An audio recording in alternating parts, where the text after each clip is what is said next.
right now. First, to share insights from the European Union business community in Nigeria, join me very warmly receive the Executive Secretary, Eurocham Nigeria, Ms. Laura Mensah, as she makes her way to stage. Please clap. Ms. Laura.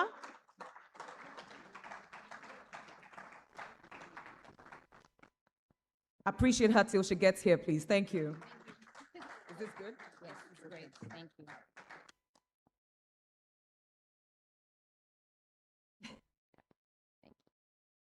Your Excellencies, distinguished ambassadors and consuls general, esteemed ladies and gentlemen, honorable ministers and governors, good morning to you all. My name is Laura Mensah, and I am the Executive Secretary at the European Business Chamber of Commerce here in Nigeria, also known as Eurocham Nigeria. To kick off today's program, I will give a short presentation on our most recent EU investment mapping survey, which was officially launched in late 2025, while the previous one was conducted back in 2023.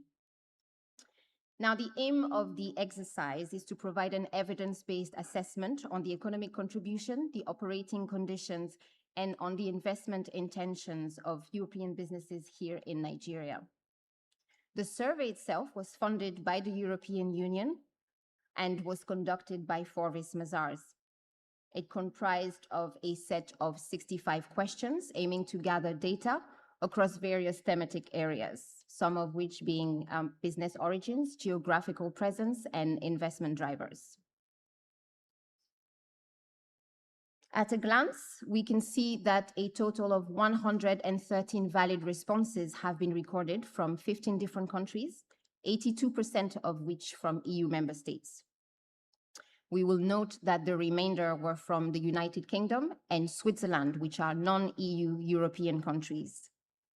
There's been a fairly continuous EU presence in Nigeria spanning 159 years, according to the survey findings, with most market entries taking place after the year 2000.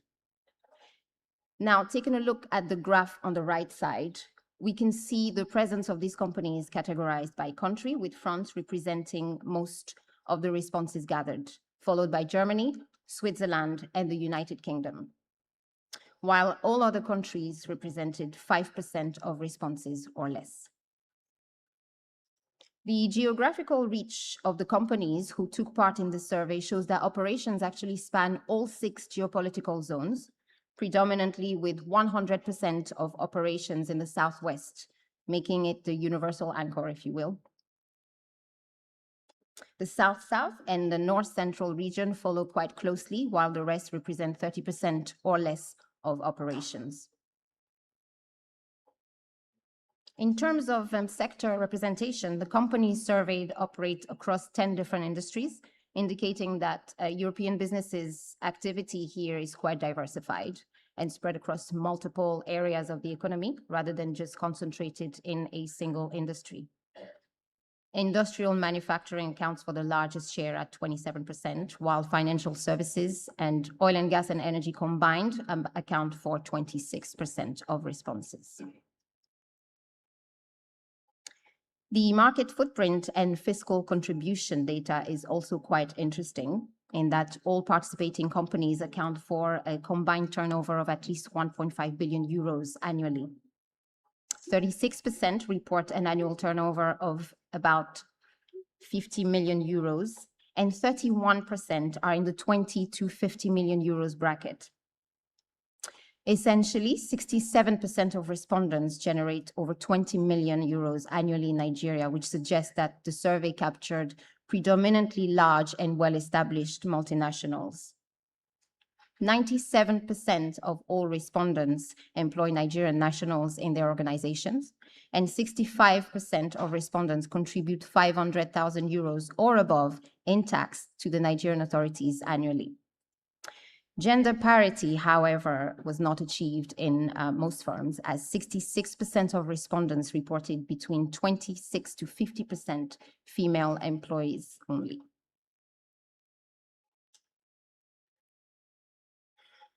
65% of the EU companies that took part in the survey are actually in expansion mode, reporting growing activities or investments nationally.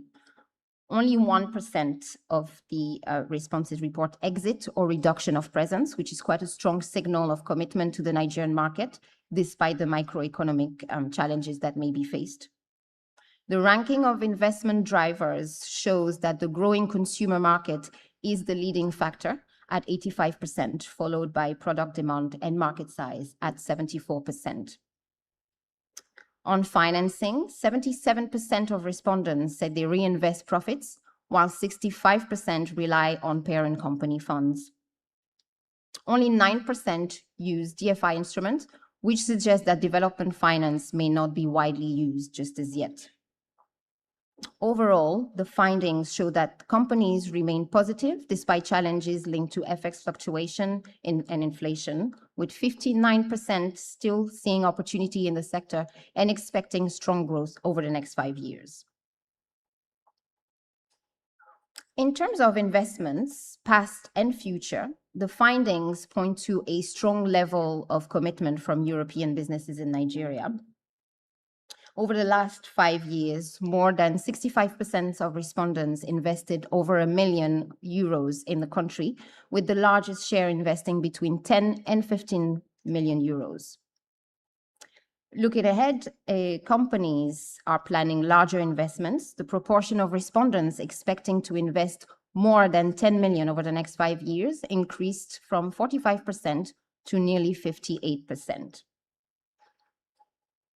Most importantly, the fact that only 1% of respondents indicated plans to reduce their presence in Nigeria and that only 1% reported no investment plans at all suggests that European companies who partook in the survey are maintaining a long-term commitment to the Nigerian market. When asked about the main challenges affecting their operations and investment decisions, respondents pointed primarily to these 4 categories, which you can see displayed right behind me: foreign exchange access, logistics and energy costs, port efficiency, and security. On foreign exchange, more than half of respondents reported waiting between 1 to 3 months to access Forex for import transactions, while 51% face delays when repatriating dividends to parent companies. Energy and logistic costs also remain significant concerns. Following the removal of fuel subsidies, 50% of respondents reported logistics cost increase and more than 50%, while a further 29% reported increases of 26 to 50%. On energy, 43% reported very high cost increases, reflecting the continued cost of powering business operations. In terms of port efficiency, there are also some challenges. Among companies using ports, 51% reported clearance times of between 15 to 21 days, while only 6% achieve clearance within 3 to 7 days. Apapa Port remains the primary gateway for 64% of respondents. In terms of security, nearly 59% of respondents allocate between 4 to 12% of their operating budgets to security-related expenses, particularly along key transport corridors. The above does suggest that while companies remain committed to the Nigerian market, operational constraints continue to affect the ease and cost of doing business. Turning to the business environment, the survey looked at 2 issues that have a significant impact on business operations and future investment decisions: access to finance and access to reliable power. On financing, data shows that companies continue to rely largely on their own resources to fund growth. Some 77% of respondents reinvest profits into their operations, while 59% do not use local credit facilities at all. Among those that do engage with local banks, 42% reported challenge related to collateral requirements and financing conditions. As for power supply, it remains another key challenge. I think we're all aware of that. Most respondents operate a combination of grid power and self-generation to meet their energy needs. That being said, many companies identified renewables as their preferred long-term energy strategy.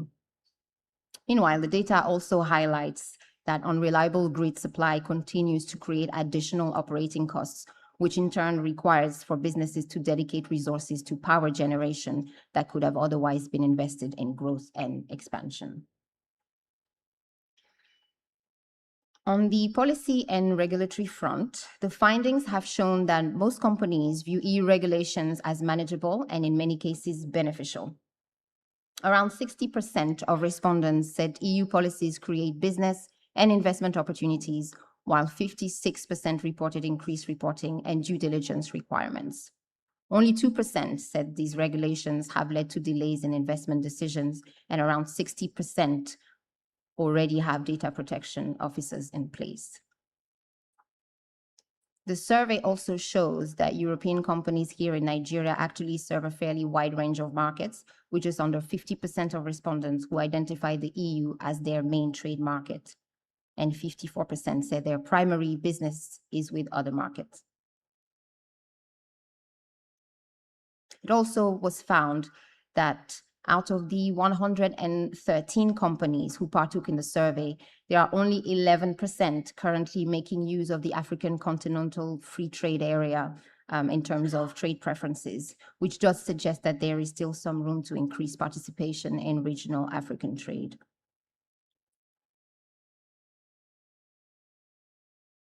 So all in all, the survey results paint the picture of a European business community that remains invested in Nigeria's future. It does show that companies continue to see opportunities in the market, that they are planning further investments and maintaining presence despite challenges. There is, of course, a fully unabridged report of this survey, which Eurocham would be very happy to share.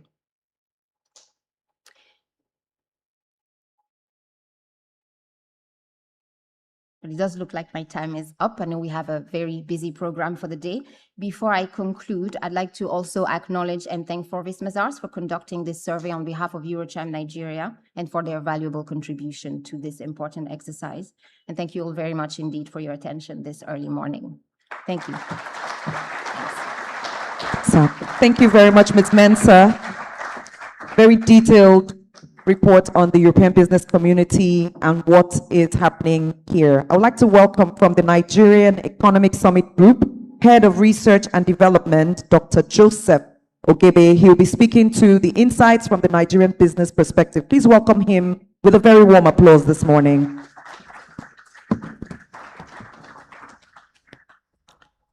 Good morning. It's a pleasure to be here today.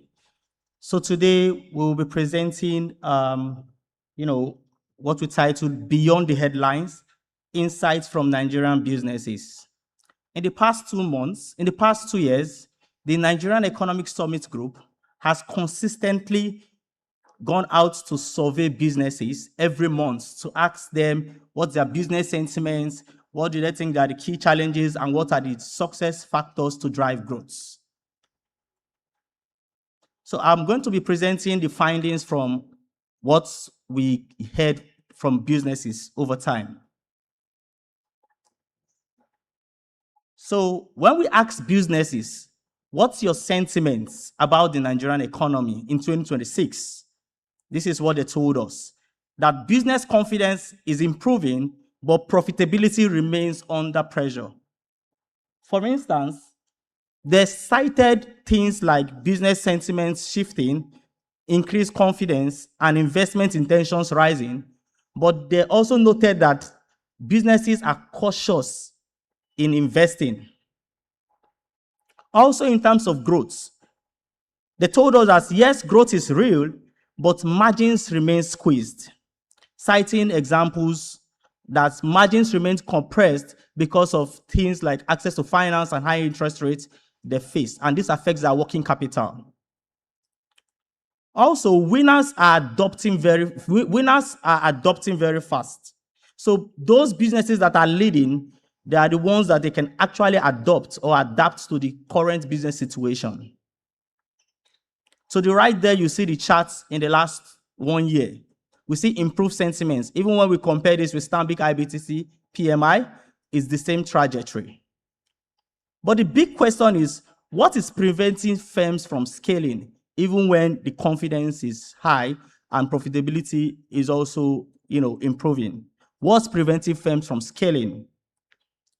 So when we spoke to businesses also, we asked them, what are your key constraints? And 2 out of 3 businesses told us that it's operational and not demand-driven.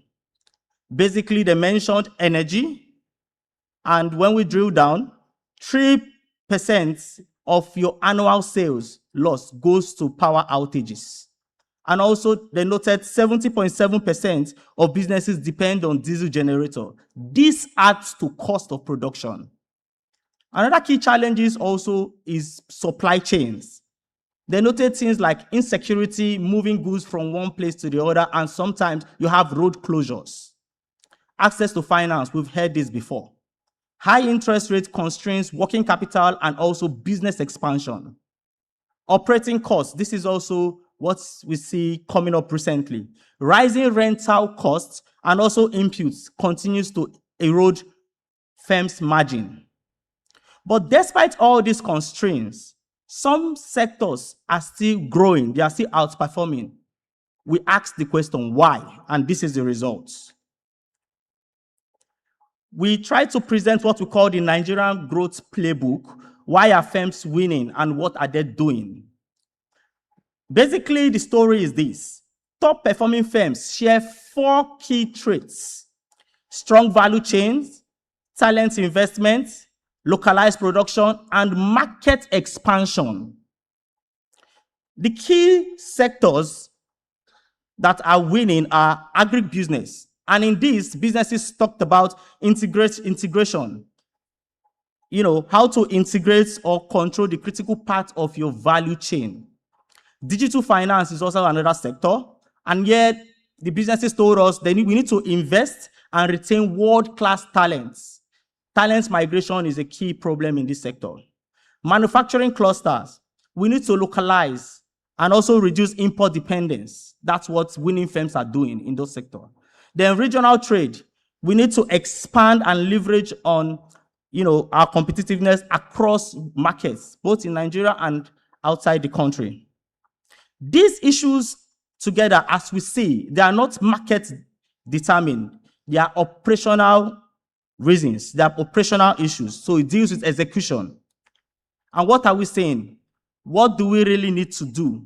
For businesses, what we recommend is to invest in building resilience into operation, because we see that it is not demand problem we have. We have operational issues. We also suggest for businesses, they can actually localize supply chain to be part of the winning team, invest in talent and technology, and also expand into new markets. The AFCFTA is a good example for this. This is a compact between businesses and the government. So what do we need from policymakers?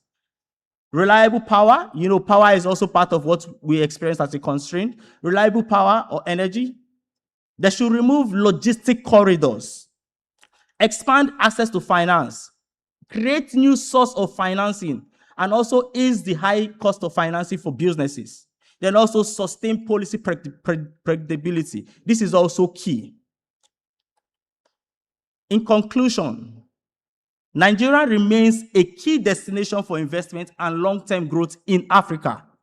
But resilience and agile execution will define our tomorrow's market leaders. We say thank you very much. NESG remains committed in tracking businesses and also help to expand the business frontier in Nigeria. Thank you very much.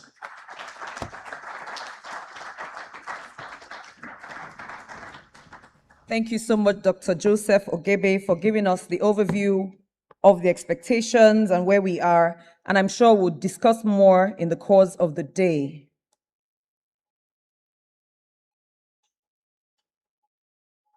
Distinguished ladies and gentlemen, we'd like to say welcome and good morning. If your colleagues are out, please let them know they should come into plenary before we start the side conversations, the B2B and the parallel sessions. I understand some of us have colleagues who are out there. Please let them know to come back in. Welcome to Lagos. For those who are coming to Lagos for the first time, please wave your hands. Let's welcome you specially. Oh, quite a number of hands. Please welcome them. Ekabo, welcome. We are so delighted that you could make it here. How many coming to Nigeria for the first time? Yes, please welcome them. If you're sitting around them, say welcome to Nigeria. Welcome to the heartbeat of business in Africa. We are so delighted to have you. Welcome to this wonderful edifice where we are, built in 1976, 50 years on. It is the Wale Soyinka Center for Arts and Culture, popularly known as the National Theatre. An icon, please celebrate, an icon of Nigeria's and Africa's resilience, built for Festac 1977, has stayed on. It's an icon of ambition, the kind of ambition that will be discussed in this room today. So welcome to this glorious space. I would like to also say, just to give us some housekeeping guidelines, we have emergency exits through which we came on both sides, my left, my right, your left, your right. There are also some behind. You can turn your eyes around to look at them. Yes, you can see exit emergency over there. We are not expecting any fire drills today, so if we hear an alarm, it will be real. Keep calm and walk through any of the exits. No, keep calm, try. Try hard. Walk to the muster point, which is the car park out through where we came in this morning. The restrooms are also out along the corridors. The people wearing blue, please wave. The t-shirts, they're all around the hall. Yes, wearing blue. They can guide you should you need to go that way. The exhibition area is to my right, which is your left, down the hall to the very end. And when it is time, we'd invite you to please go around and take a look. The B2B and matchmaking sessions are on my left down to cinemas 1, 2, and 3, and those will start from 12 noon. So please sit here comfortably till then. We do encourage a lot of photographs to be taken, so please take a photo with the person by your side. But very soon I'll ask you to take some more. Take it. Post it and use our hashtags. The hashtags will be on the screen. NG-EU Business Forum, EU in Nigeria, and hashtag Global Gateway. So anyone you've taken so far, please post now, tag us, use the hashtag, let the world know we are here discussing more investment opportunities and more partnerships.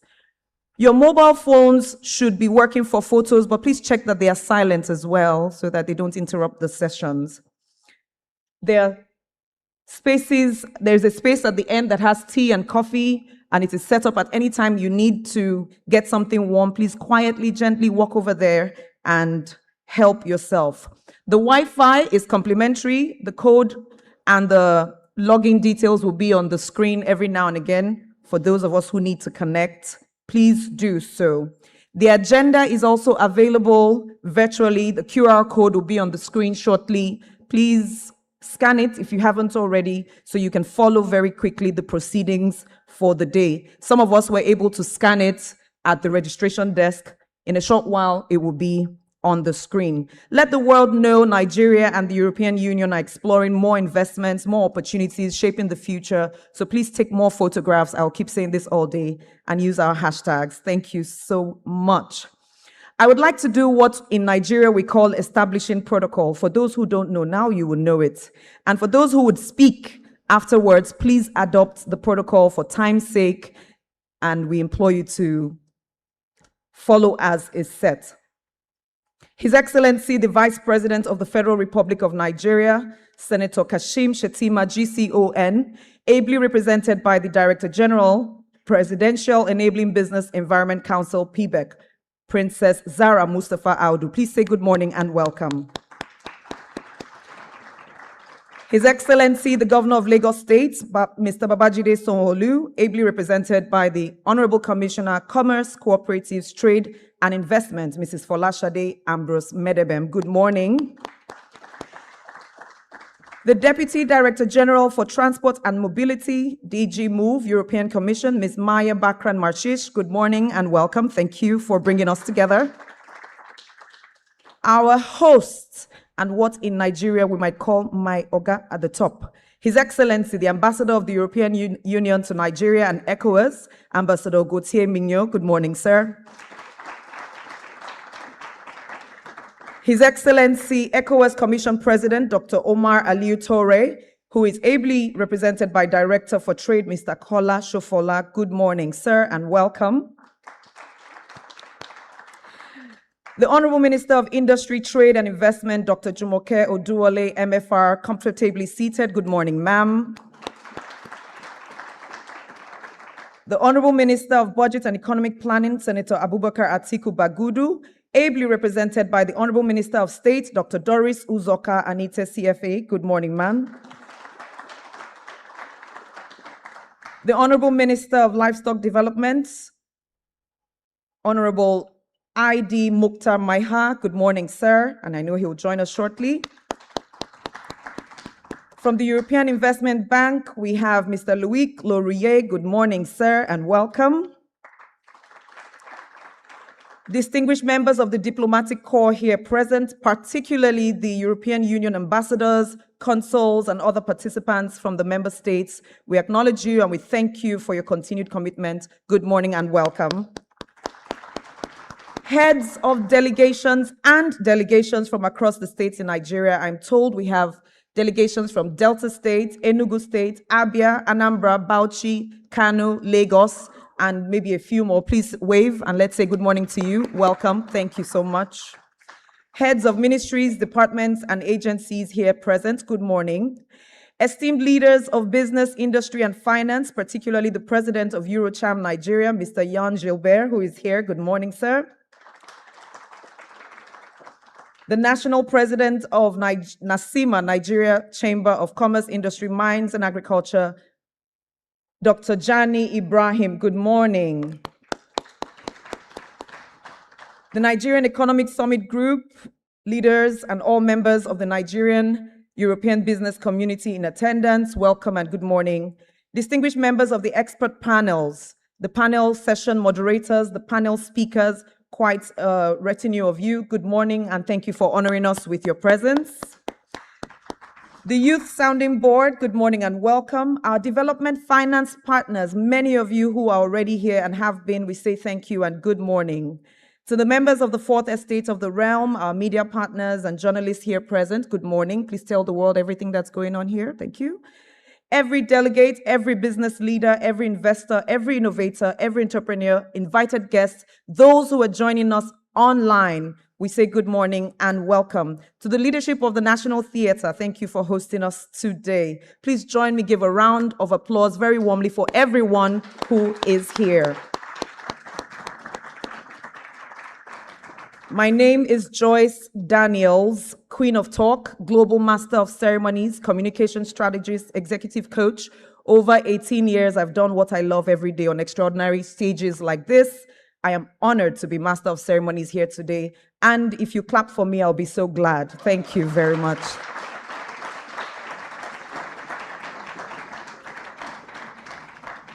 As we go into the welcome remarks, distinguished ladies and gentlemen, it is my honor. We have a video recorded from the High Representative of the European Union for Foreign Affairs and Security Policy, the Vice President of the European Commission, who was in Nigeria earlier in March this year for the 8th EU-Nigeria Interministerial Dialogue, where decisions were made towards strengthening investments and partnerships, and today's forum is the first in the implementation of that decision or the decisions that were made to strengthen our partnership. Please, together, keep your eyes on the multimedia screen as I welcome Ms. Kaya Callas. Both Nigerian and European. In March, I had the chance to visit Lagos as well as Abuja. This was my first trip to sub-Saharan Africa in my current role. The choice to come to Nigeria was no coincidence. Nigeria is an economic powerhouse on the African continent and an important partner for the EU today. During my visit, I also met with His Excellency President Bola Ahmed Tinubu, and we both agreed that the EU-Nigeria partnership has space to grow. Trade and investment are key areas for engagement where there are clear opportunities. In business, just like in diplomacy, the best deals are done face to face. That is why when I was in Lagos, I proposed another in-person event to link European and Nigerian businesses together. I didn't expect it to happen so fast, just 3 months later, but that only speaks to the eagerness on both sides to work together. To the European businesses represented in Lagos today, let me say that Nigeria is an excellent destination for your investment. That is why the EU is also channeling money into the projects on the ground. When I was in Lagos, I had the pleasure to announce a €290 million investment package. This money will support many projects. The construction of 90,000 kilometers of fiber optic cables across Nigeria, training to boost the local production of health products, and financing via the European Investment Bank for local companies in the cocoa and dairy value chains. On top of that, we have since brought an additional €270 million. This financing is specifically for female-led and youth-led businesses working in the green, agricultural, and digital sectors. Next week, the European Bank for Reconstruction and Development will also inaugurate its premises in Lagos. In short, Nigeria has Europe's full attention. Dear Excellencies, but most of all, dear business representatives, at this important EU-Nigeria Business Forum, I encourage you all to identify new opportunities, exchange contacts, and consolidate existing partnerships. And perhaps there are also a few deals to be done. Thank you for your commitment to our partnership and best of success to you all.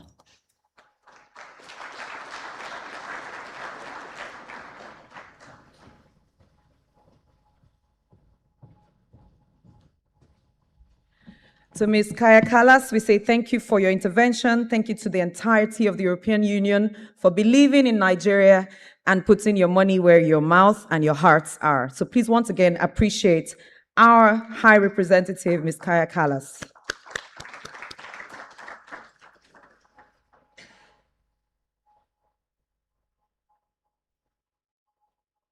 It is my joy and honor to welcome for his opening remarks the person I might refer to as our chief host, sitting at the helm of affairs of Lagos State. Lagos not being only a state or a city, Lagos is proof of concept that we are a magnet for investments. Lagos is home to over 2,000 tech startups. Lagos has produced 5 unicorn companies and is targeting $300 billion subnational GDP. Just very recently, the EIB formalized the €170 million investment in the Omi-Eko project, and there are many others taking place. It's my great honor and pleasure to welcome to the podium the Executive Governor of Lagos State, His Excellency Mr. Babajide Sanwo-Olu, who is ably represented by the Permanent Secretary, Ministry of Commerce, Cooperatives, Trade and Investment, Mr. Babatunde Onibanjo. Please welcome him to stage for his remarks.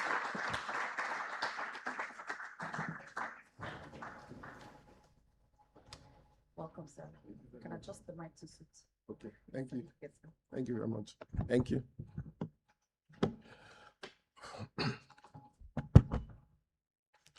Good morning, everybody. Your Excellencies, distinguished honorable ministers here present, distinguished ladies and gentlemen, I stand here to bring greetings from Mr. Governor, the government and people of Lagos State, who sends his regards. He would have loved to be here, but because of exigencies of state assignment, he's not here with us. I'm representing and I'll present his welcome address. On behalf of the government and people of Lagos State, I'm highly honored to welcome you all to this 10th edition of the Nigerian European Business Forum. I extend particularly my appreciation to the European delegation to Nigeria, the Nigerian Economic Summit Group, the Chamber of European Business in Nigeria, the EuroCham, the EU member states represented in Nigeria for bringing this distinguished gathering to our shores once again. We warmly welcome His Excellency, the Vice President of Federal Republic of Nigeria, Senator Kashim Shettima, GCON, here ably represented, who is expected to deliver the keynote address on this occasion. I also wish to recognize the President of Secretary General of the Continental Free Trade Area, His Excellency Wamake Mena, the Honorable Minister of Industry, Trade and Investment, our own dear sister, Dr. Jumoke Oduwole, and our distinguished partners from the European Commission, as well as business leaders, investors, development partners, and entrepreneurs gathered here from Nigeria and the European Union, as well beyond. This forum has, over its 10th edition, earned the reputation as a credible platform for structured dialogue between government and the private sector. It has strengthened the trade and investment ties that binds Nigeria and the European Union, and it has helped to translate policy conversation into practical economic outcomes. The theme of this year's edition, therefore, enhancing sustainable investment together, could not be more timely. As global economy undergoes significant transformation, countries are seeking new pathways to build resilience, accelerate digital innovations, and address the mounting challenges posed by climate change. Sustainable investment is central to all of these imperatives. For Lagos State, this agenda aligns squarely with our development priorities. As Nigeria's commercial and financial capital, we remain committed to creating an enabling environment for businesses through strategic infrastructure investment, digital transformation, improved connectivity, and policies that support enterprise and innovations. We are proud to host this forum, and we are confident that the deliberations here will generate practical outcomes that will deepen our shared progress. It is therefore my honor to declare the 10th Nigeria-European Union Business Forum open, as I wish to thank everybody for being here. God bless the Federal Republic of Nigeria. May the enduring partnership between Nigeria and the European Union continue to thrive. I thank you very much. I wish you fulfilled celebration. Thank you.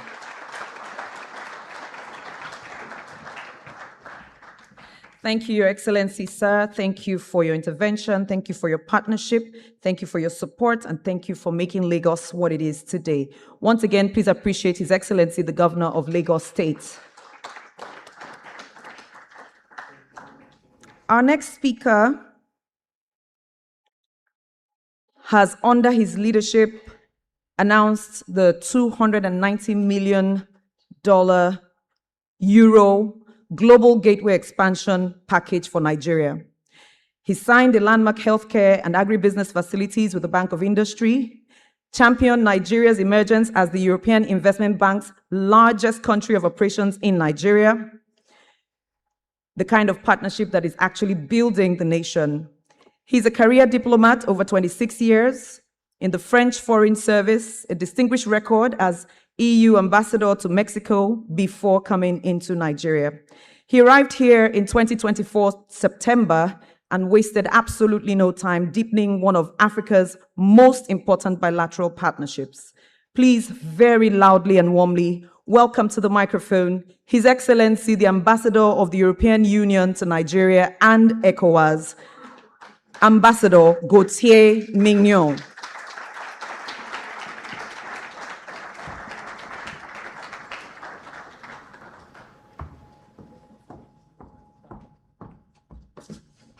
Thank you very much, dear Joy. Thank you for making me a little bit younger. Actually, I have more than 30 years now of diplomatic service, not 26. I would love to. Your Excellencies, dear partners and friends, I'm really so happy that we all meet this morning here in Lagos State. We had last week an excellent meeting with His Excellency Governor Babajide Sanwo-Olu, with the Vice President of the European Investment Bank, and thank you so much for his welcoming message this morning. And of course, being in this iconic venue of the Wole Soyinka Cultural Center is always a great pleasure. Allow me to stand on the existing protocol, but also to thank in particular the honorable ministers who came early this morning because we decided to start early, to start on time, because as we've seen in the survey presented by NESG, early movers are the winners.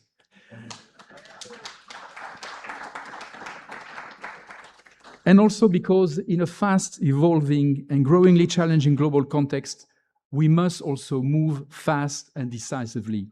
And this is what the EU and Nigeria decided to do when they agreed during their recent ministerial meeting in March to bring their bilateral partnership to a higher, more strategic level, as our HRVP, Madame Callas, has just explained in a video message. This was not because of a weakening of the relationship. On the contrary, the EU's share of Nigeria's foreign trade grew by 5 points last year to reach 31%, a broad and solid first rank.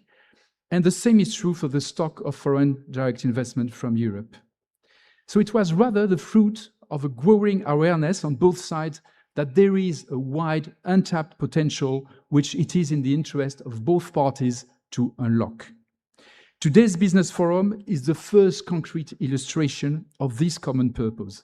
So I hesitate to use the number of 10th EU-Nigeria Business Forum because it tends to give the wrong impression of some sort of routine, while in fact, this edition is very different from the previous 9 for several reasons. First, the Global Gateway Strategy, whose implementation was still rather incipient at the time of the previous forum in 2024, is now being rolled out almost at cruise speed in Nigeria. We are working with our member states and our development banks, not in silos, but really as Team Europe. The growth of the EIB's ongoing lending portfolio and the start of operations by the EBRD in Nigeria are 2 game changers. Our European Chamber of Commerce, EURCHAM, still in its infancy a couple of years ago, is now coming of age and emerging as a legitimate voice of European business in Nigeria. On its side, NACIMA is about to be admitted in the European Enterprise Network. Nigeria and the EU now have a regular trade and investment dialogue in place between trade officials on both sides, and parties will meet in Brussels next week to push the agenda forward. On the Nigerian side, the reforms designed and implemented by the federal government under the Renewed Hope agenda have contributed to improving the business environment in several areas, like foreign exchange. Some state governments have contributed with further critical within ECOWAS, of which Nigeria is the largest economy, to a continental market of over 1.4 billion consumers. It is precisely because Nigeria carries this weight that what is agreed here rarely remains bilateral. When Nigeria makes a commitment, the effect is felt across West Africa and beyond.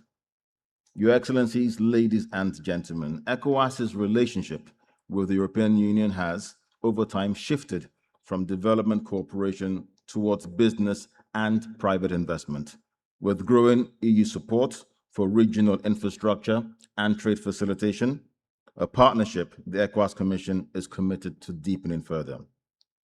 Within that partnership, the agro-processing, energy, digital economy, and manufacturing opportunities that Nigeria offers becomes more valuable once investors price in the access they confer to the wider regional market.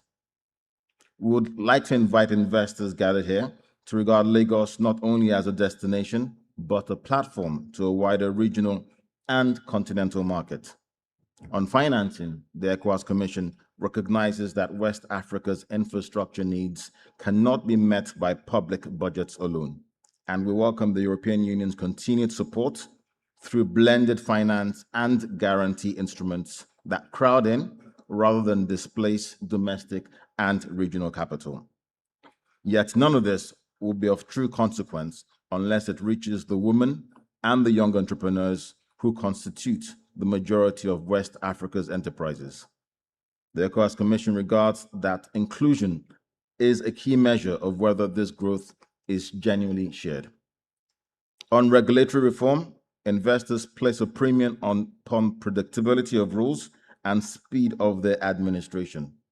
The ECOWAS Commission works with its member states, including Nigeria, on trade facilitation and harmonized standards so that commitments made in one member state are honored consistently across the region. On sustainable transportation, the European Union's engagement with the Abidjan-Lagos corridor, one of the busiest trade corridors in West Africa, merits particular mention. The Commission welcomes its support through the Trade and Transport Facilitation Program financed under Global Gateway for the corridor's trade facilitation component, complementing infrastructure financing mobilized by the African Development Bank for the highway itself. This work is one of the most concrete expressions of what sustainable investment together means in practice. Excellencies, distinguished guests, as I draw my comments to a close, the ECOWAS Commission regards the European Union as a long-term partner in regional integration, rules that harmonize, infrastructure that crosses borders, and growth that reaches the businesses around Nigeria and across West Africa. It is in this spirit I therefore wish this forum every success, and I thank you for your kind attention. And this is delivered on behalf of His Excellency Dr. Umar Ali Toure, the President of the ECOWAS Commission. Thank you.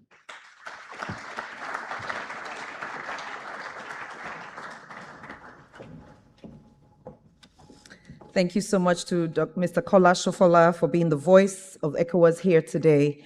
Thank you for your intervention, partnerships, goodwill, and you will hear good news. Please once again appreciate him with an applause as he takes his seat. We move on quickly now into a fireside conversation that I will moderate and I've been looking forward to for days now, and especially today. So let me take my seat over here. May I? Thank you very much.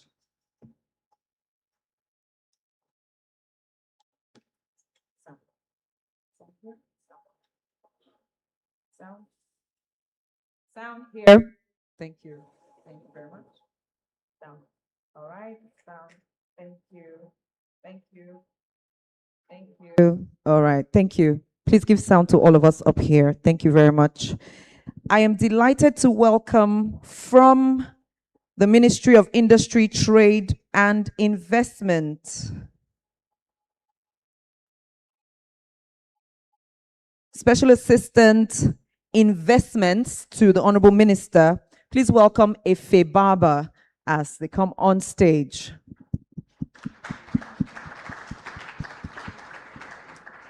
There's some stairs on that side as well. Okay, welcome. Thank you. Please appreciate her till she gets to the seat. Thank you. Joining this conversation, it's my distinguished pleasure to welcome the Deputy Director General for Transport and Mobility at DG Move European Commission. She's already making her way, Ms. Maha Bakran Marshish. Please welcome her. She's bringing the European Commission's view on Global Gateway and the key examples of its investment in Nigeria. A celebrated Croatian leader, she has done excellent work for these decades. We're glad to hear your contributions, ma'am. Good morning. And the president of Eurocham Nigeria is here. Please welcome Mr. Jan Gilbert as he makes his way. I practiced that name for over 2 hours. He'll be speaking to what European companies are actually investing in Nigeria, what they need to invest more of. He is a seasoned business leader in aviation and travel, and he understands the market very well. He's seated now. Please appreciate him with an applause. Thank you. The questions are simple to help us bring out some of the juice and the meat that those who are investors in here and partners need to understand. 3 critical question areas. How can we turn shared priorities like green energy, digitalization into bankable projects? What concrete steps can be taken to ease trade and investment? I'm giving you an overview of the kinds of questions to come. And how does the private sector view the risk-reward balance in Nigeria and what would tip the scales? The NESG had started the conversation, will ask for more. So this first question, I would like to hear your answers all together. The EU's Global Gateway and Nigeria's Renewed Hope agenda both emphasize sustainable infrastructure and industrialization. Where do you see low-hanging fruits for collaboration over the next 2 or 3 years so that it's immediate investment? I'll start with you, ma'am, since you're closest to me. And then everyone will share their thoughts. Good morning, everyone. Good morning, and Ife. thank you for having me. Your question was around where I see collaboration between the EU and Nigeria, given the agenda around sustainability. So let me start by just giving an overview of the current relationship between the EU and Nigeria. The EU is Nigeria's largest trading partner to date. It accounts for about 30% of the trading goods between sort of Nigeria and other markets, and that equates to over 30 billion worth of trade. Now, as we look to the next phase of that relationship, Nigeria and the Renewed Hope agenda has prioritized several initiatives that includes infrastructure, that includes energy, that includes food security, agriculture. So looking at where opportunities exist for sustainability, those are the areas where there could be increasing partnership between the EU and Nigeria. And the nature of the relationship should look to deepen. So co-production, using Nigeria as a base to serve the rest of the African market as we work to fully implement the AFCFTA. It's a 1.4 billion person market. So as you think about establishing manufacturing facilities, production, deepening value chains, agriculture, the opportunities are endless. And then finally on sort of power, which I'm sure we'll talk about as a critical element of industry, as Nigeria deepens its renewable energy agenda, that creates opportunities for companies in the EU to come into the market. Thank you very much. I see Jan has been nodding, so please share your thoughts. Yeah, thank you. Thanks a lot for inviting me here. Definitely, Nigeria, as mentioned by Madame Callas, has a massive potential for EU companies. We are already here. We plan to come more, definitely. There's a lot of opportunities, as mentioned by my colleague on the right, on all the sectors, and EU companies are present in all the sectors in Nigeria. Of course, I will, if I have to choose a couple of them, I will say on infrastructure, definitely we need to be more active, even though EU is investing a lot, even in with Econ project. On IT, very important, very key. We know that there is a leapfrog in Africa, and the technology will be the way out for Africa, and especially Nigeria, to go faster than the rest of the world, and we need that.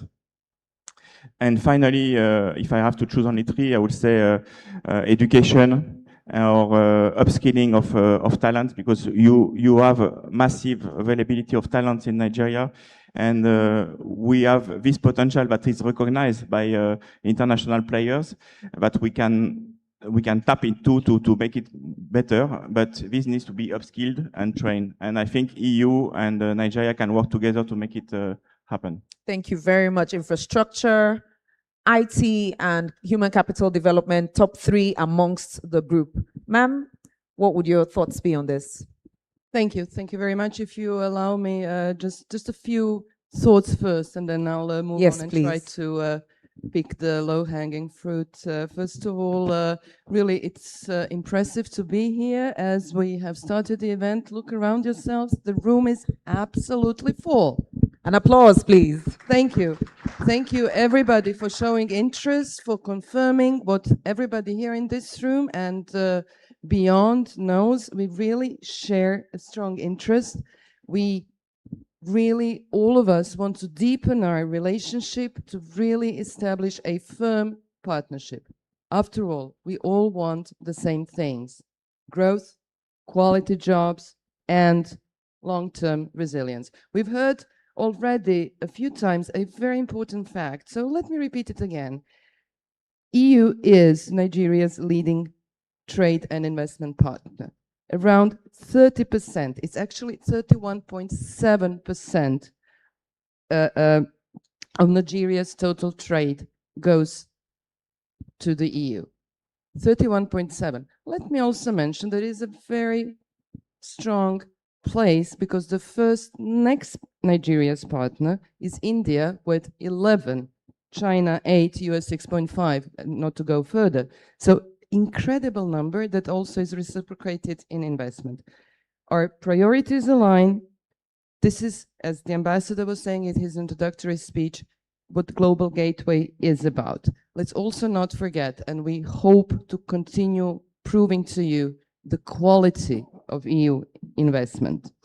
At the same time, perhaps a little reminder to all of us, there is global competition for investment. So really, I would invite you to continue to be as active, as engaged as you are, because frankly, there's fierce competition on the global scale for investment. The needs everywhere globally are huge.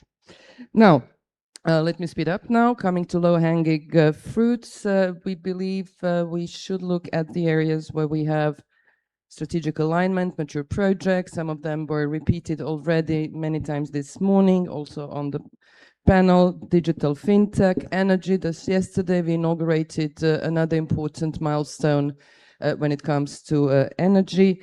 Agro-industry, very important. I think it's about 30% of the Nigerian GDP, agriculture. So here is really where Europe has experience. We are trying to help. There is strong potential to move further, in particular when it comes to local processing, stronger value chains, better access to finance and standards. And anybody working with us knows how active in particular we are in the dairy sector. Of course, sector I know best, transport infrastructure. Again, without connectivity, without transport, there's no trade. The goods will simply, services remain sitting in one place. So we will come back today to transport during the day. Without connectivity, no growth, and it is also not only about GDP and growth, it's about quality of life of our people. How many hours a day do you want to spend commuting?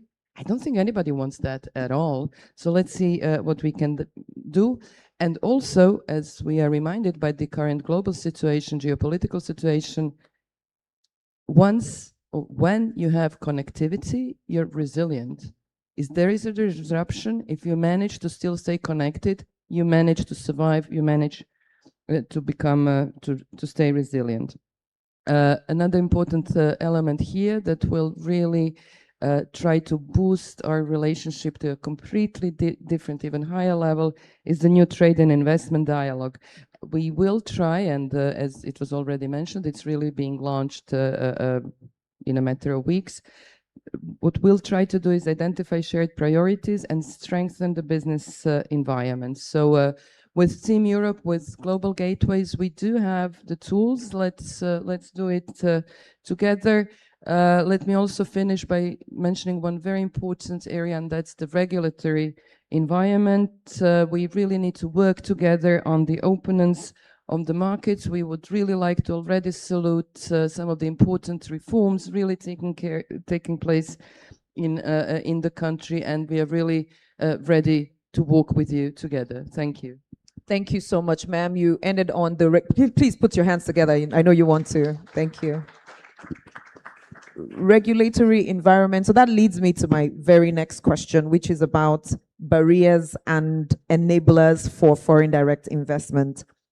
The last few years, Nigeria has experienced a significant increase in FDI, in foreign portfolio investment, coupled with an increase in remittances. However, FDI remained below potential.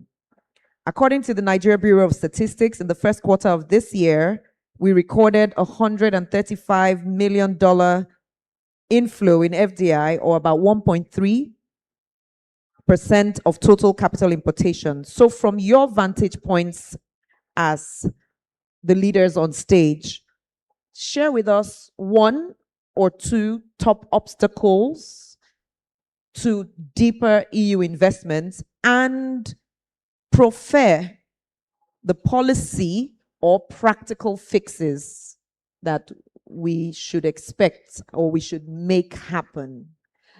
I feel like I should start with Jan this time. All right, please go ahead. Thank you.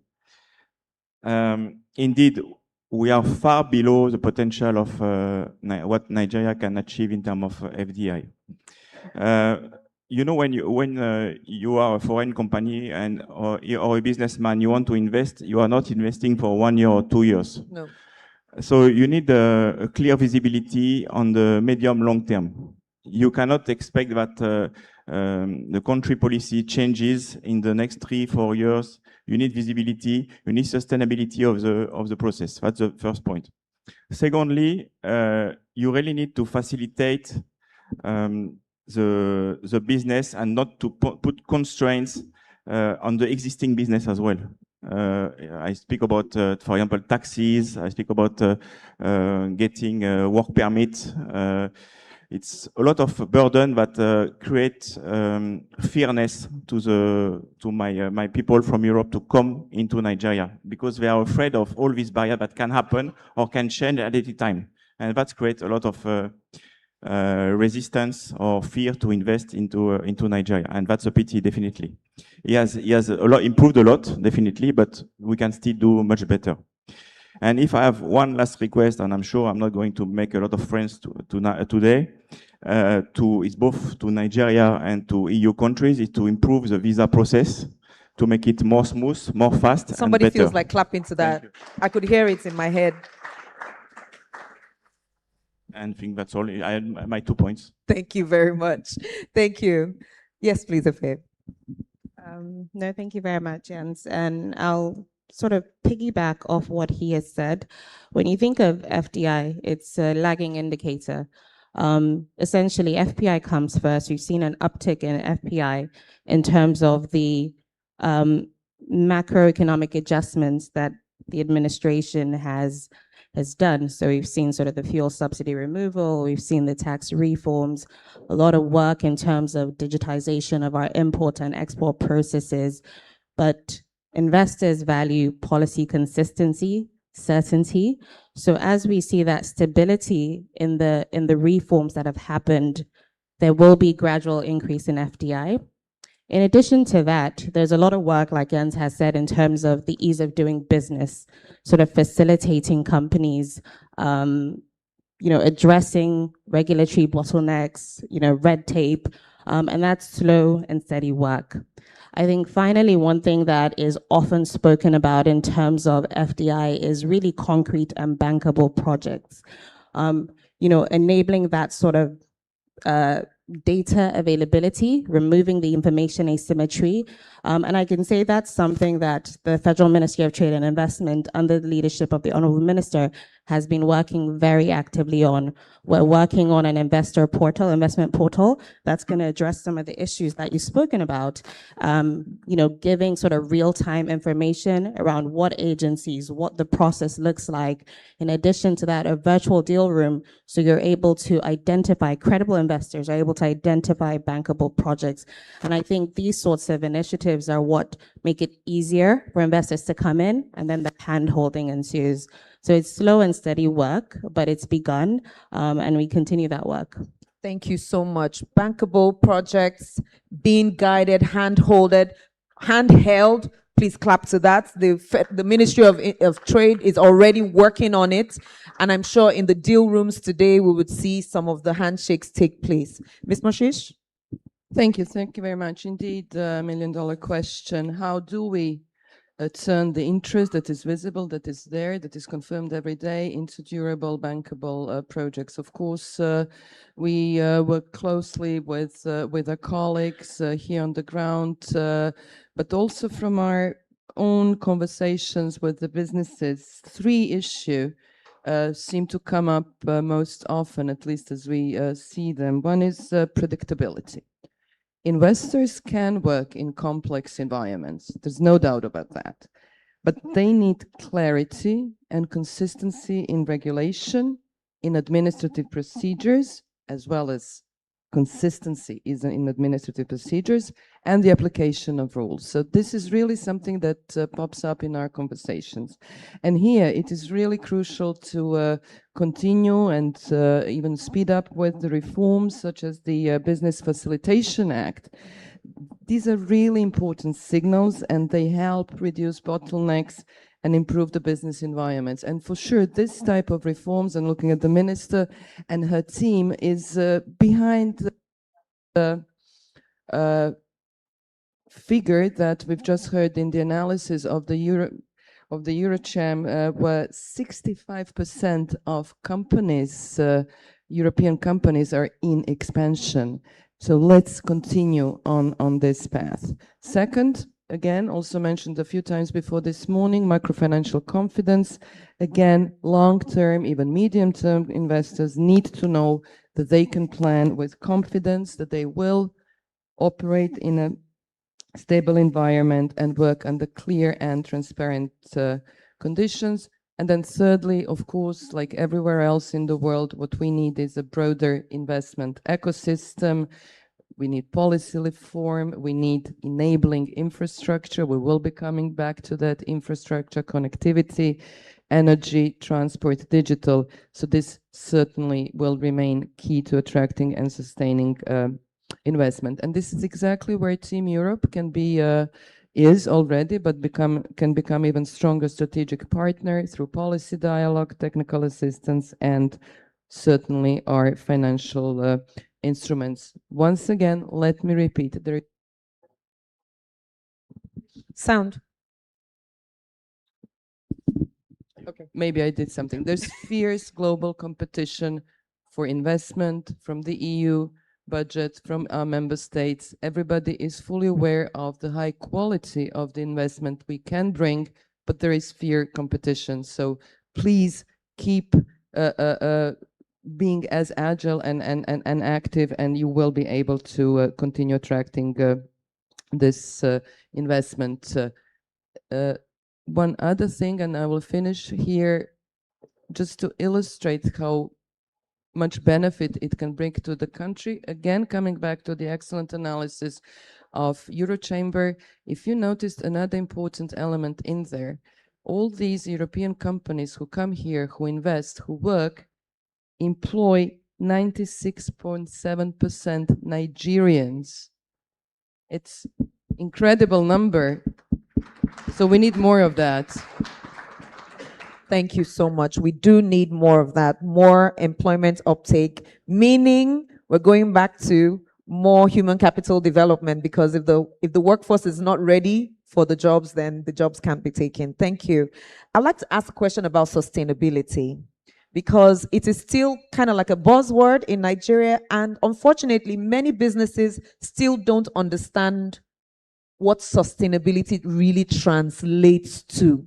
It's like flying over the heads of businesses. So my question is, how can Nigerian businesses leverage sustainability to attract European Union investors, particularly in manufacturing and agriculture? So please, I would ask you that whilst you're responding to this question, use as basic terms as possible so that everyone who is here and online can understand and see where they fit in. Because if we don't understand the conversation, then we just block it off. Please, Ms. Mashish, I will start with you this time. Thank you. Okay, let's talk, when we say sustainability, let's talk about quality of life. Thank you. And I think it doesn't get much simpler than that. I think everybody understands that. We talked about endless hours spent commuting. We talked about, well, we didn't, but we should talk about our air quality. We have just come yesterday from Europe, where I can tell you it's so cool here, cold. It's 40 degrees, and we are not used to that. So, I mean, things are changing, and this is where maybe not, as you said, the most sexy word, if I may say so, but this is where sustainability comes in. Global markets are changing. Our consumers, buyers and investors, but in particular consumers, are paying close attention to again, they want better quality of life, so they will increasingly, in increasing number of parts of the world, be wanting sustainable production, sustainable products that they will be buying. So what is important here is to really move early, because sustainability, it's also about technology leap. Because once we adopt these new technologies, we really move forward into, let's maybe almost start talking about the 22nd century. Again, we do have some regulation in Europe, again, prompted by our consumers, like the deforestation regulation or the carbon border adjustment mechanism. They are here to stay. They are here to stay. And again, those who adjust to it sooner will benefit much more, but at the same time will also have better quality of life at home. So really, a practical message is becoming sustainable can really help Nigerian firms secure finance, protect export opportunities, and build stronger commercial partnership. But at the end of the day, the quality of life in Nigeria itself will be better. Thank you very much. Jan, please. Yeah, thank you. Well, sustainability is a very vast topic, so I will pick only three items. First of all, you can also link sustainability with consistency. Consistency. I think it's important for Nigerian to understand that EU and EU states in particular are very stable, dedicated, and loyal partners to Nigeria. That is one aspect that we need to take in consideration. When you do partner, you need someone who can stay for a long time and is not hectic in the relationship. Not to point out anybody. Second point, I will say, sustainability, as was mentioned by my colleague on the left, is also a way for Nigerian business to open doors in Europe. Because as she mentioned, European consumers are more demanding on sustainable products. So it's the only way for Nigeria not only to protect itself, but also to open business opportunities to Europe. So it's definitely, it's not an optional way, it's a must go. And my last point, I will talk more about people. I think it's very well known and recognized that European companies and European business in Nigeria are always good employers. And you see that there was more than 98% of Nigerians employed by European companies in their companies. And the working conditions are very good. And I think that should be that's a way for Europe to also bring a small contribution to Nigeria to make it better. Thank you very much. Very clear points. Efe, please. Your thoughts? Don't do this. Do this instead. Okay. No, thank you very much. Like my colleague said, sustainability is a very broad topic. Actually one that's actually very dear to me, but also an increasing focus at the Ministry of Industry, Trade and Investment. We've worked on a climate action plan for industry. We've put out a climate and green industrialization playbook. The key word we keep speaking about is green industrialization. So how do we help industry transition from more carbon intensive production towards, green industrialization, cleaner energy, looking at the input sources. We're also seeing, increasing adoption of e-mobility, electric vehicles on the road. So incentivizing those, I believe there are some incentives from that in the new Tax Reform Act. And then I think not even just on a business level, but on a sovereign level, there's been a lot of push towards sort of green bonds, sovereign bonds that allow climate finance to come in once you're pushing sort of green industrialization and sort of cleaner energy production. Nigeria has, very vast climate action plans. We have a net zero plan, a 2060 target, and that cuts across transport, industry. There's several sectors that touches on. And so the work continues, and I think it's about encouraging with incentives, but also getting support from partners like the EU, through various partnership opportunities to help Nigerian businesses meet those standards so they can access the markets. I can speak about, Africa's contribution towards global carbon emissions. It's negligible. But as we industrialize and there's a push towards sort of a shared community globally, there has to be collaboration to enable, Africa and Nigeria industrialize in a cleaner way. The playbook. Yes, please clap. I feel like you knew I would ask about the playbook. For businesses who are here and may not have heard of it before or have access to it, what do they do?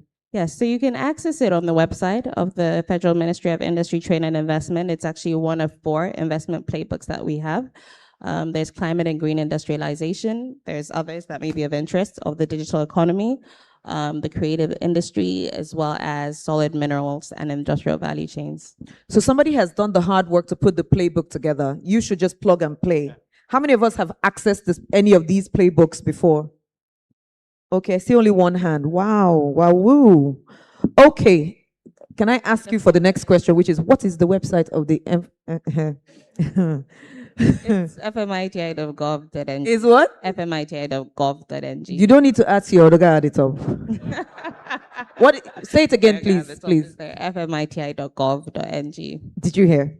You can also just Google Federal Ministry of Industry, Trade and Investment, and it will search for the Federal Ministry of Industry, Trade and Investment. It is right there. I'm sure toward the bottom of the website, you'll find the playbooks. Click on it, download your copy, work on it with your team members, and be sustainability ready, please. Final questions. Ms. Mashish, I would ask about the Global Gateway. How is this different from any other approach to investment that the European Union has embarked on before now? Well, if I can be very, very direct, with the Global Gateway, EU finally got its act together. Oh, okay. Thank you.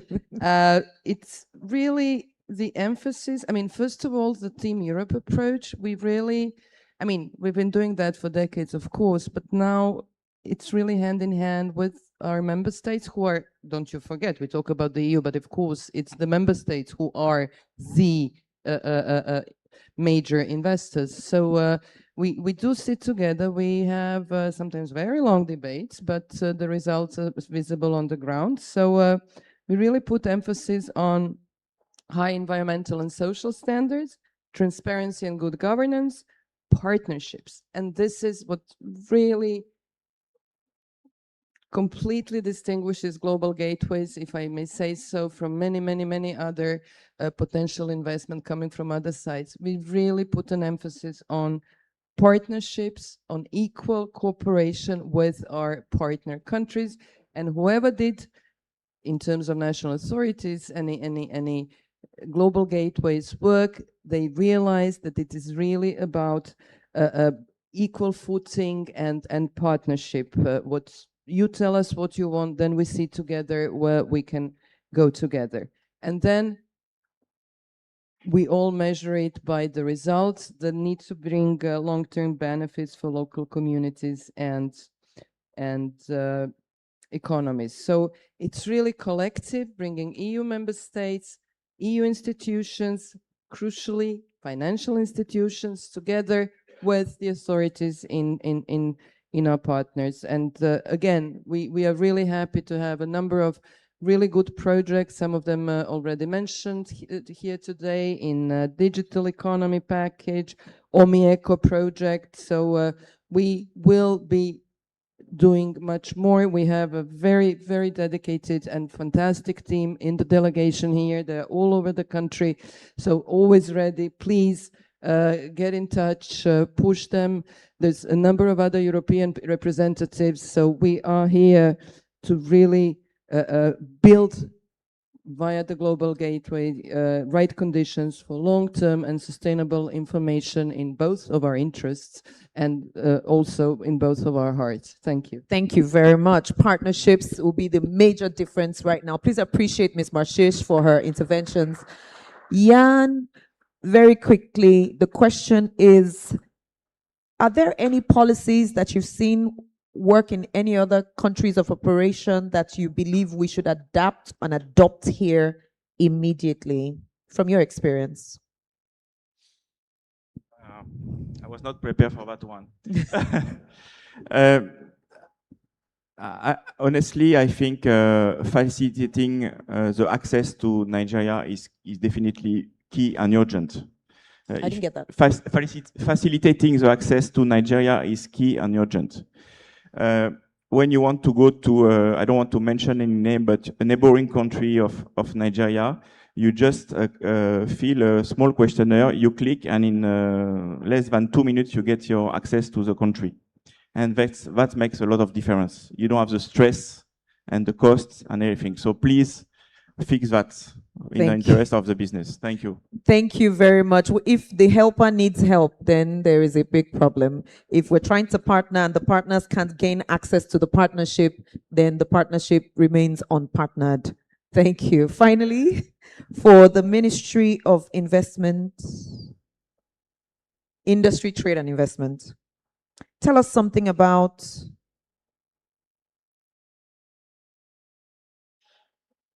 what further need we might have to formalize the Nigeria-EU economic cooperation by pursuing any additional agreements if need be.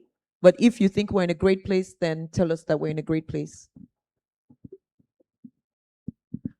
I think that's an interesting question. I think my first response to that would be leveraging the existing platforms that we have and really driving measurable outcomes, right? So how do we leverage the EU-Nigeria dialogue to really, identify bottlenecks, identify tangible projects, and drive measurable, growth in trade and investment between both countries? I think as we see progression under that platform, if there is a need to create additional frameworks that speak to specific sectors, specific areas, or broaden the area of cooperation, I think Nigeria is always willing and open to deepen partnerships.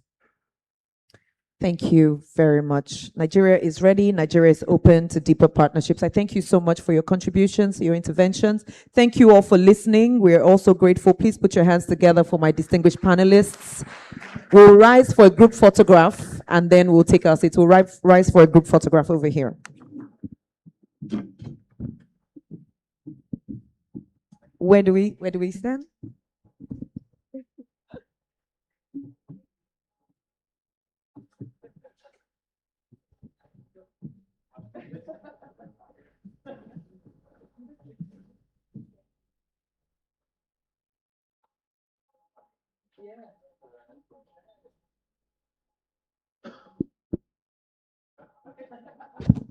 Are we done? Jan said, I'm the only man up here, very unusual. And Ms. Marshish said, get used to it. Thank you so much. It is my singular privilege and honor to welcome to the microphone for her remarks today, the woman who sits at the helm of affairs of the Ministry for Industry, Trade and Investment, a leader par excellence, and I could say so much about her. This is the first time in my life I feel like saying she needs no introduction, but I will introduce her. Please together, everyone, warmly welcome the Honorable Minister, Dr. Jumoke Oduwole, MFR, as she shares with us her thoughts, her comments, her remarks. Incredible work being done. Please keep clapping if you are not the minister.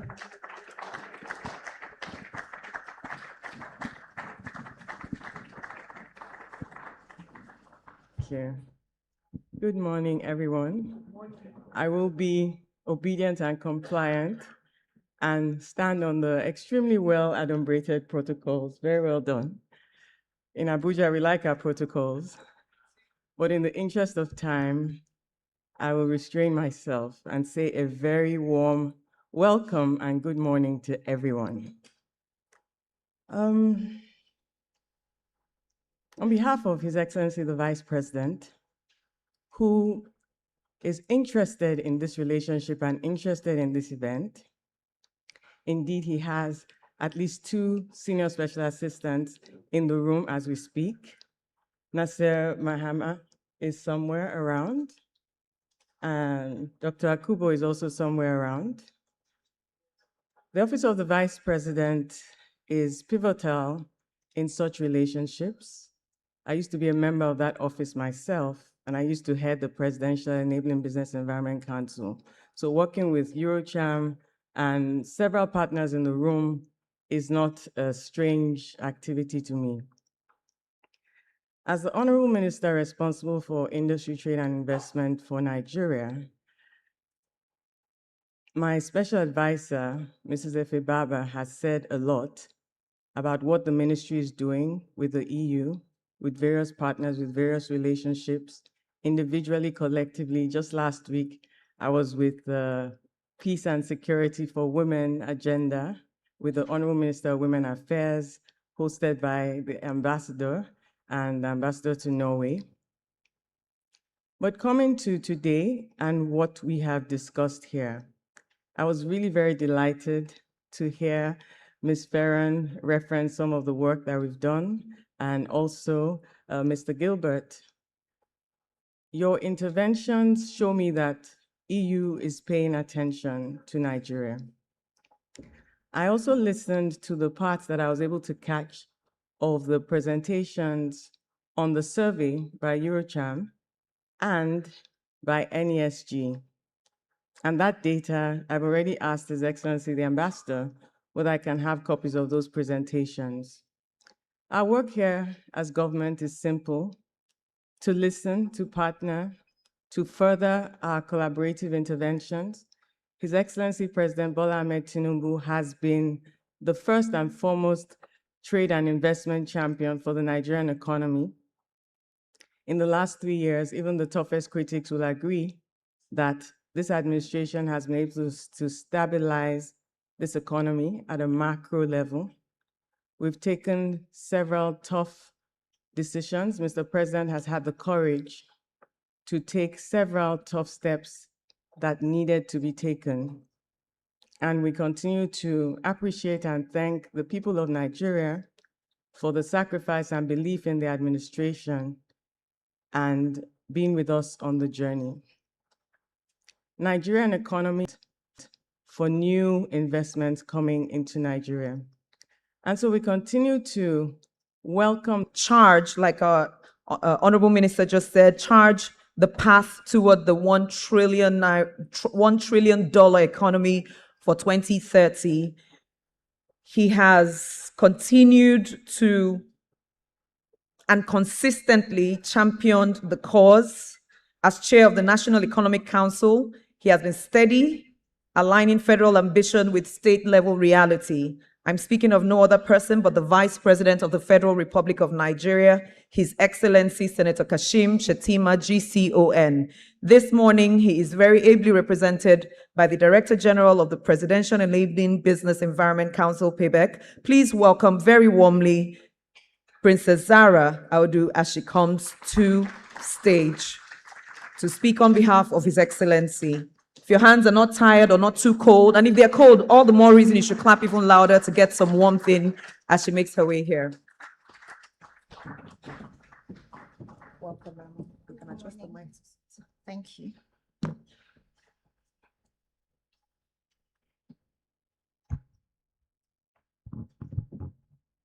The Ambassador of the European Union to Nigeria, Ambassador Gauta Mignot, Her Excellency Kaja Kallas, High Representative of the European Union for the Foreign Affairs and Security Policy, and the Vice President of the European Commission.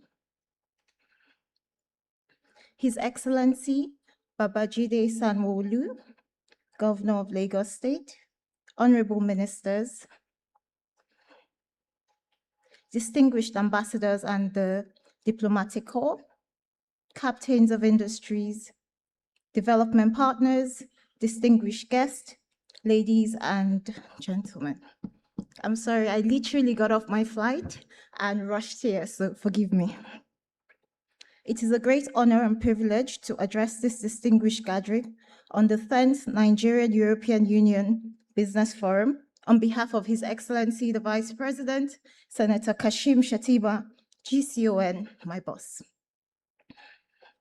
The Vice President extends his warm greetings and appreciation to the European Union, our development partners, business leaders, policymakers, investors, and all the delegates.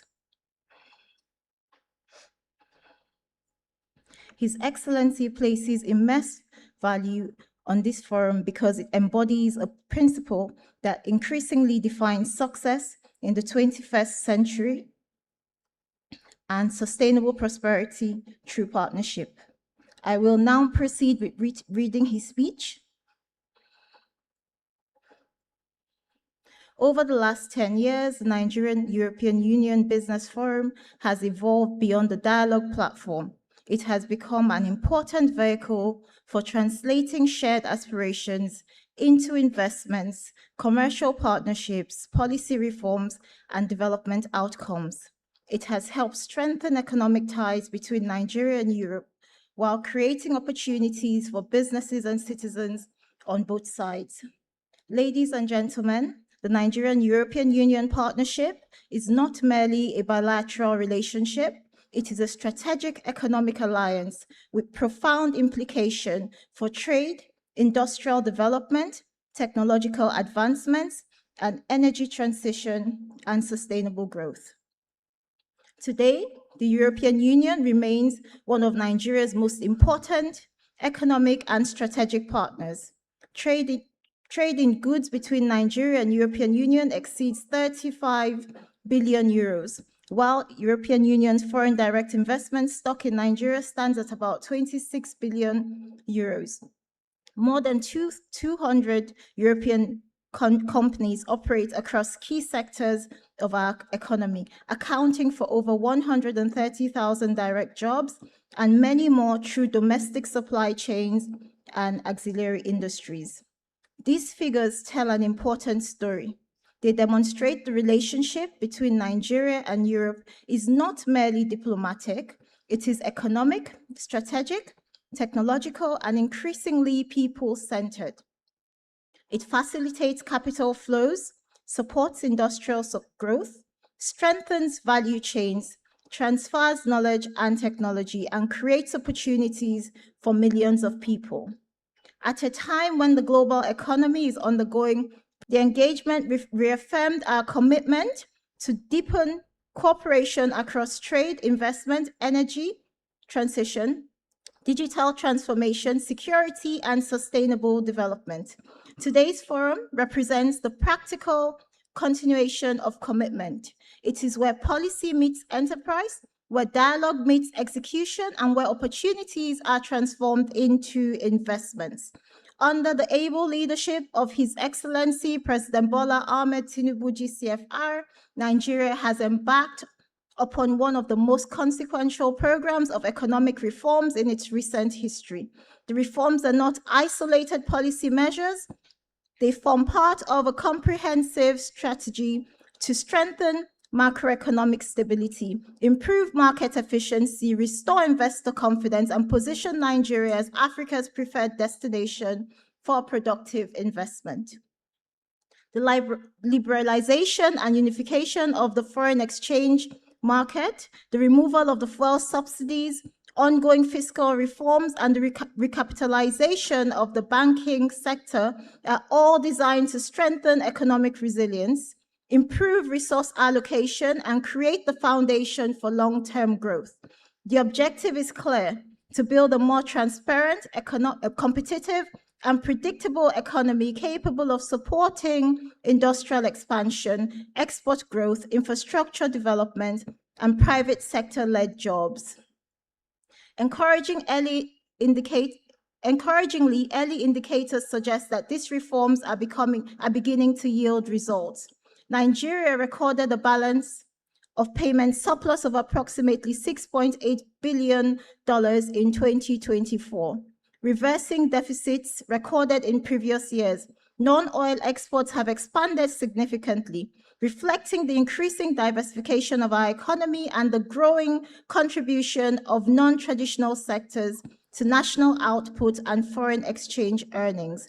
However, microeconomic reforms alone are not sufficient.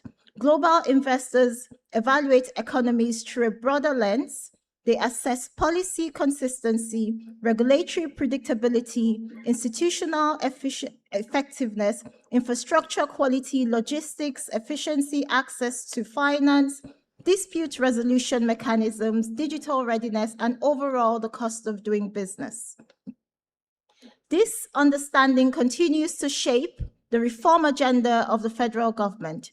Across multiple sectors, efforts are underway to modernize public institutions, digitalize government services, strengthen regulatory coordination, improve trade facilitation, enhance transparency, and reduce administrative bottlenecks that constrain enterprise and investment. These reforms are increasingly being complemented at the subnational level, where states are competing to attract investment, improve service delivery, modernize administrative systems, strengthen governance frameworks, and create more business-friendly environment. The objective is straightforward: to build an economy that rewards productivity, supports innovation, lowers the cost of doing business, and enables investors to deploy capital with confidence. Our ambition is not merely to attract investment, it is to create the conditions where which investments can succeed, scale, generate sustainable value for both investors and Nigerian citizens. Ladies and gentlemen, the opportunity before Nigeria and the European Union are substantial. The European Union's Global Gateway Strategy, with ambition to mobilize 300 billion euros in sustainable infrastructure and investment by 2027, aligns strongly with Nigeria's development priorities. It presents significant opportunities for collaboration across renewable sector, transmission infrastructure, transport corridors, digital connectivity, healthcare systems, advanced manufacturing, agri-business, critical minerals, and climate resilience infrastructure. Nigeria welcomes these opportunities. We are the home of one of the world's youngest and most dynamic population. We possess a vibrant entrepreneurial ecosystem, a rapidly expanding digital economy, abundant natural resources, and a domestic market exceeding 220 million people. Few countries combine demographic scale, entrepreneurial and energy, market depth, strategic location, and growth potential in the way Nigeria does. Transformation requires vision, it requires execution, and it requires investment. Above all, it requires partnership.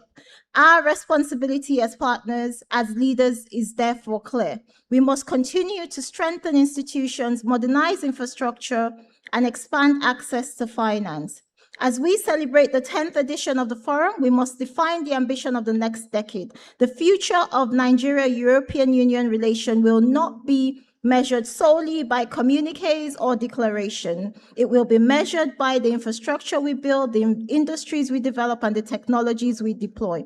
More importantly, Nigeria is undertaking the reforms necessary to ensure that investments succeed. These are the foundations we are strengthening. I reaffirm Nigeria's commitment to deepening strategic partnerships with the European Union and investors across the globe. The future of the Nigeria-European Union relationship will not be measured solely by agreements we sign, but by the industries we build. The future belongs to nations and partners that are bold enough to build it. Nigeria stands ready to do so. I thank the European Union, the EU delegation to Nigeria, Eurocham Nigeria, the Nigerian Economic Summit Group, and all partners for convening this important forum. I wish you all productive deliberations and every success as we advance these conversations. May God bless the European Union, God bless the Federal Republic of Nigeria, and God bless us all. Thank you so much.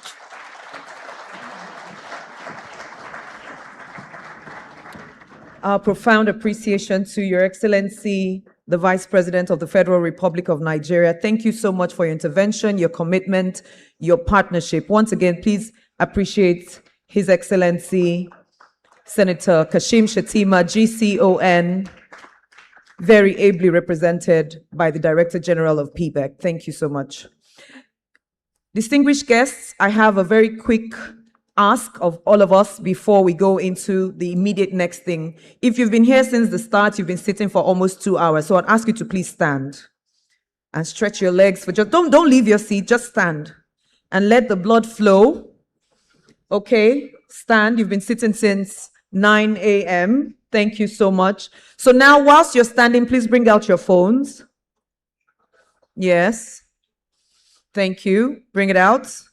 Take it to an app. There's an app on your phone called the camera. Do you know it? Yes. Just go there. Flip the camera to what they call the selfie mode. You know it? Raise it up just a little bit, a little above your head. Then capture the person standing by your side. At least one person, maybe two, or minimum one. No, don't turn it sideways. No, straight like this. Capture one person. Depending on whose finger or hand is longer, click on the snap. It might be the person by your side who would click, right? Yes. Then move your hand a little bit to the other person on the other side. Then snap. Chakam. Let your phone make the sound. Chakam. Sorry. Pyong. Then hold on. Whilst you're still standing, click share. That photo, share. 3 or 4 places you could share it to.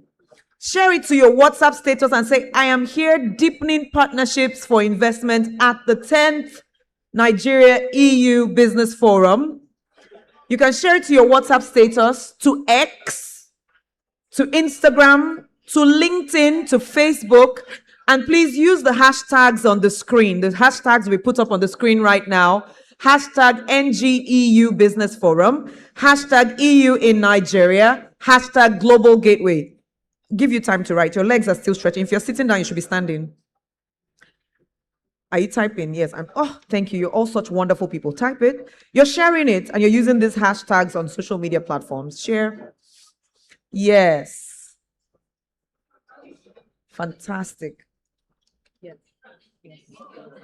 Thank you. We may take our seats now. All those in the tea and coffee area, please, I'd ask you to come take your seats as well. Thank you. Please, let's be seated. Thank you very much. Right now on the multimedia screens, we present to you a powerful interlude on the European Investment Bank. The interlude on the European Investment Bank Boost Africa initiative, a program that is turning the promise of European development finance into real African businesses. People movement, please, we may be seated now. We may be seated. Multimedia, let's play the video. Thank you. Very loud.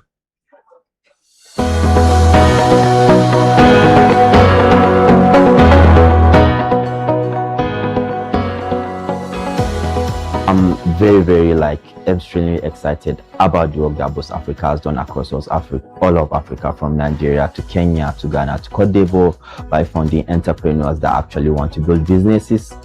And EIB has been one of the biggest examples of deploying capital to early stage companies, and the access to finance and capital that's very key in unlocking impact and growth.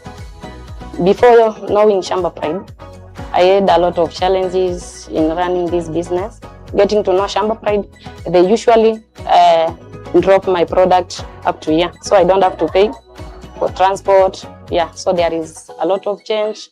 My production increased, that is the profit. Pharma today employs about 400 people across the business directly on the payroll. Many of those people have been hired in the last 12 to 18 months since we got involved in the Boost Africa initiative. Growth that we've had in the last 3 years is going from 100,000 users to 1.6 million users active in the business. Boost Africa nous a ouvert énormément de portes. Ça nous a permis de développer notre croissance et aussi de construire de nouveaux produits. Through the work we are doing at DIA, we have provided employment both directly and indirectly to over 300 plus young people all over Africa. Programs like Boost Africa and the work of the European Investment Bank, I think, are really critical.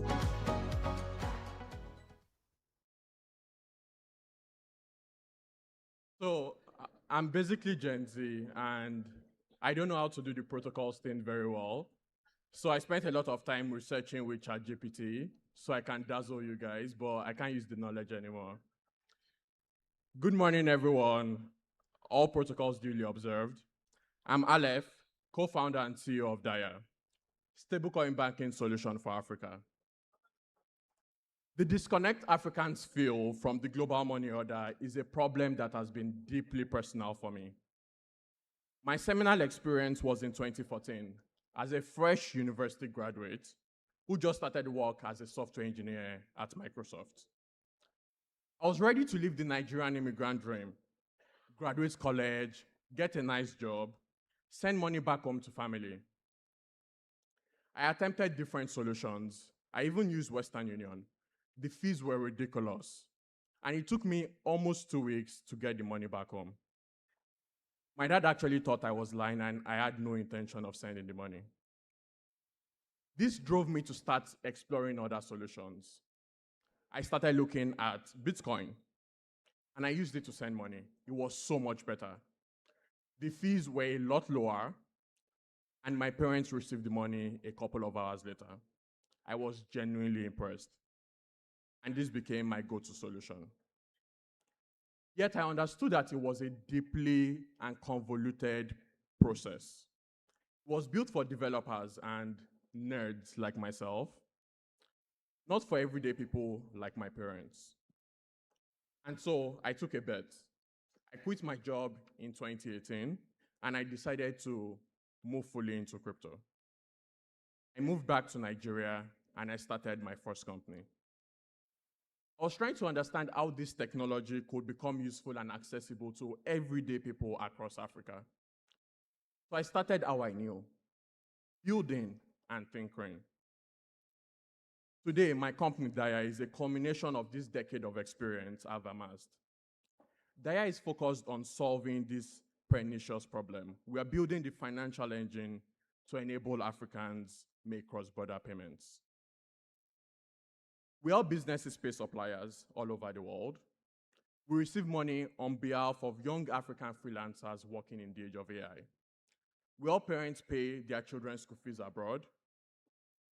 And we're building the rails to help Nigerians all over the world invest in the stock markets. One of my favorite stories of our impact has been helping my friend Aisha, who is a doctor living in Texas.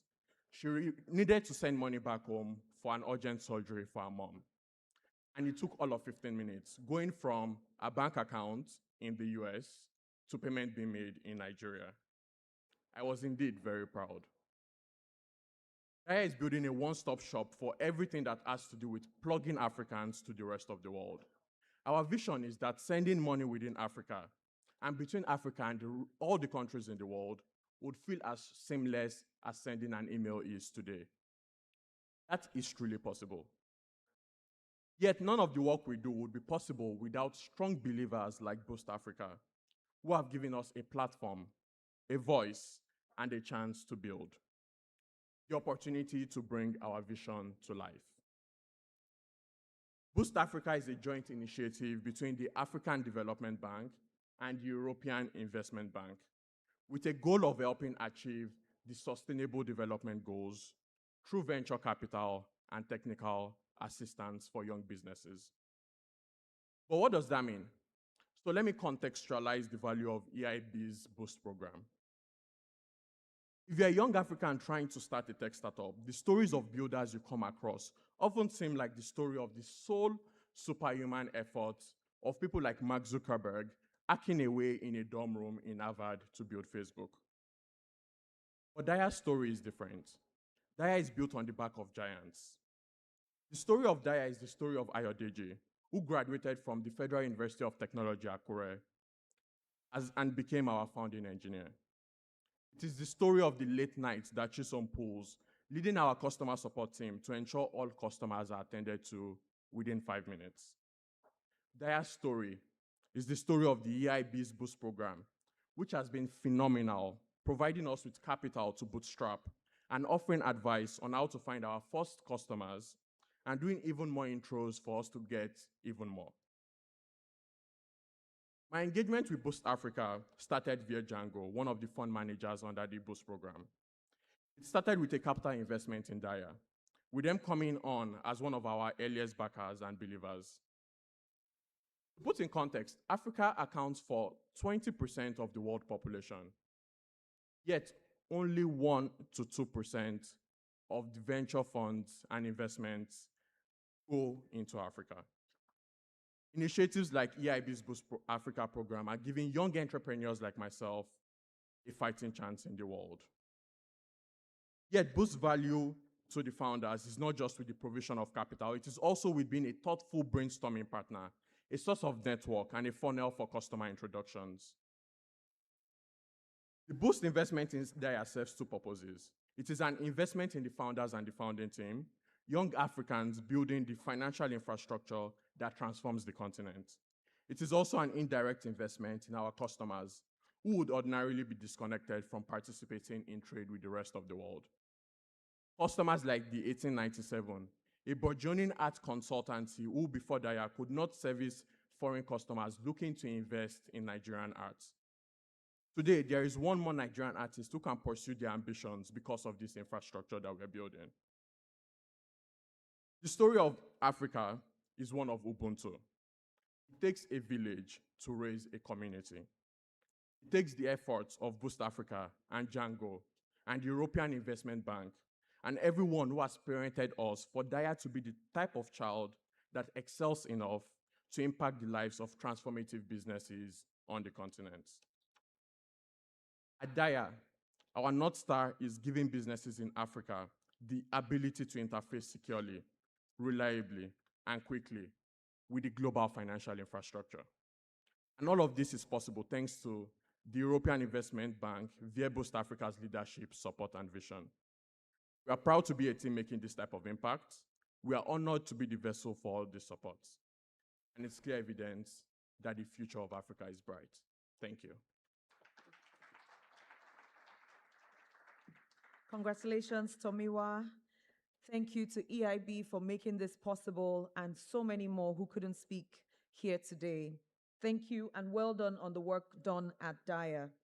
Distinguished guests, we go now into the first panel session for today, where we discuss financing sustainable investment. How do we finance sustainable investment in Nigeria? That's the underlying question of this next session. I would like to welcome the moderator for this session, who will then set the tone and bring up her discussants. She is a chartered financial analyst and partner at Sahel Capital. Please welcome Ms. Oluwatosin Ojo as she makes her way to stage. She's here.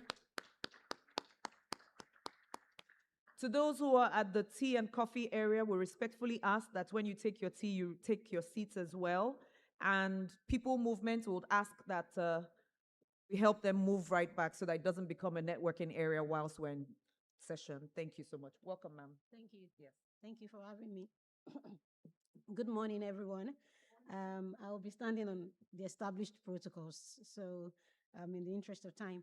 And this panel is financing sustainable investment, and I'll be inviting to come up stage the panelists and discussants. It's my distinct pleasure to welcome Mr. Rotimi Akinde, who is Executive Director, Bank of Industry. Please, Mr. Rotimi Akinde, thank you. Let's give a hand, please.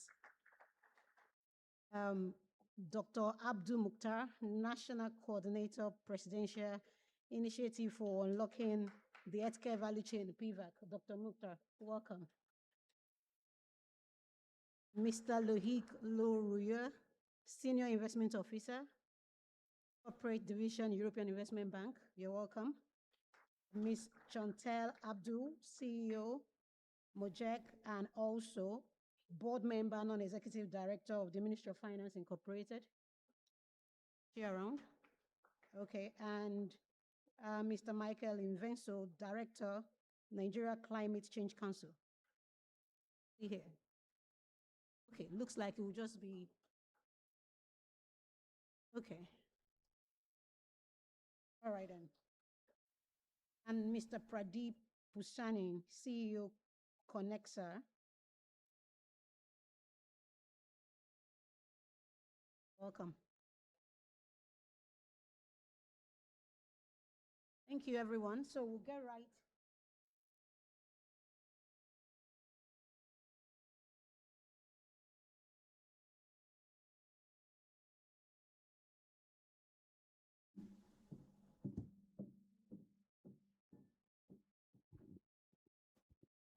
morning once again, everyone, and welcome again to my distinguished discussants and panelists. And these are all very well accomplished, well experienced individuals here, and I think we're deeply honored and grateful to have them here to discuss perspectives on financing sustainable investment, specifically in terms of the relationship of the EU and through the EIB with a number of the financial institutions in Nigeria. We're going to be focusing on specific examples, practical case studies across a number of different sectors: healthcare, climate, renewable sector, in the course of this discussion, and maybe agribusiness. So welcome all of you once again. I'll start with Mr. Loic. Please, as you know, European Investment Bank, there's been a number of initiatives and partnerships recently that we sort of had with banks in Nigeria. Bank of Industry as one, Wema Bank also, specifically around HDX guarantees. I would like for you to speak a little bit on that, on the work that has been done so far, and share practical examples on that. Thank you. Hello, good morning, everyone. I'm very pleased to be here, and thank you very much for the invitation. I would like to say that when I was invited here, I jumped on the occasion just to escape the heat wave in Paris and in Luxembourg and to get a bit of fresh air in Nigeria and Africa in general. So thank you very much again for the occasion to speak here. I work for the European Investment Bank. I'm a senior advisor there, and I specialize in large corporate financing at the European Investment Bank. Shall I say a few words about the EIB, if that's okay with you? Yes, please. I'm not sure if everyone knows the EIB very well. The EIB is a bank of the European Union. We are based in Luxembourg, in Europe.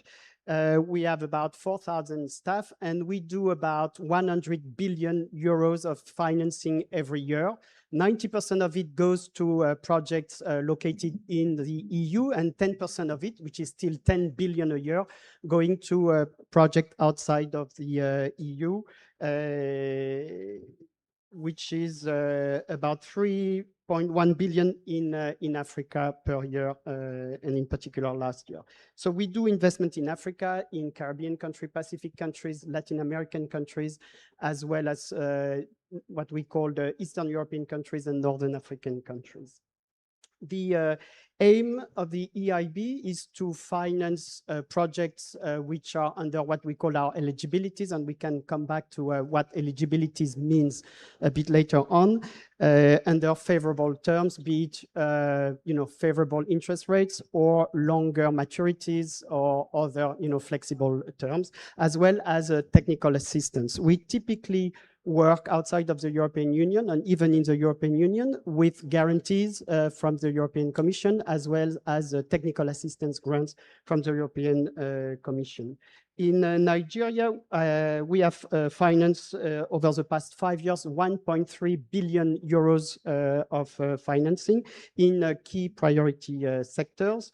And just to give you an example of how we are accelerating our financing in Nigeria, we have signed last year in 2025 over 500 million euros of projects. We are providing financing with various types of instruments, be it for the, and I'll come back to examples if you want later on, but so be it for the public sector and for the private sector with banking institutions, as well as investment funds, as we have seen with the Boost Africa example. And we can also finance directly large corporate projects. Thank you. Thank you very much, Mr. Loic. And we will come back to the specific examples as you've mentioned. I'm coming to Mr. Akinde, Mr. Rotimi Akinde, Executive Director at BOI. And in terms of also financing projects in Nigeria, I think the BOI plays a key role. You've done a couple of landmark investments in the healthcare sector. So I think maybe just also speak to BOI in terms of your role in Nigeria and some of the initiatives you've had, maybe healthcare, maybe other sectors around financing sustainable investment. Thank you very much. It's a pleasure to be here on this panel. As we all know, the Bank of Industry is Nigeria's foremost and largest development finance institution. And really what we have seen at the Bank of Industry is that Nigeria's challenge is not one of investment opportunities, but largely what we find is our ability to mobilize the right capital at the needed scale to fund a lot of projects. Now, what we've equally seen at the Bank of Industry is that we play a very pivotal role. Our role enables us to sit at the intersection of various global pool of capital providers, which means that we're able to see both sides. We're able to see the needed capital at the real sector side, but equally, we're also able to interact and interface with global capital providers in the like of EIB, for example. And, you know, in our considered view, we've seen that there is a renewed increase of international development partners who have begun to now play a more catalytic role in terms of the financing that they're deploying into the country. For example, EIB, the European Investment Bank, facilitated 50 million euros to us at the Bank of Industry, which was geared towards the healthcare sector. And that money was used basically to deepen our capital into supporting a lot of healthcare, pharma space for production of medicines, for consumables within that space and the like.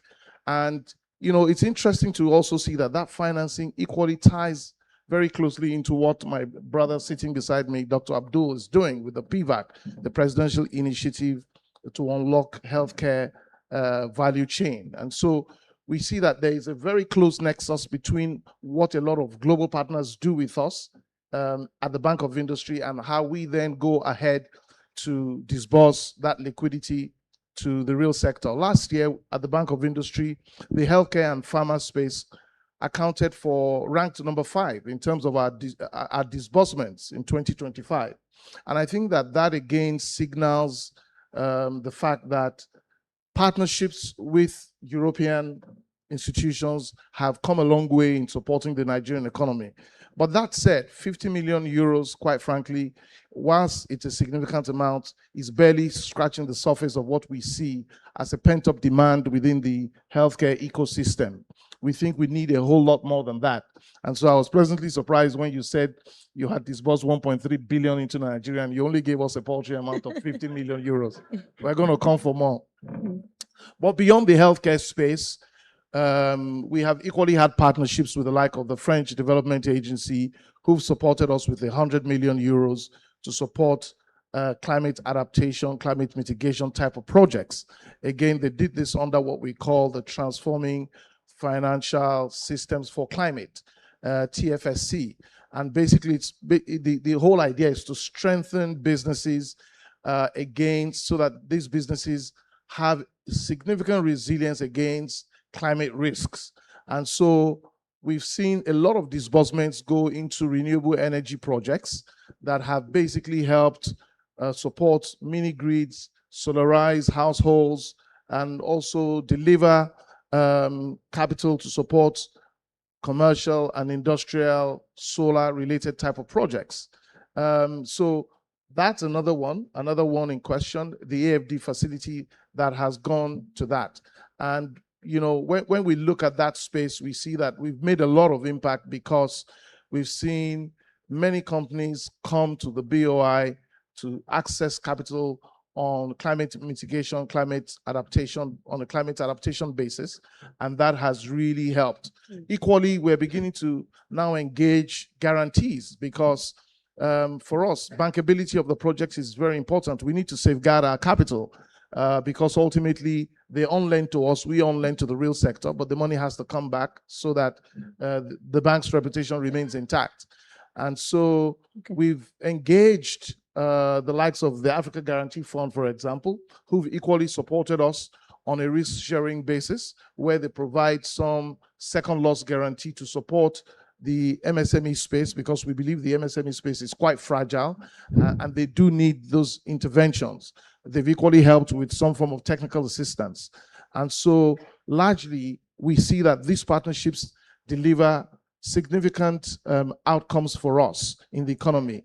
Finally, I would say that another partnership we've had at the BOI is that the BOI stands as Nigeria's first Nigeria financial institution and DFI that has been earmarked as Nigeria's implementing agency for the Adaptation Fund, the UN Adaptation Fund. And this again further buttresses the fact that BOI has done something right in terms of being able to relate to a lot of global funding partners. Come bring your capital to Nigeria. We would help you de-risk. But equally, the Adaptation Fund is also designed to help channel liquidity to support a lot of climate adaptation and build resilience across various identified projects. So we find partnerships very useful to us and very have made significant impact. Thank you. Yeah, thank you very much, Mr. Kende. I'm happy you linked some of the initiatives you've been doing in the healthcare space to what Dr. Mukhtar has been doing at PVAC. A couple, I think maybe last year, I was part of the judges, assessing investment in the healthcare space for PVAC. Dr. Mukhtar, I'm coming to you still in that healthcare space. I know there's been a lot of work that has gone in, and it will be good to shed more light on your activities at PVAC, all the efforts that have gone into, first and foremost, organizing and unlocking the bottlenecks that are hindering investments in that space, and of course, structuring and financing investments in that space.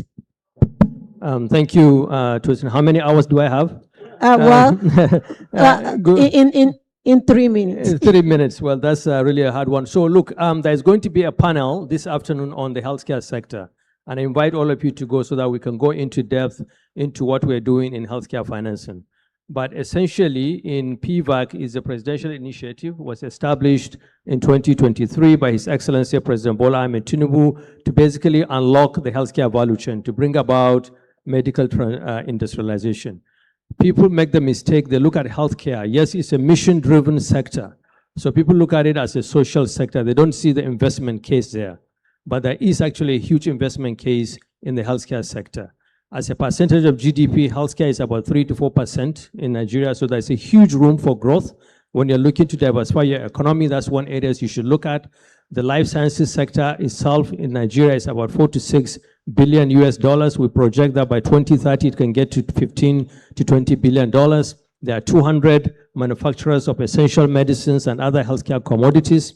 You look at the performance on the Nigerian Stock Exchange last year, out of the top 10 performers, 4 of them are actually pharmaceutical companies. So that's a huge business case to make for the health sector. Now, in PVAC, what we do, we look at the barriers. And, at the beginning presentations, there was a talk about lack of access to market, finance, the policies, the infrastructure, and all of that. So what we try to do is to build an ecosystem. You can bring in as much investment, as much money into a sector, but if there is not the right enabling environment, the right framework, the right ecosystem, there is nothing that will happen. So in that regard, what we've done so far, there is a policy, a huge policy direction. The federal government president has signed an executive order that is providing fiscal incentives in the form of zero duty, zero VAT for bringing equipment and machinery and raw materials for local production. Already about 49 companies in Nigeria have taken advantage of that to the tune of about 20 billion naira. We've created a group purchasing organization to shape the market, to create the procurement system, the volume guarantees that manufacturers need to be able to produce. We've created a manufacturing academy to address the lack of skills in the industry. It's called Empower Academy. It's actually online, it's going. We have about 3,000 Nigerians and other Africans already enrolled in that program. Now, coming down to the issue of financing, in the healthcare sector, I think that the right kind of financing must be innovative. You have to think outside the box. This is a sector that, again, because of the social impact, the social orientation, you need to have some kind of blended activities so that the cost of capital will be lower. It needs to be long-term, so you need to find a way to blend it with grants, with donor money, but also with private sector money. Because that's impact is the key. You need to also have the right kind of instruments. In our pipeline in PVAC, we have about 90 plus projects in the healthcare space. Most of the biggest challenge that we have is the bankability. So when I go to my brother here in BOI, you know, he needs to see all the bankability, the business cases, the feasibility. So the kind of funding will have to provide development, you know, how you prepare projects. You have to look at maybe working capital. You have to look at just outside the box thinking. And I think there is a lot of money now. To wrap up my 3 minutes, the European Union, I want to say thank you for being a great partner to PVAC, to the health sector in Nigeria. The EU has understood the need to build that ecosystem, and a lot of the work, the partnership that we're doing with EU is really putting all those building blocks, the ecosystem in place, while also talking to the likes of the EIBs. I know that we have this marriage between EIB and BOI. We, PVAC, actually, with the priest or the, we brought you together. So, and I want to do more of that. We're in the market to raise a 200 million private equity fund that we call Life Here Fund, and the EIB, I know we're having discussions with you around that. So we'll be looking to do more. And there is also the whole manufacturing ecosystem building that the EU is doing, MAP Plus, and we're going to talk about it going forward. And I see GIZ in the room. GIZ is also a great European partner that is doing that. To sum up, great things are happening. So from the work that we're doing, as soon as I finish this panel, I'm heading out a few kilometers away from here. We are commissioning an oxygen plant here in Lagos to resolve the issue of medical oxygen, which is a huge problem for us. 2 days ago, the Honorable Coordinating Minister of Health and myself were in Akwa Ibom. We launched what we call Akwa Ibom Medical City, which is really a huge quaternary hospital plus manufacturing, pharmaceutical manufacturing activity. This year, in addition to these two projects, we are commissioning 9 manufacturing projects in Nigeria, and many of them are with EU partnerships. Finally, some of those partnerships, Vestergaard, the world's largest producer of bed nets, that is in Denmark, is coming. In July, they're going to produce the first ever long-lasting insecticide bed net right here in Nigeria, thanks to the work we're doing in PVAC and thanks to the EU partnership. Bayer, a German company, which is one of the world's largest pharmaceutical companies, has signed an agreement in one of the fora. They are this year going to break ground to start producing family planning products in Anambra State. Again, another EU company. So partnership is going. We'd like to see more, and I'm available now and in the afternoon to talk more about what we do in the healthcare sector. Thank you. Thank you very much, Dr. Mukhtar. Yes, a round of applause, please. Well done to you and all the people at PVAC for this great work, and thanks for shedding light into it, because a lot of these things people don't know, and I mean, it's good that people know and see the kind of things that are happening. I'll move a little bit to renewable energy, because these are two sectors that we're focusing on this panel around financing sustainable businesses, and we're thinking of sustainable business and sustainability from the perspective of healthcare and the energy sector. Now, coming to renewable energy, I'm coming to you, Madam Felicitas, right? I got that right. So she's representing the DG for the National Council on Climate Change. And the question to you really is, what are the policy developments and frameworks that maybe you've been working on, has been going on, that makes Nigeria better able to assess investment and financing around climate initiatives? Practical example, there's the entire concept around carbon credit. It's very nascent here, and it's really not clear what we should be doing to sort of leapfrog and take advantage of all of these climate initiatives. So it would be good to really get your thoughts, especially from a policy point of view from NCCC. Thank you very much for inviting the Director General, Barrister Tenima Jokudumi of National Council on Climate Change. I will be speaking as a policymaker, like you said. I am not a climate finance expert. But again, Nigeria is obligatory to the Paris Agreement, and for that reason, we have submitted the first, the second, and the third NDC, which is called the Nationally Determined Contribution, and also our long-term low-emission development strategy. And for us to meet that obligation, there are financial components of that submission. The NDC 3.0, which is the most recent one, said that Nigeria must use about $337 billion to achieve that NDC. And again, on the long-term low-emission development strategy that we have submitted, luckily, the German GIZ supported Nigeria in developing what they call the Net Zero Investment Plan. An assessment of the need for us to meet that net zero by 2060 is about $500 million. Then recently, a World Bank has just submitted a report for Nigeria, which is called the Country Climate Report and Development Plan. And they say they need about $281 billion to achieve climate action between now and 2035. If you look at all these figures, it also means that Nigeria needs to do activities that will champion international funding. So we are just coming back from the SB 64, and on Article 6, our nation has been advised to go home and define the means of implementation of Article 6. And how do we do that? The very first thing Nigeria has done is that we're strengthening the regulatory framework by with the support received by UNDP. We have actually developed what they call the Nigeria Carbon Market Banner of Procedure, and also Nigeria Carbon Market Framework. That is to strengthen and also to define the roles and responsibility of different relevant stakeholders. And the second one is also to champion transparency and also to promote investors' confidence. The second one we have done in the line is that with the support we receive under the climate promise of the UNDP, we have also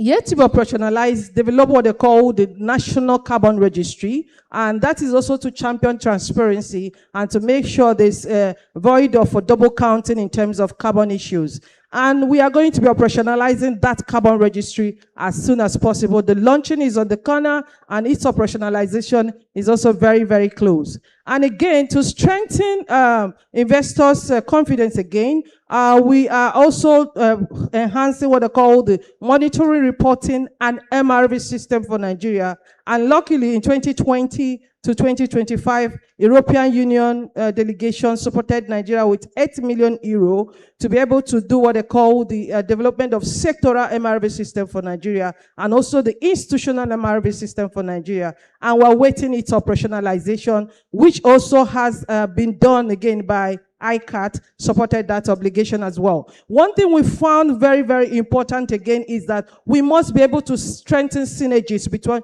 relevant stakeholders, because everybody is working in silos, and that is not also going to be very good for the carbon market operationalization in Nigeria. And the next thing, very, very vital, is that we have to build the capacities of the different institutions, the development project developers, and also the financial institutions and the MDA. So these are the things that the government is doing that will facilitate us operationalizing the carbon market in Nigeria. Thank you. Thank you very much. That's quite comprehensive. I'm happy to hear that we're now working on the carbon registry and the framework, to be able to tap into the carbon market. I'm coming to you, Mr. Pradeep, and you're an investor and an entrepreneur, and you've been part of your investment and the opportunities you've seen around renewable. I think we would like to hear more around that. I mean, your thoughts, especially linking that to what Madam Felicitas has said around the new initiatives that are coming up. How do you see all of these things translating to actual entrepreneurship, actual investability, such that people can benefit from it? Thank you, and good afternoon, or good morning still, everyone, and thanks for having me. Congratulations on the 10th year of this forum. It's an impressive milestone. Connexa, the company I lead and founded about 8 years ago, focuses on large grid-connected power infrastructure. So we invest in large-scale generation, invest in transmission and distribution, and invest in providing large industrial customers 24/7, 100% reliable, 100% renewable power all the time. And as a result of that, they can get rid of using a combination of diesel or gas or a grid that doesn't work. And we deliver significant savings in the way that we operate. But some of the panelists have talked about, what is actually needed. And I'm really thankful to the EU, because through the instruments that they have, we've been able to achieve some of the things that have been mentioned. For example, in order to really deliver projects like this that are bankable, you need to have a decent cost of capital. There's a lot of people that believe that Africa is very risky and therefore the return should be high. But at the end of the day, this is infrastructure. This is long term. And so anyone that thinks that anyone in infrastructure is going to make 20% returns will probably not be able to invest in projects. The return expectations needs to be half that, actually, in long-term infrastructure. You need long-term investors, not only the cost of capital, you need the scale. And I think that's my biggest concern. We've been operating in Nigeria now for about 7 to 8 years. We've been able to unlock over $100 million, and it's really not enough. And it's also what my colleague was saying earlier. The real need is billions and billions of dollars every year, not just 1 year, not just by one entity. And, whilst we've made progress, and we also feel that there's a lot more to do. We need to be bolder. We need to be much more ambitious. And we need to, I think, have a little bit more of a coordinated framework. And the real life example for us is Connexa does things typically in 2 stages. There's a development stage for any project, like the feasibility, and then there's the final investment decision where construction actually starts, and then after construction is the operational stage. I would say 99% of the investors today do not want to invest in the feasibility work. It's too risky. Out of 10 projects that you support the feasibility, probably 1 or 2 will only see the light of day. It's the riskiest part, and there's a lot of conditions, there's a lot of issues. And also, even when we get that money, and we've been able to unlock some EU money for pre-development work and feasibility work, because of the regulatory framework in Nigeria evolving so rapidly. For example, in the power sector, you have the regulator, you have NERC at the federal level. Today you have state regulators, then you have TCN, then you have the distribution companies. I mean, imagine explaining this to a foreign investor. By the time you're explaining the story, the investor has lost interest. They're like, hey, there's easier places where I can put my money at the end of the day and meet my targets. So it's an evolving landscape. It's not an easy landscape to navigate. There's a lot of moving parts. And so we need a little bit more scale. We need more urgency. And I think just much better coordination between the different types of capital that are needed at different stages to be unlocked faster. Thank you. Thank you very much. Unfortunately, we're running really, close on time. I'm going to come to Mr. Loic for sort of like wrapping it up and tying everything together as, a major partner to a lot of the institutions represented on this panel.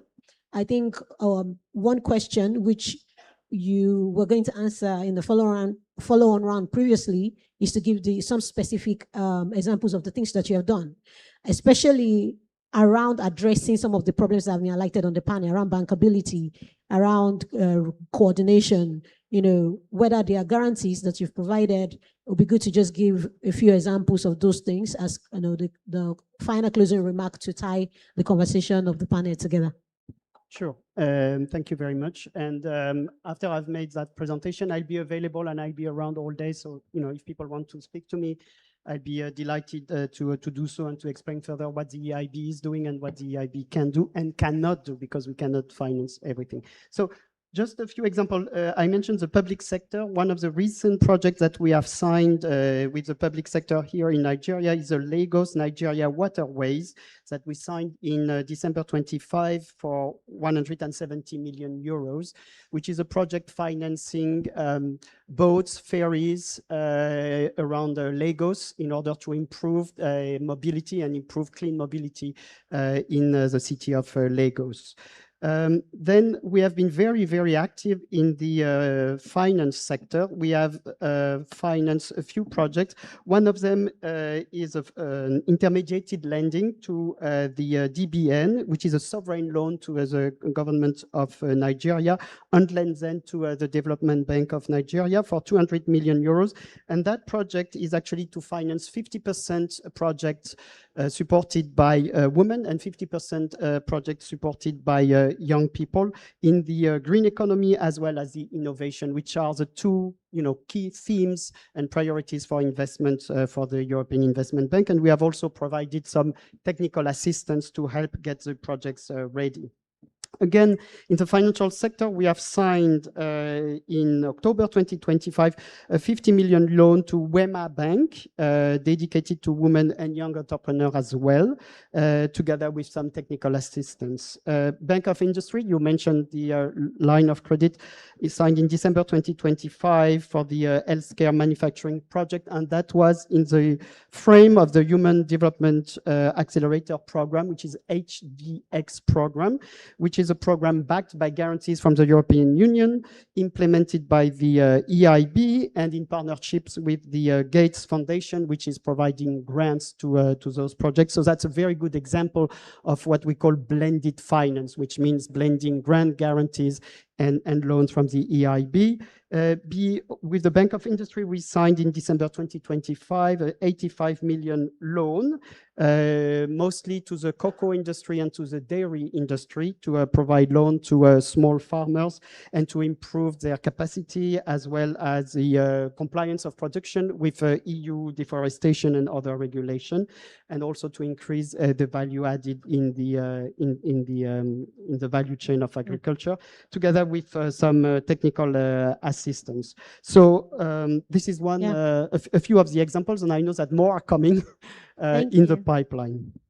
Thank you very much. I deliberately wanted him to close with some specific examples of this project, because a lot of times we see headlines, but we don't know the specific projects and where they are. And if an entrepreneur in the room, you're looking for financing in all of these areas that have been mentioned, you've heard the institutions, you've heard the financing that have been provided, the guarantees, the grants, please approach them, and together let's build more sustainable businesses out of this 10th edition of the EU Business Forum. Thank you very much to all my panelists, Mr. Pradeep, Loic, Mukhtar, Mr. Rotimi, and Madam Felicitas. Thank you very much for your time. And thank you, audience, for having us. And thank you, Madam Moderator. Please rise for a group photograph before you leave. Thank you. The photographers will direct on who to stand where. Thank you very much for the in-depth conversation. Please direct. Yes. Yes, thank you very much. Whilst the session was going on, someone brought to me a case that has ATM cards, an ID card. So if you are missing yours, it's like a little wallet. Please do well to find me in the corner of the stage over there. Come with the police report, proof of, okay, for the sake of removing bureaucracy, just show that it is yours. Let's not reduce the bottleneck, please. Thank you very much. For those who are here for the B2B matchmaking sessions, we start at noon, which is about about 15 minutes from now, and it will be down to my right, out this door to the very end. You'll see the markings all around there. We start at 12, so please do well to head over there at noon. The next session will be going on, so I'll crave your indulgence to do it as discreetly as you can.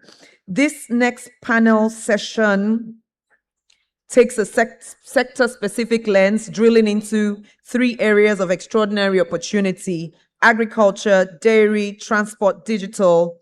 These are the sectors that feed families and move goods. Ms. Marshesh had talked about moving quality of life. This panel goes into it.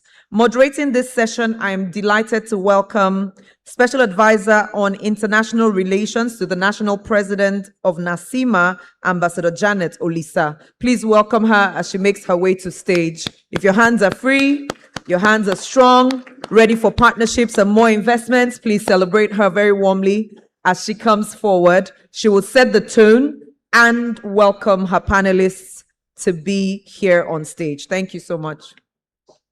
Okay. Okay, fantastic. I have a name for the representative of Chantal. You have the person of Chantal. Got this message from England. Chantal Olisa.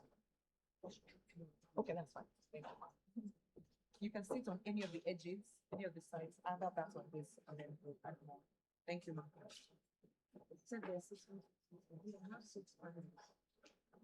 Okay.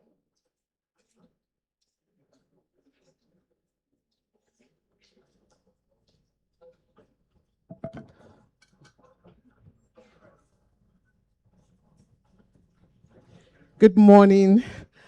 I'm waiting for one more chair. I have 6 panelists with me. But while that is going on, I know we are tight for time. I would like to start by introducing my first panelist with all humility, and it's my pleasure to welcome Nigeria's Pioneer Minister of Livestock Development for the Federal Republic of Nigeria. He holds a BSc and a Master's in Political Science from the Ahmadu Bello University, Zaria. And that kind of created a career path for him as a lecturer. But as time goes on, you will see that he became a very much well-trusted person in the livestock industry based on his wealth of experience, strengthening the agricultural value chain, enhancing food security, and attracting private sector investment. So I welcome Alhaji Idi Mukhtar Mehta. Welcome, sir.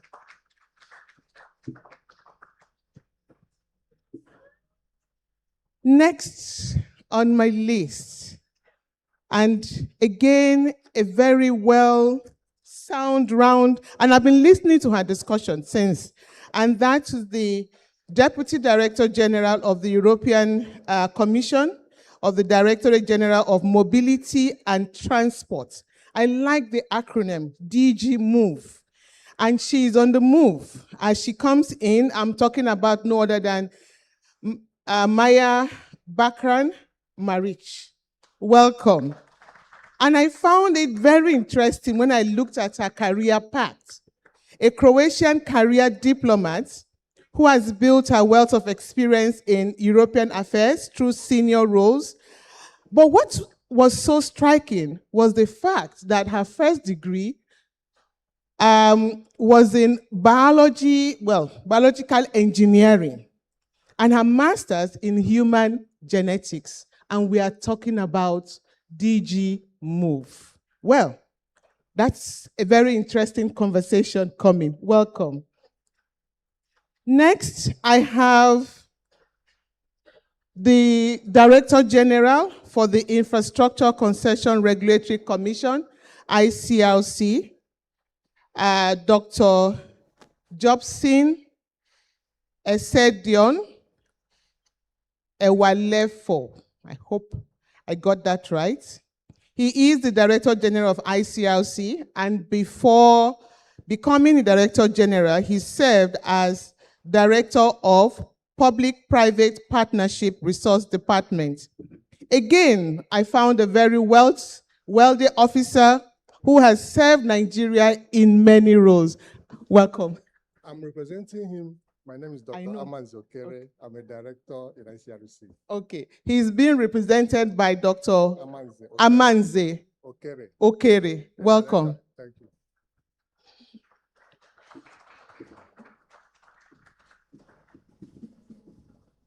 I like the fact that the next gentleman is the first director for Nigeria at the European Bank for Reconstruction and Development. I'm talking about Mr. Hamza Al-Assad. Please welcome Mr. Hamza Al-Assad. He's a leading pioneer in the work that is happening happening in Nigeria. And why not? We are talking about reconstruction and redevelopment. Again, we know that in his previous assignment, he was in climate strategy and regional delivery in the same bank of reconstruction. So, but why are we talking about having such powerful people in the room? Is because we want to see how we can have PPP arrangements. And coming from the private sector, I have a beautiful and again fantastic lady who is the executive director of Friesland Campina Wemco Nigeria Limited. And I love her name, Mrs. Oreoluwa Famurewa. And that's, I hope I pronounced that, but the first one excites me because she's the friend of the Almighty God. And that has to be a friend for all of us. She has over the years given 28 years in public and regulatory affairs in the same organization. So I welcome you. Thank you. Gift of God. I know, gift of God, friend of God. I love that. Thank you so much. So, I have one more person. And again, another important, covering two important countries in West Africa. But we are not going to fight about jollof rice. We are going to talk about technology. And I'm inviting Mr. Marcos Rembichi. He's the country manager for Nokia, Nigeria, and Ghana. Is he in the room? He's coming. Okay, thank you. He's a leading Nokia commercial operator, and over the years, he has 20 years of telecom sector. Welcome. I'm just trying to move fast, and I want to start this conversation with the Honorable Minister of Livestock. We need to set the pace for public-private partnership. How do we ensure that the private sector here in the room, both within Nigeria and from the European Union countries, understand the sector, the livestock sector, and agriculture as well, because you can't have livestock without agriculture. How can we partner with Nigeria in this sector? What are the policies that have been put in place to make sure that the partnership is robust, that benefits both sides? Because in business, we're looking at the profits. What will profit us on both sides of the equation, both the Nigerian businesses and the European Union businesses? Thank you, sir. Thank you. Distinguished participants, excellencies, ladies and gentlemen, let me confess that this is my first time at this very, very robust forum, at its 10th anniversary. And that probably has to do with how we have treated livestock in the past. But today, with the coming of the ministry, livestock is getting prominence and is also taking the center stage. The challenges in the livestock sector are quite obvious. One is we are dealing with a sector that has been neglected for the past 64 years. And in the last 2 years, when at the federal level, Mr. President created the ministry. And today, here we are just 2 years old. But I hope we've been able in the past 2 years to brand the ministry, to ventilate all the challenges, and also put on the table the huge opportunities that are there in the livestock sector, as it were. Note now, in terms of partnership, the minister has always been out there to create the enabling environment for investors. Depending on the business model, a lot of private people today are finding it very, very attractive. And we are very, very happy to report that there is a huge appetite for investment today in the livestock sector. And you can see that from the EU, 3 of the global players in the dairy sector today are really planting their feet very deep in the Nigerian dairy space. In no particular order, if you look at, for instance, Danone is doing very well in the country today. If you look at also Friesland Campaigner is another giant, very old player in the Nigerian dairy sector. If you look at Ala, another global player, is also finding his feet in the Nigerian sector. And interestingly, all these 3 companies are from the EU. Now, in the recent past, we've had an opportunity to also have a conversation with the EU coalition of the willing and able. And they're here, they are talking about a very, very big investment, close to more than 200 million euros in the dairy sector. We've had very robust conversation, and we are scanning the environment. We have set a small technical committee to advise on the investment areas that are quite challenging. One, we are looking at breed improvement in terms of merit genetics into the sector. We're also looking at capacity building, as well as also market access. So as far as we are concerned, the opportunities are huge. And to see that these 3 global players have all come together, not at individual, so corporate social responsibility, but bringing in about 400 years of experience between them to bear on the Nigerian sector, not necessarily competing, but coming together to create that synergy between themselves, and then taking Nigeria as a single market for them. For us, goes to show the confidence and trust they have in the Nigerian dairy space, to be able to pull their resources and experiences together to make sure that the Nigerian market also benefits from the historical experience of about 400 years to be brought to bear on the Nigerian sector. Now, what we are doing in the Ministry of Livestock sector is to create that enabling environment, policy harmonization, providing standards, regulation, and direction to make sure that we benefit from that joint effort coming from the EU.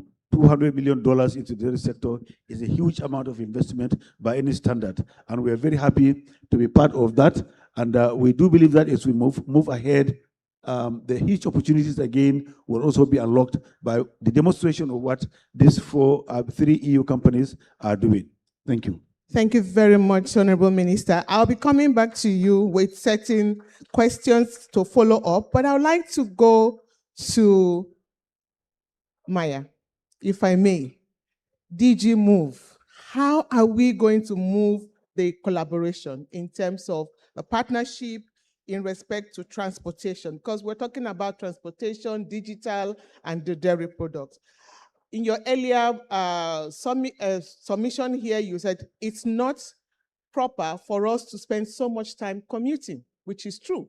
I would like to move fast, get more mobility, and achieve more. So what are the partnership and what are the success or failures that you think we have?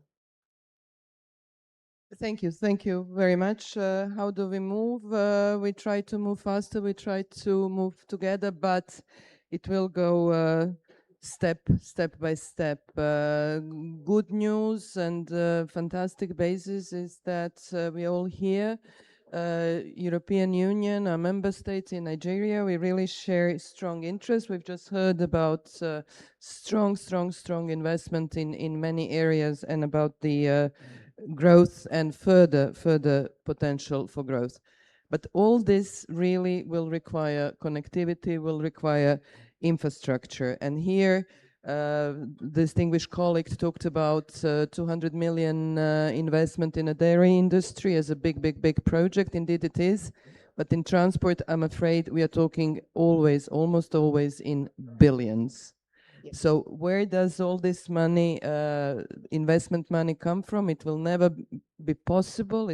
We haven't found a formula in Europe. There's not enough money. So it will not be coming from public investment only. It will really have to rely on private investments. So this is where the important model of public-private partnerships, the infamous PPPs, come in, and they can be the right answer. And again, because of the needs, they're often the only answer to this huge challenge of infrastructure financing. They're not the only model. We don't have time to go into all the others, but there's really, we say PPP, but there's so many layers. You can have different elements of private financing, public financing, international financial institutions. We have an EBRD colleague here, EIB was here before. So you have all kinds of models that we then just simplify and call the PPP. Here we have immense experience, and we can help and advise, and we have dedicated colleagues in our EU delegation here in our member states to try and share some of the good experience, and in particular some of the bad experience. Don't repeat some of the mistakes we have seen we have made in Europe. So wherever we can give you advice on how to avoid it and to go faster, we will be happy to do it. So I experience so far, both also observing what is happening in Africa. Success will depend on many factors. I will just briefly mention 4 of them, and again, come to us, we can discuss in more details. One is, and we talked about it in the morning, stable and predictable regulatory framework. Investors need certainty. So that's number 1. That's really a starting point. Then we move on, and it gets more and more complicated. Project preparation. Many infrastructure projects fail to attract investment because feasibility studies are weak, demand forecasts are unrealistic, we have poor allocation of risks. So there's many factors in project preparation. So it's really important, crucial to really engage in project preparation. We move on. Now we have prepared a good project, and then we come to the financing sources. And here, sometimes why PPP doesn't work is unbalanced risk sharing. So this is another element that really has to be done well, and it's actually one of the most common failures, at least as we in our experience of PPP failure. So the party is being allocated the risk, and they're just not able to manage them. And then we come to another cornerstone, so 5th pillar of successful PPP, and that is strong public institutions. Governments will always be responsible for federal, local, regional, but it's the public authorities who are responsible for planning, for regulation, for oversight, and for public accountability. So this is where PPPs come together and also rely on the public authorities. I'll try to speed up, give you 2 good examples from Europe, also to mention relatively recent examples. So we have, it's taken some time to reach them. One is the 340-kilometer double-track electrified rail line between Tours in France and Bordeaux.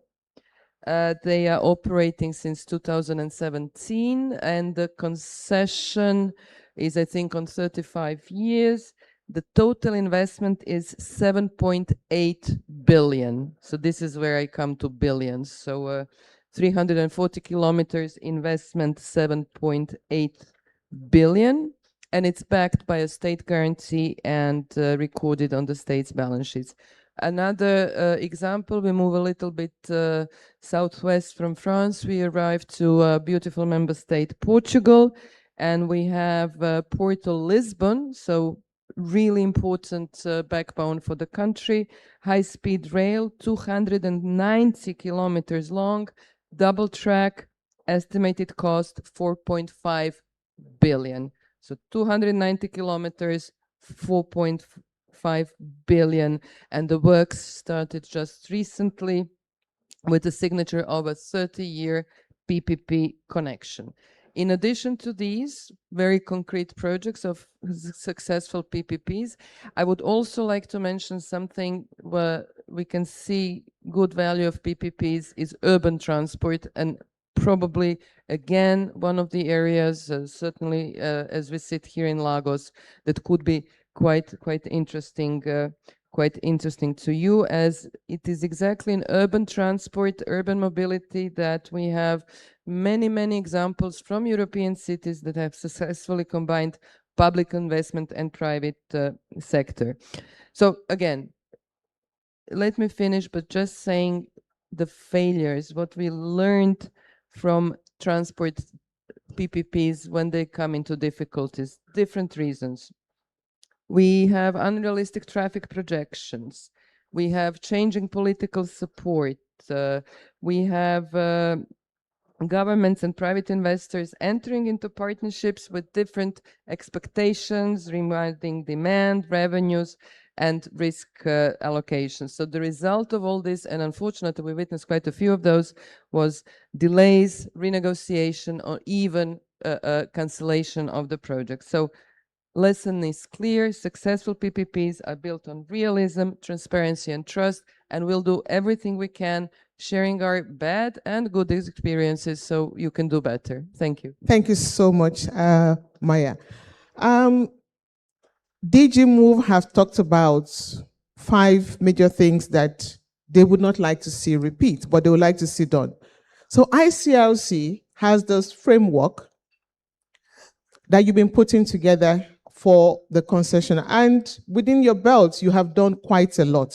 The question here is, how do you ensure stable framework? What's the preparatory mode that you have? And as well, what are the policies that you have put in place to ensure that there's investment confidence in Nigeria?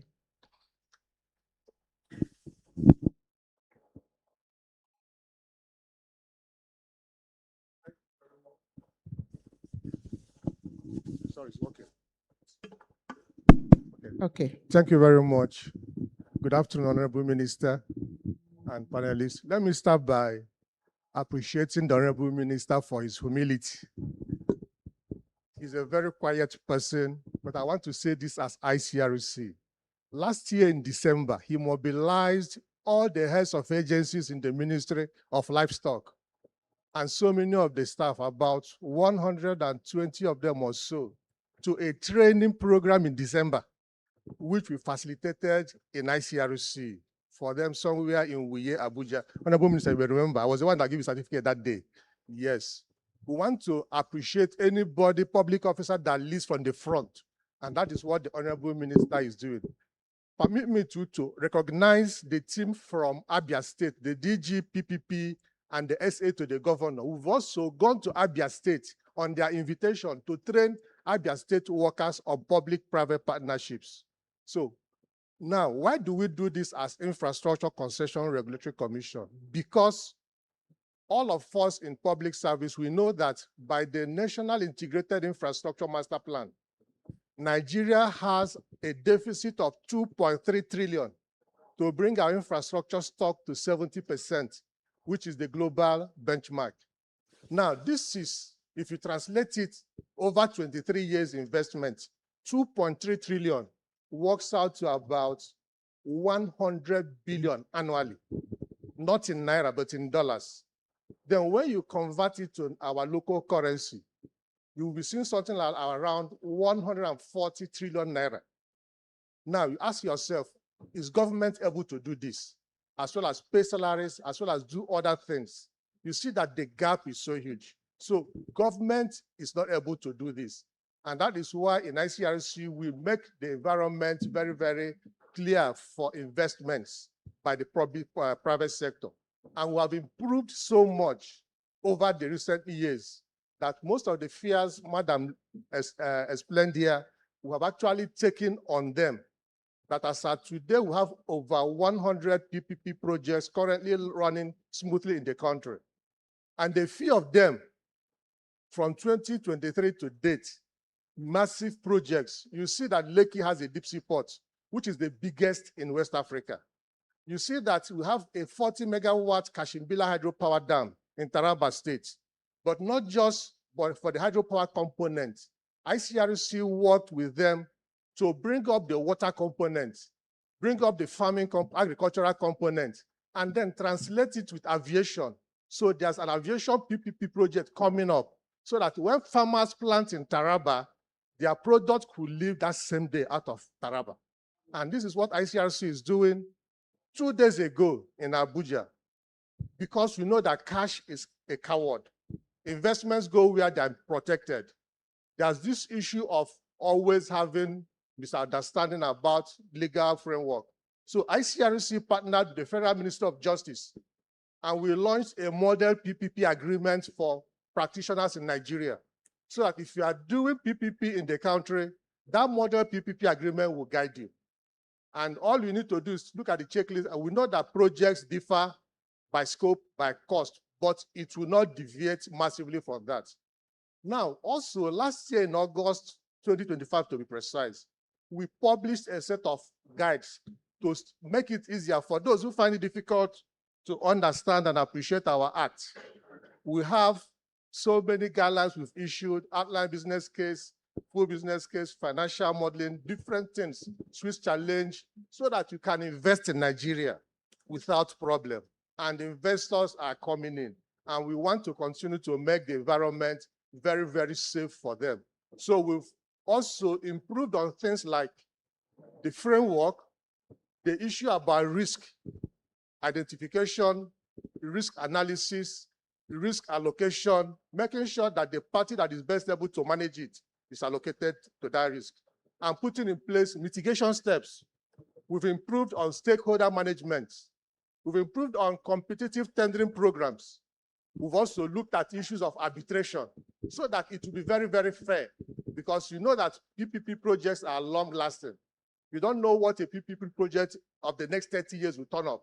So most likely you have issues of disputes. We've set in motion, and they are actually working on that, have to help us resolve disputes and put in place arbitration steps. So ICRC is doing a lot. But if you ask me, how are we doing in Nigeria? I would say Nigeria infrastructure needs to start as early as yesterday. Thank you very much. Thank you so much. So we've looked at what are the policies in place, what we do not want to see, and what are the relevant guides that have been put. So first and foremost, Hamza, welcome to Nigeria. We're happy to have you at a very crucial time in our economic history, at a very important time that we need to build. So your experience coming in to Nigeria so far, and the fact that Nigeria has just been added into the list, and that for us is a big win, is a big gain. So what are, as a new member, meaning Nigeria as a new member, how can we ensure that this partnership we're trying to build, that really brings fruitfulness into what we are doing? What are the things that Nigerians should look out for in this partnership, and what are you bringing to the table? No, thank you very much for the warm welcome, and I'm very honored to be on this panel. I have to say I came from Egypt. I lived most of my life in Egypt, so Nigeria feels like a second home to me. Cairo is like Lagos, I have to say. I think maybe to start on the partnership with Nigeria, the bank took a historic decision back in 2023 to expand to 6 sub-Saharan African countries, Nigeria being the biggest. And at the time, our shareholders approved this expansion, and controlling shareholders being the EU and EU member states were a big part of this important and historic decision. 2 years later, I landed in Lagos, and today we have a team of 16 Nigerian professionals based in Lagos, expecting to be up to 25 by year end. We've already signed a number of projects, 5 projects, 4 in the private sector, 1 with the government of Nigeria. And I'm not only saying this for self-promotion, but also to highlight that all of this wouldn't have been possible without the partnership and support of the Nigerian government. The Ministry of Finance being kind of our governor at EBRD. Moving maybe to a partnership with the EU, one of the things that allowed us to do a soft landing is the support of the EU to us when we first moved here. The ambassador himself, but also the team, Massimo Inga and the full team and the team in Brussels, they've really showed us what the meaning of real partnership is and helped us kind of do a soft landing. I think it's important to know how to leverage our presence. It's important to understand our mandate a little bit. So I'd like to start by saying that Nigeria is a shareholder in the bank. So Nigeria owns the bank, has visibility, and has say into its strategic directions, its operational directions, and is really part of the bank like many other shareholders. So that's very important.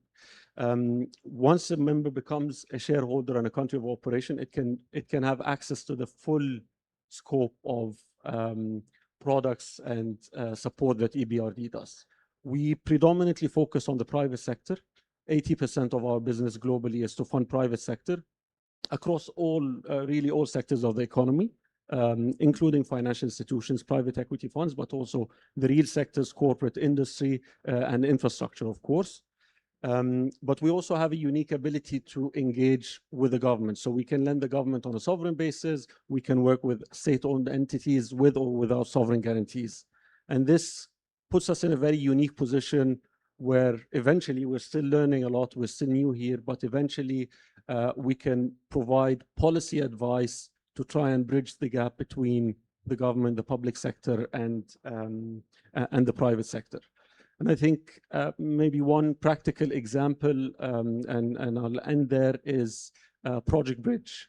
We've heard Project Bridge being referenced several times earlier today. 90,000 kilometers rollout of fiber optic, and this is really a flagship project, and a partnership, a PPP model in a way, was key for this one, because the scale of the project was far beyond what the government can do alone, or far beyond what the private sector can do alone, and a partnership made full sense. And really, the success of it will depend not only on the financing, but also on the predictability of the regulations and ecosystem coordination. Of course, this has been kind of driven by Minister Tijani, but also it's important to thank partners who were part of this. EU with a generous 22 million euro grant, but the World Bank, African Development Bank, and other financing partners who've put a package of 800 million, including us 100 million, to help finance the government's contribution to the project. And the project would only succeed once a private sector partner or partners have been selected to really partner with the government. And this is the process that's currently ongoing, with a lot of expressions of interest having been submitted to partner with the government and implement this project. So I'd just like to finish by saying that it's important to get partnerships right, and if we do, for example, on this sector, when it comes to the digital, when it comes to Project Bridge, this will not only be one project in supporting the digital sector, but can be really a multiplier and an accelerator that can benefit the whole economy. Thank you. Thank you so much. Now we're seeing what the bank is trying to do. I need to go now to the private sector. Erelowa, you've heard the Honorable Minister of Livestock. You've heard the policies that are being put in place, and he mentioned dairy. And now this is your area of expertise. You've been in the industry for over 20 years. What kind of partnership, collaboration, would you say Nigeria, EU, in terms of the public private sector, how the local milk production, dairy production can scale up? Thank you very much, Ambassador Juan. Good afternoon, distinguished ladies and gentlemen. I'll rest on all the existing protocol, but also on some of the key points that have been made by the Honorable Minister just before me. He's also the minister presiding over our industry. Perhaps to state a bit of the problem that had bedeviled the country over the years, and I'll try to do that briefly. So this is a country, and I checked Statista, I think as of yesterday, that we're about 242 million approximately in population, right? Nigeria is also the 6th largest cattle, in terms of cattle population, we are the 6th largest, giving about 20 million, I think it's about 20.6 million to be precise, of the cattle or cows that we have in Nigeria. Now, out of that population of cows, only about 10 to 11%, given about 2.3 million cows are actually lactating cows. To put it basically, milking cows. So cows that can be milked and that you can source local milk for perhaps dairy production locally. While saying that, these 2.3 million cows, I've said, only give about 1 to 2 liters of milk per day. So that also, you know, clearly describes the major issue that we really have. And then if you then look at all of that, you then see the need of what then should we be doing. And one of the critical areas we've looked at is breeding, breed improvement. How do we ensure genetics improvement for the cows, the local cows that we have in Nigeria? I believe, I have about 3 names that I know that are local cows, like the Bunaji or the White Fulani, the Sokoto Gudali, the Red Bororo, you know, are there. All of those cows need to be improved genetically in order to ensure that at the end of the day, we have better milk yield. When you have better milk yield, then you can gradually, I say gradually because then the cows are like, they are humans, right? They are like women. They actually get pregnant, they give birth after 9 months, and then you can then start to get some milk from them. So it takes a bit of time. All we're saying is that it needs to be a gradual process, but it needs to be very definite, and we all need to be highly dedicated to ensure that we see it through. Now, having said all of that, what then did we do? The Honorable Minister already talked about the 3 major companies that came together. And I'm sure some of you must be thinking, how come competitors are coming together? But it is in order to crack this seemingly Herculean task that we have found, you know, which I already mentioned really is a key challenge facing, you know, the country. The 3 key companies are EU, have EU orientation. I think Arla from Denmark, Danone from France, and ourselves, Royal Friesland Campina from the Netherlands. Now, the 3 of us have come together and we've called ourselves the Coalition of the Willing. Coalition of the Willing because we are willing to come together to ensure that we work in a pre-competitive manner in the upstream, really ensuring that we focus more on backward integration. By the way, each of us have been doing quite a number of activities within the backward integration space, and I'll mention a bit later on what we've been doing. Having said that, we thought it highly necessary not just to come together, but also to partner with the federal government, being the Federal Ministry of Livestock Development. And through this partnership, which is the PPP, the public-private, you know, partnership, we believe that definitely a lot will begin to happen. And please do not get me wrong, a lot has happened over the years, but there are several challenges. One of it is the fact that we do not have adequate milk yield. I talked already about the importance of breed improvement because the breed only give 1 to 2 liters as against perhaps 40 or more liters that you find in Europe. One of the things we have done as Friesland Campina, which we will do even as a coalition, is that we have partnered, and that's just to answer the question of the moderator, that we know the importance of partnership. And we've partnered with international organizations who have key competencies or core competencies in definite areas. For example, Hurus, who are extremely good when it comes to semen or artificial insemination, which is also crossbreeding, to put it in layman terms. Barenbrock, who are extremely very good when it comes to feed and fodder, pasture development, hybrid seedling, and also Nutreco, who give nutrition and concentrate to these animals. We've been doing that for the past few years, And I can easily say that it's been successful because for the first time in the history of this country, there are about 1,000 crossbreed animals. They are the Grilando breed, and they are given not just the 1 to 2 liters, which we had hitherto, but they are given 15 liters or more. For us, that is a key breakthrough. And I thought you'd clap for that. Having said all of that,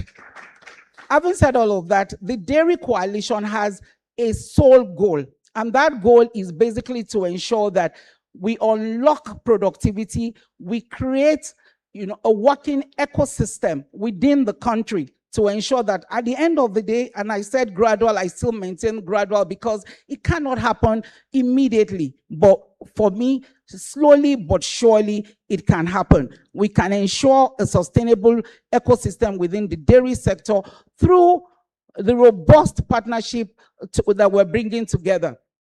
For us, as Royal Friesland Campaigner with over 150 years, and I'm sure Danone as well as Allah also have quite a number of years of knowledge and expertise, all of these, we're pulling our resources together to ensure that at the end of the day, Nigeria will definitely have a very good baseline of sustainable dairy, at the end of the day.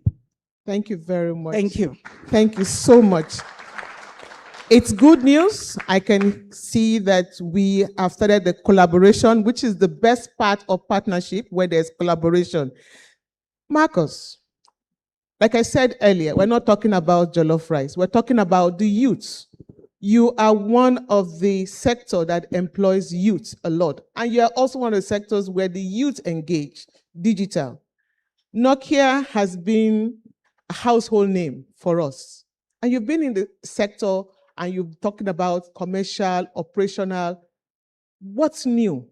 What are the partnerships we should start looking at? And how can the youth tap in to this partnership? Thank you, Ambassador, and good afternoon, everyone. And I'm very honored to be here and to speak in front of all these distinguished guests.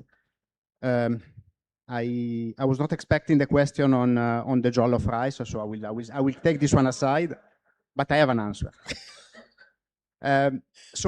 First of all, we are talking about digital, right? So I think we need to acknowledge that there is no alternative to digital. The future is green, the future is digital. We live in an era in which digital development, rapid transformation keeps evolving day after day.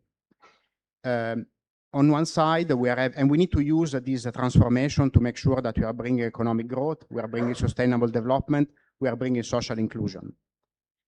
We have on one side Nigeria with this very young population, entrepreneurial spirit, very rapid adoption of digital, which is sitting at the crossroad of the digital revolution of the future. The government of Nigeria has been acknowledging this and setting the pace with the Project Bridge and with other initiatives that are aiming to develop the potential of Nigeria in the digital space. On the other side, we have the European Union, which is a leader in technology, in innovation, in sustainable development. And the offer of European Union is not about imposing solution, it's about collaboration, it's about creation, it's about bringing to Nigeria some tools that we have back there and making sure that they are adapted, improved, and making sure that they are solving the problem of the local population.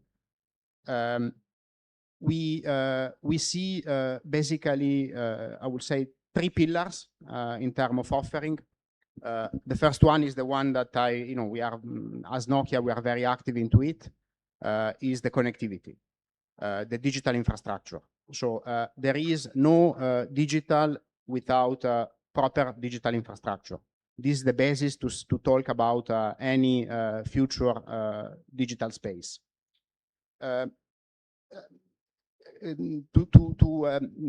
Nokia and Europe, generally speaking, we are aiming at keep supporting Nigeria in improving the connectivity of the country in terms of reliable data center, in terms of broadband connectivity, in terms of last mile, and making sure that all the capacity that is now available thanks to the subsea cable is brought deeply into each and every household, make it fiber or make it wireless, and at the same time, this capacity and the Project Bridges initiative will help Nigeria to become the most important actor in terms of digital in West Africa, in helping to connecting landlocked countries, in helping to connecting countries which do not have the same capability or capacity in terms of connectivity.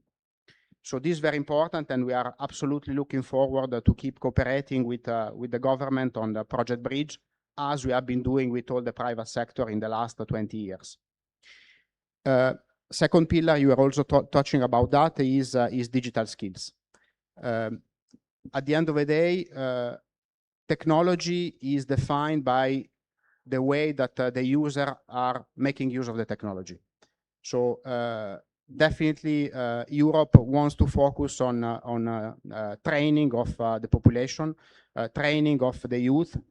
We need to invest, and we are investing in digital training, vocational training, and making sure that Nigerians are not, users of technology, but creators and innovators. So Lagos, of course, is a center of innovation in terms of tech and fintech, but we need to make sure that this dynamic environment is not only Lagos, but is also the rest of Nigeria.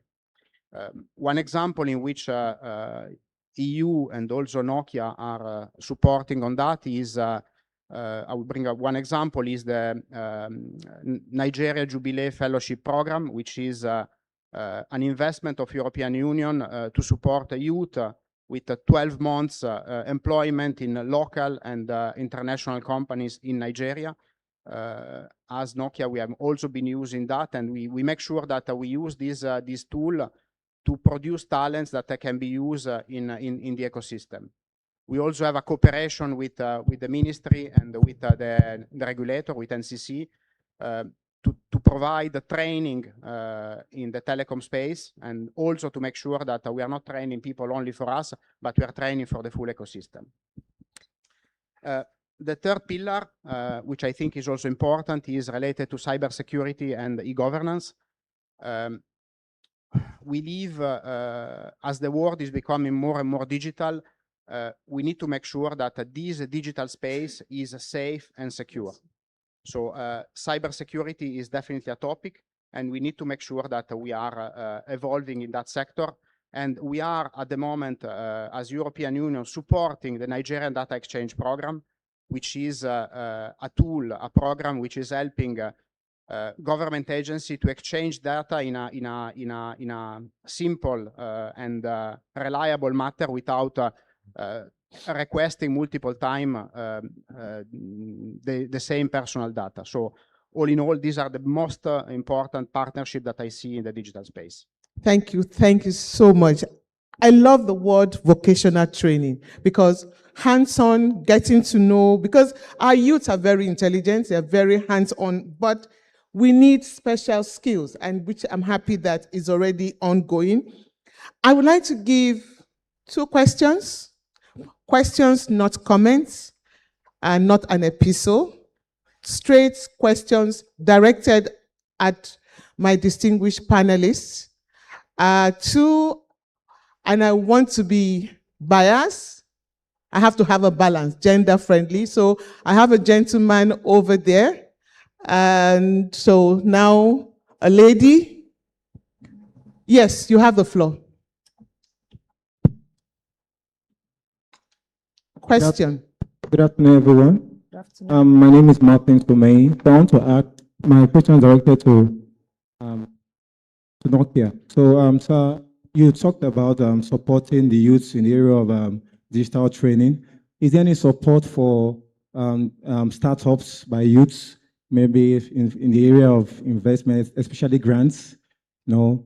Is there any? Do Nokia have any plan to render support in that area? Thank you. Thank you very much. Yes. I'm looking for it. Yes, madam. Thank you very much.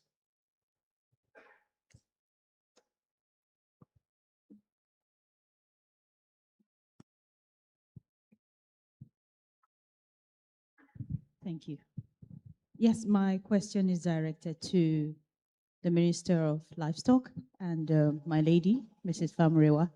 I listened to the PPP that is already ongoing among Zala, Dano, and Friesland Campina. I wanted to find out if other businesses, other private sectors that are also dealing in dairy are allowed to also join this partnership to also support, the cattle that they have in their business supply chain to improve their genetics and, tap into the feed supplements that is already established within your collaboration to improve their own feed stock. Thank you very much. So, Marcus, you have the first 30 seconds. Well, there are two ways in collaborating in the way that you are referring to.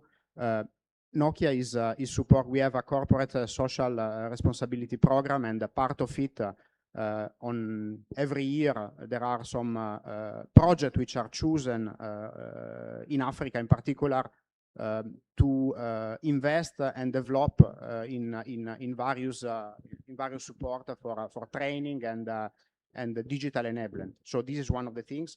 The other thing is co-creation. So one of the things that we can look after is how we can, with startup, how we can work together. As I was saying before, we are bringing solutions which are sometimes not fully adapted to the market in Nigeria. So the help of the local startup is to make sure that we adapt to those projects and we co-create in a way that we provide the real solution for the African market. Thank you very much. Honorable Minister, she would like to know how they can join. Well, both. Okay, let me go to Madam first. How they can join in this partnership. And I'm happy that there should be room for more partnership in the collaboration going on. Absolutely, and thank you for that question. Actually, I ought to have mentioned that we do have an EU-funded program. It's called the EUVAS. It's the acronym simply states Value Chains for Agribusiness, Climate, and Employment. To answer your question straightforward, and that was going to be my next steps, we cannot do it alone.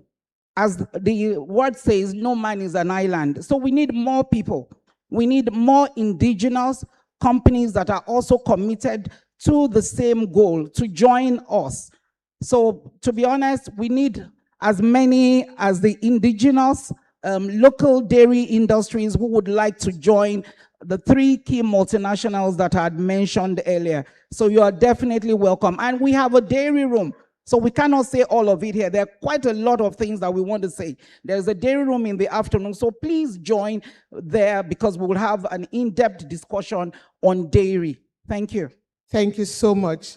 The Master of Ceremony is literally on my neck. I thought I could have another round of last word, but no. But what is most important, I think that's what Iroluwa just said. We can't do it alone. It must be partnership. Honorable Minister, my apologies. Yeah, thank you. I think if you look at the whole gamut of the value chain, genetics improvement is just one. That is the most critical, which we cannot do locally because we have local animals and we need to improve them. And therefore, we are going out for those genetics to bring in those genetics in 2 forms. Number 1, we can do artificial insemination or 3 forms. We can do natural servicing by bringing live bulls, or we can do embryo transfer. So all these 3 methods are in the basket. However, this is one of the challenges. The other challenges, and of course, it's open to anybody who wants to get into it. We cannot fight. The sky is big. We have feed and fodder. Even if you have spirogenetics, if the animals are not properly fed, they cannot realize their genetic potentials. It's just like going to Formula 1 and giving Michael Schumacher a Beetle, 1980 Beetle. He cannot win that race. So therefore, those genetics need to be supported by excellent feeding. It's not bushing the animals or carrying a stick and driving the animals into the bush. So feed and fodder is excellently available for people who want to join in. Number 3, you can get into actual operations itself, running the ranch. It's not now, again, moving the animals all over the countryside. So you can get into actual cow-calf operations where you can now get the milk and then send it for processing. You can also be better at the processing end. You can do milk collection. You can do cold chain. You can do transportation. There are so many things that need to be done. But what we have identified is one area where the EU has the expertise and the resources and to support us. So we're talking about Friesland Campaigner, we're talking about Danone, we're talking about Allah. Already Allah has brought in more than 400 animals. They're in their farm in Kaduna. They are doing almost 5,000 liters of milk per day. And those animals are out there for people to get into. You can buy bulls, you can buy so many things to do, and then you can get into the game. So the opportunities are there for those who want to go in. And today in the Nigerian economy, you have heard so many people talk here, bankers, energy, so many things. None of this can happen without somebody eating livestock. Meat, dairy, that's livestock. Yeah. So what we are talking about today, the livestock sector is the youngest and the most beautiful bride of the Nigerian economy. If you want to invest, come to livestock, sustainable, 240 million Nigerians. In fact, we look at West Africa as our market because we are surrounded by Sahelian countries where it is extremely more challenging than the Nigerian environment. So that's what we are looking at. So you want to invest, please come over. Whatever you want to do, let's have a talk. Let's go to the B2B deal room and let us know where you want to be. We do the hand-holding, we tell you where to be. Exactly, and livestock is not a seasonal activity like agronomy. Thank you, sir. Every day you can pick an egg, every day you can milk a cow, every day you can process a pig, and people have to eat. I mean, without food this morning, none of you would have been here this long. It is about food. It has no alternative. That's where to be. That's where to be. And it has a huge opportunity. Let me give you an example.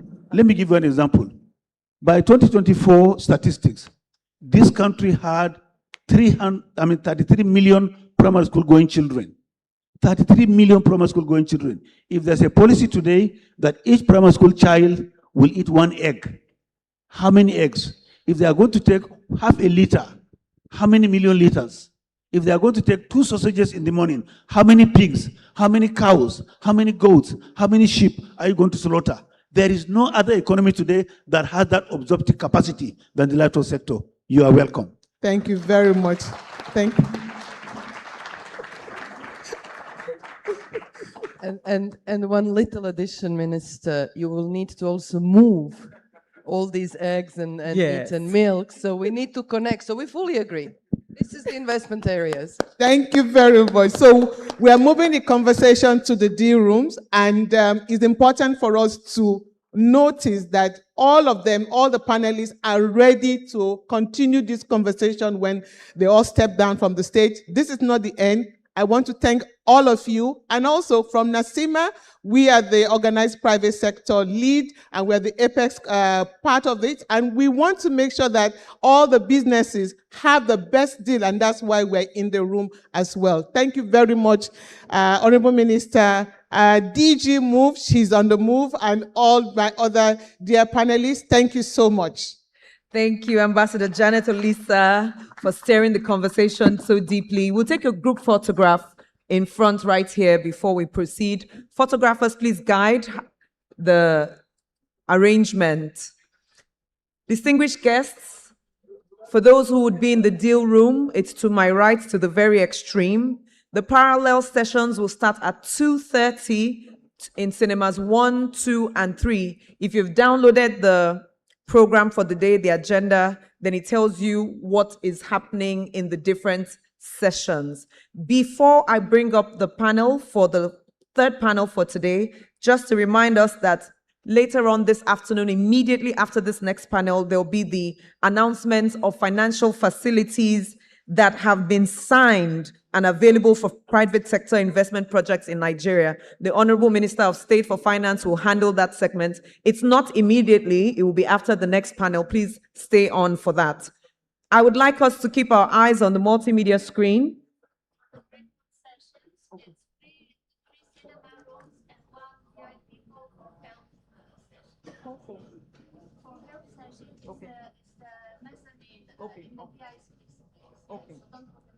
Okay, the health session will be up in the mezzanine, the VIP space up there in the mezzanine, while the rest will be in cinemas 1, 2, and 3.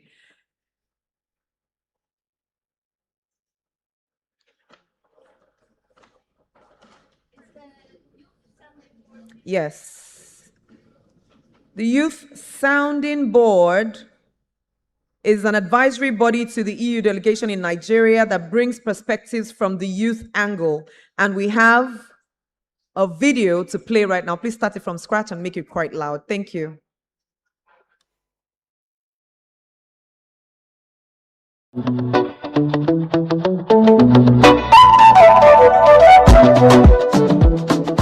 Every generation inherits an economy. Ours has the opportunity to build one together. Across Nigeria, young people are already shaping the future, launching startups, transforming agriculture, driving digital innovation, advancing renewable energy, creating solutions that improve lives. The future isn't coming, it's already here. But no one builds the future alone. Ideas needs investment. Innovation needs partnership. Talent needs opportunity. Progress happens when we work together. That's why the Nigeria EU Business Forum matters. Because the conversations happening here are more than business. They are about creating jobs, unlocking innovation, and expanding digital opportunities. Strengthening infrastructure and growing sustainable industries. Building an economy that works for everyone. Through partnership, Nigeria and Europe are investing in sectors shaping tomorrow. Renewable energy, digital connectivity, healthcare, agriculture, innovation, and transport. The very sectors where young Nigerians are already making their mark. When investment meets innovation, businesses grow, communities prosper, ideas become enterprises, and opportunities become realities. For young Nigerians, this is more than a forum. It's a reminder that our future isn't something we inherit. It is something we help create together. Because the economy of tomorrow will be built by people who choose to innovate, collaborate, invest, and build together. The future is being built today. Let's build it together. I'd like to welcome Ms. Zachary Shuameli, who would speak to us for a few moments from the Youth Sounding Board. If you are still available, please let's appreciate her with an applause as she comes forward. Just about 2 minutes, Ms. Melly. Guests, ladies and gentlemen, as I watched the video, I reflected on this year's Nigeria EU Business Forum theme, enhancing sustainable investments together. When we think about investments, we often think about infrastructure, technology, business, or financial capital. But one of the most sustainable investments we can make is an investment in people. The European Union recognizes that policies and development programs are often more effective when the people that they affect involve in designing them. Rather than making decisions for young people, the idea is to make decisions with young people. For me, that is what the EU Youth Sounding Board represents. Through this initiative, young Nigerians are not only given opportunities to learn, engage, and grow, we are also given a seat at the table to contribute our perspective and experience to conversations that shape development. The Youth Sounding Board is a reminder that investing in young people today is an investment in the future of Nigeria tomorrow. It is an investment in leadership. It is an investment in capacity building, in civic participation, youth engagement, and the next generation of decision makers. The impact of investment is measured not only by what it builds today, but by what it inspires tomorrow. As a Youth Sounding Board member, I am proud to be a part of that investment. And tomorrow, wherever I go, I would remember the impact that the EU had on myself as a Youth Sounding Board member. Thank you.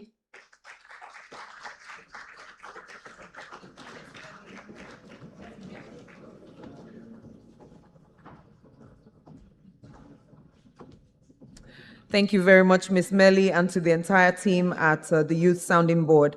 The third and final panel for today, the Regulatory and Policy Reform panel, starts now. Earlier, I made an error. I said the Honorable Minister of State for Finance. I meant the Honorable Minister of State for Budget. Please, I stand corrected. This session will be led by the Director and General Representative of Innovation Africa, Ms. Ifat Mahmood. Please welcome her very warmly as she makes her way to stage. She would set the tone and then welcome her panelists. Yes, you can sit, you can stand, whichever one is comfortable. Please. I'm really short for this. So please sit and enjoy yourself. Hi, good afternoon, everyone. Afternoon, you can be seated comfortably. Okay, thank you so much. Distinguished guests, thank you so much for sticking around. This has been a very interesting day so far. We want to make it even more interesting with the very interesting topic of policy. Welcome to the third panel session on policy and regulatory reforms required to catalyze sustainable investment in Nigeria. Distinguished guests, please let me invite our panelists. Ms. Aisha Rimi, the CEO of Nigerian Investment Promotion Commission, ably represented by Mr. Abayomi Salami, who is the Director of Policy and Advocacy with NIPC. Sir, if you're here, if you can please kindly come to the stage. Mr. Abayomi Salami. Good afternoon, sir. Please have a seat. Very good to have you here. Next, we have Ms. Tessa Bagu, Managing Director of Commercium Africa. She's been working with more than 200 SMEs in the EU, bringing them to Nigeria. A Herculean task, and a big round of applause for her. Let me now welcome Dr. Olusegun Omisakin, Chief Economist of Nigerian Economic Summit Group. He's been very vocal about all the policy reforms and how it can be implemented in the short term. So we are very much looking forward to having him on this panel. Next, we have Mr. Regis Tromar, Managing Director of Asana Laborex, as well as Country Delegate for Eurocham. We have him on this panel to talk extensively about the large investments in the pharmaceutical sector that we're looking forward to. You're most welcome. And last but not the least, we have Honorable Barrister Dele Owe, Chairman for Alliance of Economic Research and Ethics, also the past president for NASIMA, and acting president of the Nigerian Turkish Business Council. Barrister Dele, very good to have you here.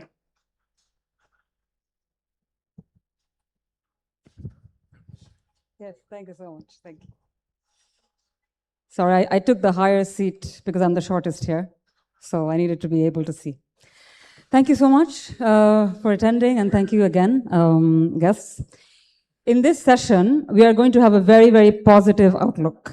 I think we've talked about negative issues a lot, which is fair, but policy reforms and regulatory reforms always happen at the back of a very optimistic outlook. That we know that we can make some changes, and there has been some.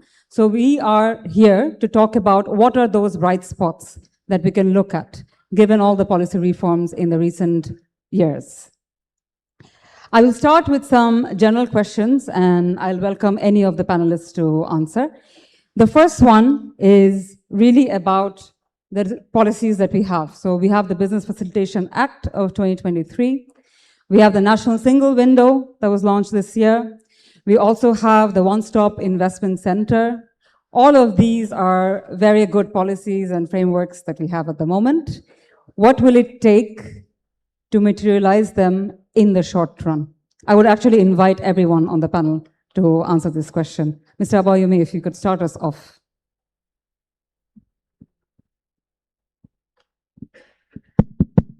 Thank you for giving me the floor.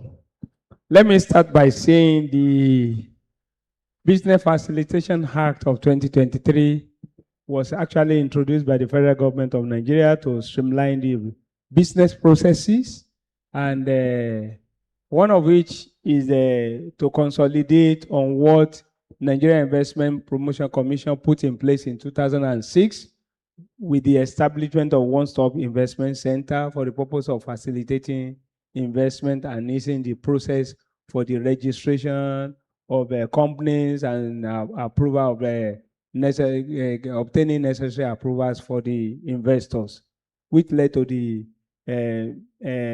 ensuring that relevant officials of relevant agencies are housed in a one roof at the Nigerian Investment Promotion Commission. So with the Business Facilitation Act, government decided to consolidate on so many other relevant areas where there is need to streamline the processes.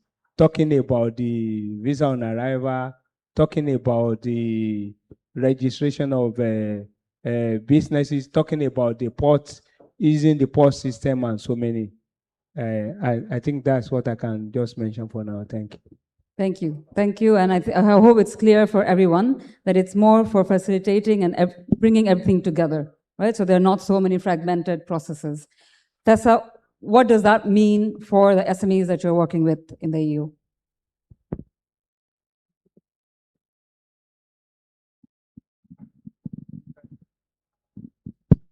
Thank you, my brother. Thank you, Ifat. To set the scene, we work with over 150 European companies annually. I've been here 20 years. This is my long-term investment gig for myself. So whatever I'm going to say comes from a place of love for Nigeria. So even any criticism will come from there. The policies are really a step in the right direction. But if I look at the biggest game changer for the companies we work with, it is the exchange rate availability and stability. And that actually takes me to the point that whatever policy is implemented for any company we work with, it's all about predictability. And if I see a policy online, I want my reality to be the same as what I find on the website of any agency. So great steps in the right direction, but like we have to experience it in everyday life. Thank you. Thank you. I'm going to jump to Reggie because you are also looking at larger companies who are coming to the country. Have they said anything about this BFA? Has it actually, been implemented? And how are they feeling about this facility? Sorry, I missed the... So the companies that you're working with who are coming into the country, right, including your own. We are talking about the Business Facilitation Act, bringing everything together. Has that led to any tangible outputs for the companies that you're working with? Well, in our pharmaceutical space, so we operate across the value chain from manufacturing under license to retail operations across 40 countries in Africa. I would say that at this stage, it has not had much impact on the appetite of our partner being majorly big pharmas or generic players from India or Pakistan. To be honest, no major impact yet. Okay, all right, fair enough. If I can come to Dr. Olusegun. As a policy analyst, how do you see the current landscape of these policy implementation initiatives? All right. Thank you once again for this opportunity to be part of this program. I will speak first from the macro environment. It's always very good for us to, of course, start with those specific reforms and policies that are pro-business. But I think it will also be very interesting for us to see the shift on the macro space, what has changed, what is changing, and what that means for business.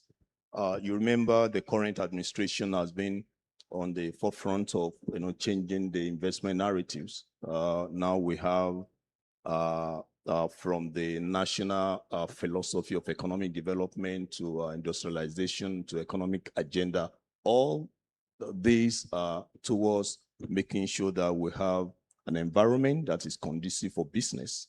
Not just that, but also that is pro-collective, inclusive prosperity. Now, along the different sectors, you have specific policies that, ensuring that this is achievable. But I'll speak briefly on what we have, especially on the tax and the incentives environment, which is one of the major crises or problems that the country has been facing, so far. You have us talk about that the country is ready for investment, that investors could come from any part of the world. But just like what you said, but what you see and the reality of it most times are not really, in the same realm. But what you have now, especially looking at the current tax and incentives reforms that the government has finalized, creates a clear pathway for investors, not just in words, but also in practical incentives and waivers. What we used to have before was something like an ad hoc waivers and penalties. You do this, you are penalized for this, or you can get this. But what we have now is tied towards what I said earlier, inclusive growth and economic development. We even have for some priority sectors like tech, agri-business, agro value chains, and some of these identified sectors in the country whose incentives are even tied towards how much of the export performance you are having, how much of investment you are making, how much of job you are creating. For instance, so these are current opportunities that we can all explore. There are clear rules and regulations there. There are clear percentages of gains, of incentives in the current tax structure that we can explore.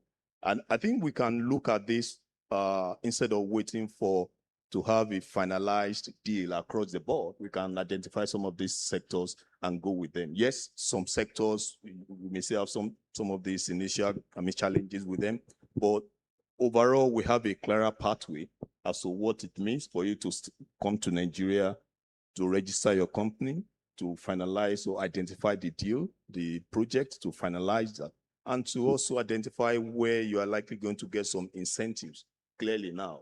And this is not just about the taxation, it's also from the Ministry of Finance to other critical sectors and ministries, trade, investments, and other major ministries in the country. So what we have today, if I can summarize that, is an approach that looks at the investment environment, not just like an isolated deal, but something that is embedded within the central philosophy of inclusive growth and prosperity in Nigeria. So this is not just a draft. It's something that the country is ready to push in, so an average investor can then forecast or plan ahead with some positive or some enhanced level of certainty as to what will come to you. But again, there are still some challenges around there that we'll talk to in the course of I think that's a very interesting point that you bring out. And also there needs to be measurement, right? If you're not being able to measure those outcomes, or you don't know how to measure them, it will be difficult even for the investors to know. Barrister Dele, I think from your perspective as the past president of NACIMA, I would really like to hear from you, what is the private sector saying in Nigeria, saying about these policies at the moment? Well, in Africa, we are never in short of rules. The problem is arbitrariness and the enforcement of those rules. The international investor is not afraid of rules or even high taxes, but the enforcement and the retroactivity, these are the main challenges. And what we've done at the private sector level is to encourage our government to use the Rwanda model. In Rwanda, you cannot impose any new policy or law on taxes or anything that will affect the private sector without consulting with the PSF. And that is a gold standard. But here you have different agencies, especially the subnational level. They have different rules on access to land, and all these are not necessarily fully codified. So it becomes difficult for you to navigate the landscape. What we normally advise most foreign investors is to try to have local partners so that it will help them to de-risk the process and have quick access to opportunities so that they don't spend too much time navigating these challenges. But there are ways out of it. We can digitize, we can create more information, and the government should see itself as a co-partner with the private sector. That's why we are very happy with the recent policy as announced by the Honorable Minister that the 4 Ps, that in the PPP arrangement now, they will not just only partner, they will involve the private sector in designing the policy. I think it was actually launched at the NSG were involved in that. So we are very happy that the government has now seen that the way out of all these challenges is to work with the entrepreneur. And one of the biggest assets for Nigeria is we have one of the highest in Africa, huge entrepreneur base. And everywhere in the world, the entrepreneur creates wealth. Award of contract is not an economic activity. Government trying to sign MOUs with other presidents of other countries doesn't help. If actually it's always the beginning of corruption. The private sector deal with the private sector while the government facilitates the process. So this is what we're appealing for, that we should continue. Even you from the EU, when you come in, you don't go straight to the government first. Deal with the local partners you have so that you can de-risk the process of what you later complain about, demands or corruption. You create the environment when you go first to the wrong bus stop. So this is what we are preaching, that we should be to business first before you go to government. Thank you. Thank you. Thank you. I have to come back to Mr. Abayomi. The private sector has spoken, right? Both in country and from outside, from EU. So how do you think we are going to make that happen in the near future? Okay, I can't get your question. How do you think we will facilitate these businesses? How do you think we will have this investor pathway, a clear pathway through MIPC? Okay, thank you. Thank you for the observation, Chidolo, as usual. But one of the things that we need to appreciate is that government from day one, like he said, is in business of creating enabling environment and is not in the business of doing business. And that is one of the reasons why, as has been said by my other colleagues, that in the recent time, various reforms have been introduced to streamline the processes. So the need for further streamlining the process is very, very important. For instance, with the Business Facilitation Act of 2023, Corporate Affairs Commission has already ensured that they have even sped up the process, the registration processes, and then the visa entry enhancement, like Tessa said. Another thing is when you see it on the paper, it's different from what you experience. But government is trying to ensure that even the visa on arrival is truly working. And there is need for government to do more. We are not saying that we have been able to achieve the best, but there is need for government to do more. Then when you look at the single window at the port system, there are still a lot of bureaucracies that is really even hindering the businesses. And until government is able to be intentional about it, Nigeria will continue to lose. We have ports at the Benin Republic with over 90% of the good that comes in ending up in the Nigerian economy. So as a result of which, we can see that at least government is introducing this single window at the port.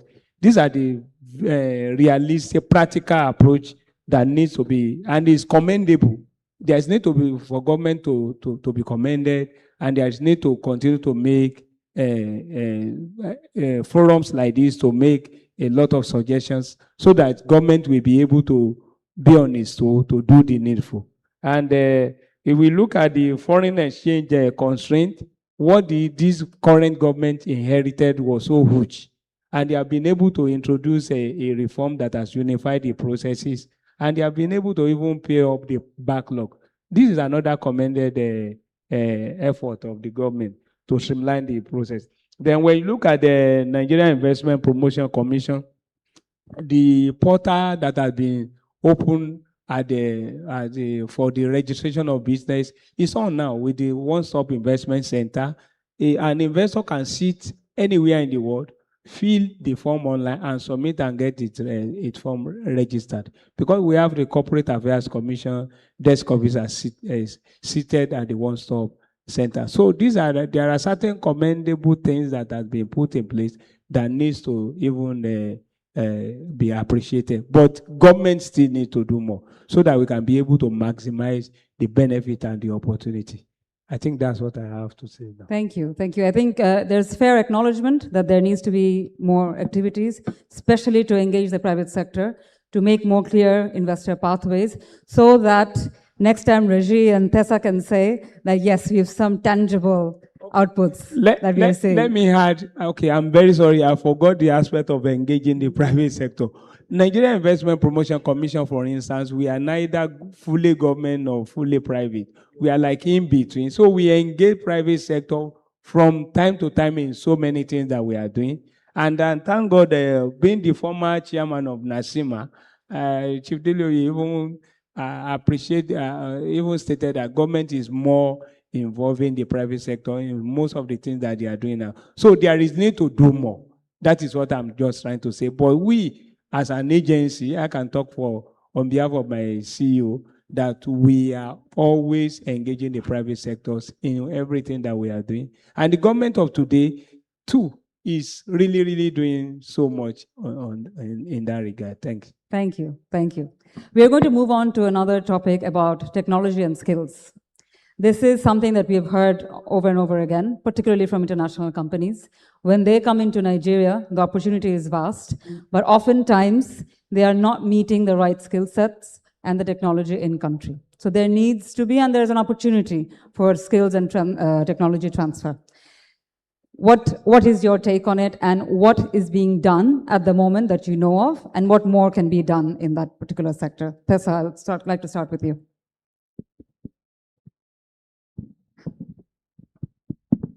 See how the NIPC is facilitating me, by the way. Thank you. Skills. Yeah, of course, you have to grow the skill base before you can grow the economy. And if you want to attract FDI, if you want to set up a factory in Nigeria, you have to know that there's people that can operate your machines. And I see positive developments. There's lots of skill development programs. An example is even Siemens. They just opened an academy in Abeokuta, if I'm not mistaken. And it has to come from what the private sector needs. So we can train millions of people, but ultimately we need what those companies need. So I would encourage anybody setting up a skill development program to consult with Eurocham and consult with the European companies. What exactly do you need? Or if you're not yet in the country, what kind of people must we have for you to come into the country? So I see positive developments. We're surrounded by some of the smartest people in the world. I've never seen as many Harvard alumni or, the best universities, but we can't run an economy on management. We need to run an economy on, the people that work. And not that managers don't work, by the way, sorry, but, and I'd like as a society that we start to appreciate vocational training and people that have a vocational training. Like if you go to Switzerland or you go to Germany, a lot of people will have had a vocational training before they even proceed in their career. So, but listen to what the companies require, bring in those companies, but because if there's investment, if there's even trade, there's going to be a transfer of the right skills. Thank you. Thank you. So private sector-led skills development, right? I'm aware that there are programs that are happening in that direction, but I'd like to hear a bit more on this from Reggie. In the pharmaceutical industry, in the pharmaceutical and medicine industry, are the companies you're working with meeting that kind of skills? Are there barriers they're facing in doing that technology transfer, and what's going on in that sector?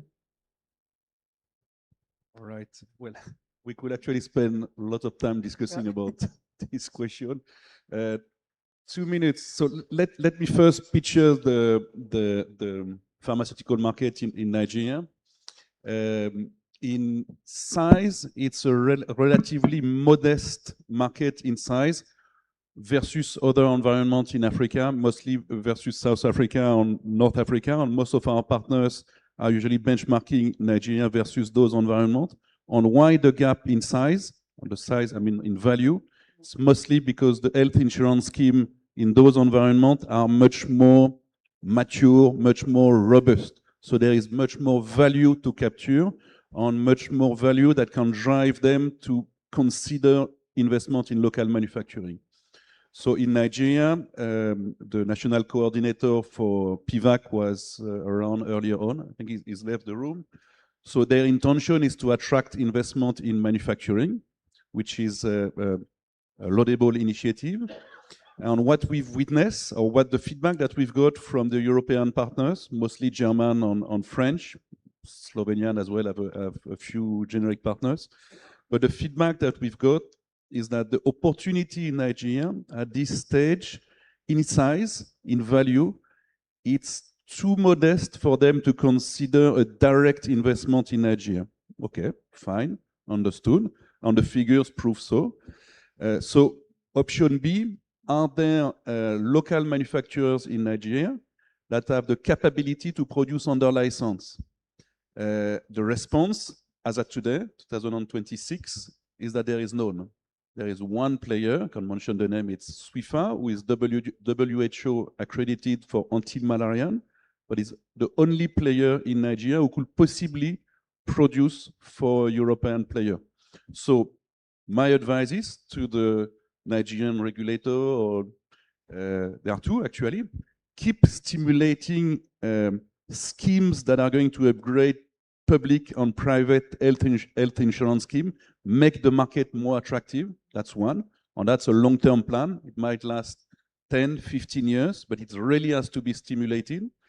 And two, consider or help, let's say, the current local manufacturers to upgrade their processes to get to the WHO qualification. And here, the EU can play a key role in terms of, we have a lot of players in Europe willing to advise these local players in upgrading their facilities, upgrading their processes. And then the big names, mostly from Germany and France, they will come and consider production under license. So you're saying there needs to be an investment in that capacity and upgrading first, and then we can expect more investments from the counterpart companies. Exactly. Okay, great. I mean, I'm sure we're all up for it. Barrister Dale, when it comes to both skills and technology that we're talking about here, have you seen any kind of organized activity from the private sector to be able to do that? And if not, what's keeping them? Well, first of all, I must commend the Germans. They seem to be far ahead of any country within the EU in their training programs. As president of NASIMA, I've also had the pleasure of even delivering 2 years ago, the annual lecture at the Gibson Chamber of Commerce.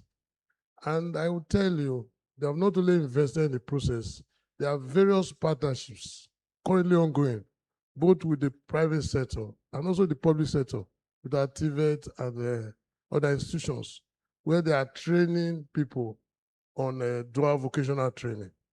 I don't see that similar aggressive posture from other European countries. It's a huge model because of our very informal systems and a lot of our youths that are unemployed or have very little skills or education. If they are able to apply themselves by learning these skills, it will minimize some of our security challenges.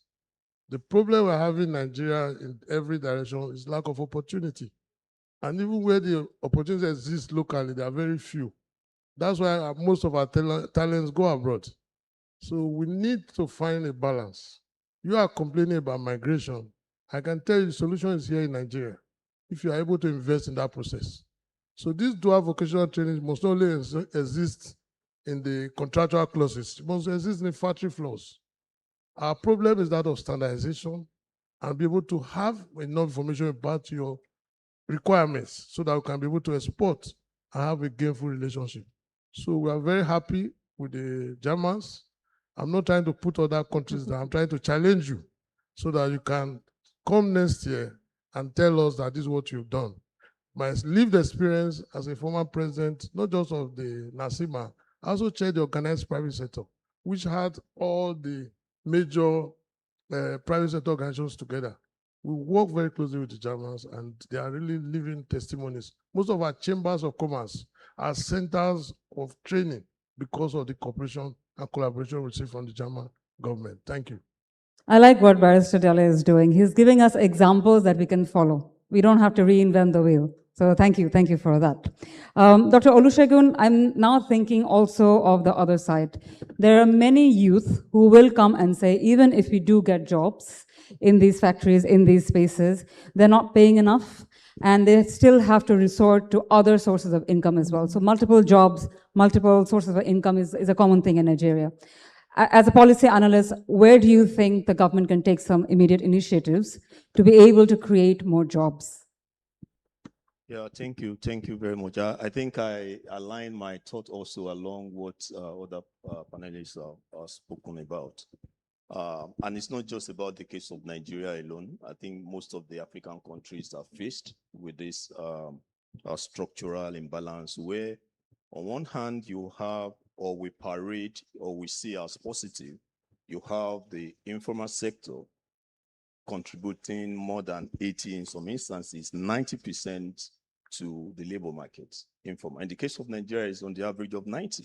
So everyone you see here or outside, at 90%, there is possibility that this person is operating in the informal sector. Is a good news when you look at the potential of the informal sector and the household income and resilience and the rest. But it's also a big challenge when you look at the future of industrialization, investment, and what we've discussed now. Because no one comes to Nigeria or any developing country, and then you start having the headache of who is going to be in charge. So it's a big issue, and I think it's just like it's been said. It's also how we approach that from the government side and the private sector side. It's a structural problem. For years, our approach to skill development has been, supply driven. So you go to school, you have millions of Nigerians, graduated every year. You keep producing that. But the question is, so to do what? So I think now the government's priority should focus more on the demand-driven approach. It must be fit for a purpose, and unfortunately, what an average graduate in Nigeria think about purpose is the certificate, right? And I left academics also to come to policy space, first into private sector policy. It took me some time to adjust, and it's not automatic. I'd had my PhD, so imagine a lecturer, PhD holder coming into this space. So you've got to learn. You've got to know what exactly is needed. It has to be at the point of demand and supply. That is where the price, the value is created, not just having been certified elsewhere. So I think it is a challenge. It is more structural, really. And I think even there will be private investors should have that also within their framework to say, we are coming here not to meet a ready-made workforce, but how do we play around training, vocational studies, and so many other things. But I think it's a big challenge to talk to, especially in the informal sector. That's a big challenge we need to be looking out now to move from the praise of contributing a larger percentage of the workforce, but to the glory of equipping them to fit into what the next generation of work. We've written a lot of reports about this, a sectoral dimension. People can go online to search for that at our website, Next Group, www.nextgroup.org. We're written about sectoral dimension and what would take, how many numbers, and so many other opportunities that people can look into. Thank you. Thank you. Mr. Abayomi, did you want to respond? I want to add something from another dimension, but we still lead to the end result. For instance, Nigerian Investment Promotion Commission, we are working with the SMIDA, Small Medium Enterprise Development Agency of Nigeria, SMIDA. We realize that so many large multinational companies in Nigeria and large local companies like Dangote or so many of them, when it comes to raw materials, that is the input to their processes, their work processes, to find small, medium enterprises that have the kind of standard that can fit into their production value chain, if I can say, is usually difficult, which leads to so many of them importing such materials or whatever at every levels. So we design a program known as business linkage, that is linking the multinational companies and large local companies with small, medium enterprises. And in the process, we realize that there is need to build the capacity. That is where we are now going. There is need to build the capacity of small, medium enterprises that are available to meet their own standard. And already we are working with GIZ. I heard the Chief Dele talking about Germany. So we are working with GIZ, and we even had a business stakeholders engagement with the EU investors in Nigeria last year. So we intend to harvest the European Union companies as well as other companies operating in Nigeria, as well as large local companies, the Dangote, the Boa, and so many like that. And we are already distilling it and seeing how we are, for the purpose of even linking them with the small, medium enterprises. Not only patronizing them, but building their capacity to meet their demand in every area, in every segment. And we believe that this will add value a lot, and domesticating the benefit of the activities through the multiplier effect. Thank you. Thank you, thank you. I think what we are really hearing is the policies are great, and IPC is also doing a lot, already working with the private sector. Now it's time for the development partners, for the government and the private sector in Nigeria to prepare, invest in their skills and technology so that we can invite these European companies so they don't go anywhere else but Nigeria. Thank you so much. Thank you so much. I'm going to now go one by one and be quite specific in the kind of questions we want to ask. Mr. Abayomi, I'm going to come back to you now. We are going to talk a little bit about the Sustainable Investment Facilitation Agreement, SIFA. Now, this is an agreement that the EU has signed with 2 other countries. They're talking to 2 countries in Africa. Where is Nigeria in that? Because SIFA can really help the country and the agreements. Thank you very much. Regarding the Sustainable Investment Facilitation Agreement, as I said earlier, as a country, Nigeria has really appreciated the need to facilitate investment. That is one of the reasons why, I think in 2017, Nigeria happens to be one of the few countries that signed off on the Friend for Investment Facilitation for Development, FIFD, under WTO. And we even hosted the conference at a time in 2017. And like I said, One Stop Investment Center is one of the facilitation mechanisms that has been put in place by government. And this Business Facilitation Act has been there. And various reforms that government has even introduced in the past and even recently that has been working. But in addition to that, we are not foreclosed to say we are not going to be part of the Sustainable Investment Facilitation Agreement of the EU. And as I'm talking to you, by next week, there is going to be Nigeria EU business dialogue, and it's one of the things to be discussed. And we are open to it, and the work on that one is going to be discussed further. And I believe that it's going to Nigeria will be willing to be part of it, but it will be properly negotiated. And like I said, the National Single Window Project 2 is one of the facilitation mechanism that Nigeria is being put in place. So the bottom line is that SIFA is one of the things that Nigeria will welcome, and we want to be part of it and negotiate it in our own time, to make, not in our own time, in a win-win situation. So that's what I can just say now. Thank you. Thank you. Are there specific approaches or strategies that you can tell us now prior to next week? Okay, prior to next week, we want to make sure that while we are open to negotiation, we will not want to compromise on the existing regulations in the Nigerian policy space. We will not want a situation whereby we will do things that we compromise our national interests. I think you get what I mean. Sure. Thank you very much. Okay, so it's a win-win situation. We're looking forward to next week then. Thank you. Thank you, Mr. Abayomi. Tessa, you're working with SMEs. It's quite a difficult sector anyways, right? Doesn't matter which continent we are talking about. Can you give us some examples of success stories that you've facilitated some companies? What were the stories behind it? What made it work? And some stories that you're expecting to be successful in the future. Just to put on the spot here. To begin with, Nigeria has not an opportunity problem, and we all know that.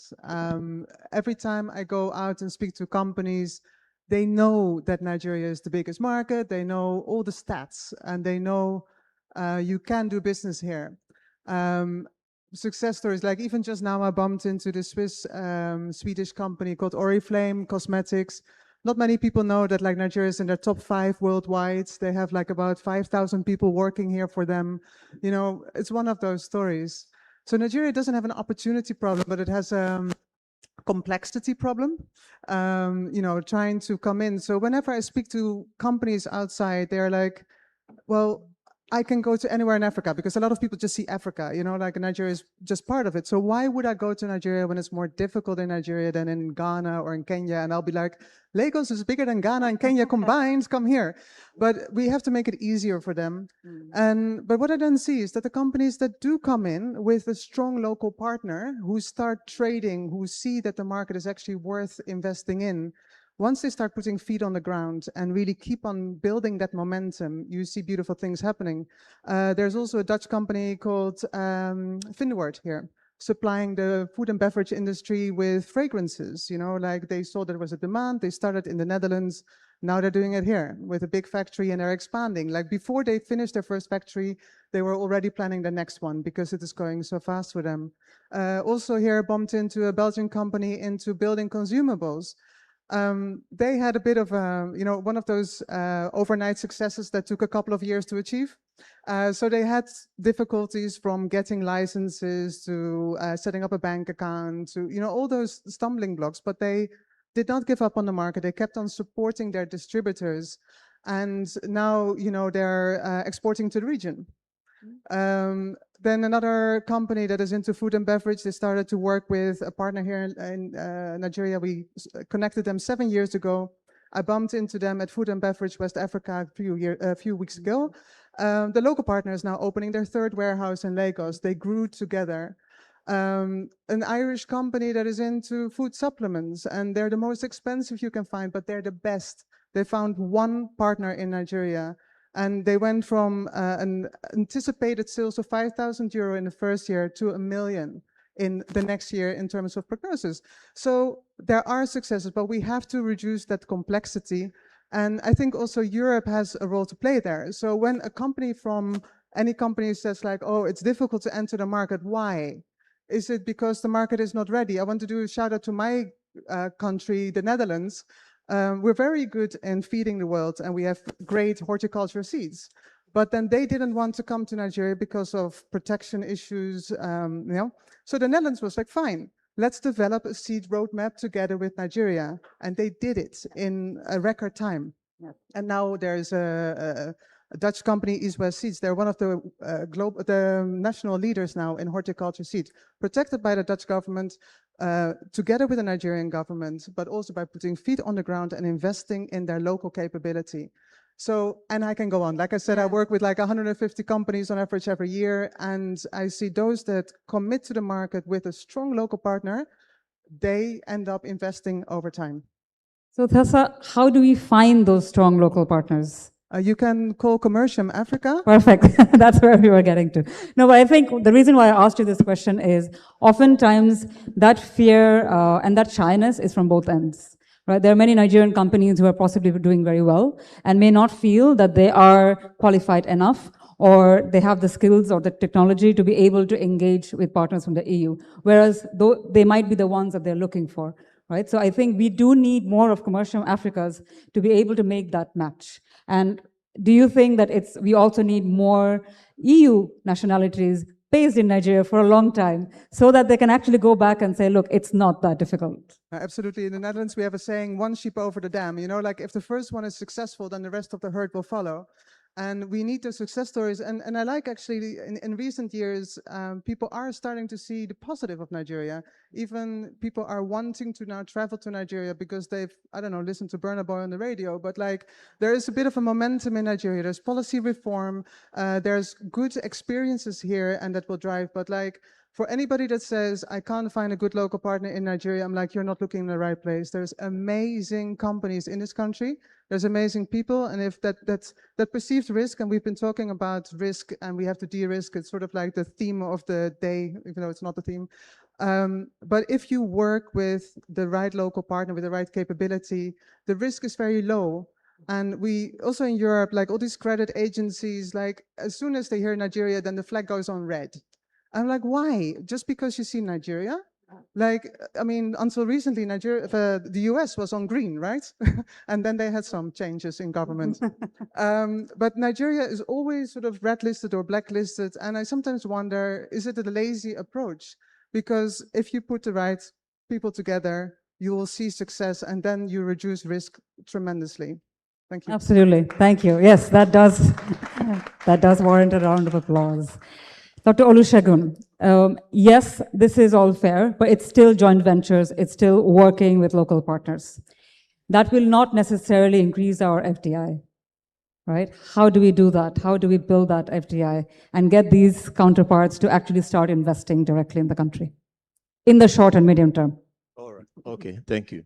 So let me start with this, and I thank you very much for trying to also let people know what in reality Nigeria can offer, and despite some of those challenges. If you remember, we have on the macro side, we have designed in collaboration with the federal government the National Development Agenda called Nigeria 2050. That document is to, create a pathway towards whatever hope that we see from now to 2050 in terms of industrialization agenda, so many other things. At the NESG, we've also partnered with the government in drafting the medium-term national development plan. Currently, we have the revived 2026 to 2030. All these are speaking to the same goal. And that led us to why we, created or defined the pathway of the Nigerian economy into 3 sections. The first one is the economic stabilization phase that the current administration started in early 2023 till now. The idea was for us to follow the philosophy that says, if the macro environments are not stable, there is nothing else in the economy that will be stable. And so, and I think to a very large extent, Nigeria has achieved that due to so many reforms, the effect reforms, and so many that we all know. I'm not going to go into that in detail. But having achieved stabilization at the macro level, of course, is necessary but not sufficient to answering some of the core challenges of businesses and households. And that's why we call the second phase consolidation phase. The consolidation phase is to make sure that reforms, especially at the sectoral level and on the subnational, which most of the time we don't really talk about what happened at the subnational level, are all speaking to that overall idea of making Nigeria attractive, And so for this year, the NESG has been working towards identifying different reforms at the sectoral level that will be very useful in enhancing productivity, exports, and a clear path to, importation and so many other factors. So we think this is the time that the investors can come in to also be part of this consolidation process. Consolidation process, one of them is what we have, I've talked about that, about our tax policy to identify exactly what we need to do. And the other one is also to identify different sectoral, for instance, we can talk about the manufacturing sector. The recently released industrial policy talks about moving the contribution of manufacturing sector from the current 10% to GDP to 20%. That is not what we can do alone by the government. It's what we need to, reveal to the private sector how we need to do this. And so industrialization is key, and the priority sectors also are very key in that essence. So I would say this is the best time for investors to come in. We've passed the stage of instability. Now we are exploring deeper value chain and opportunities that this system can create for both the government and the private sector.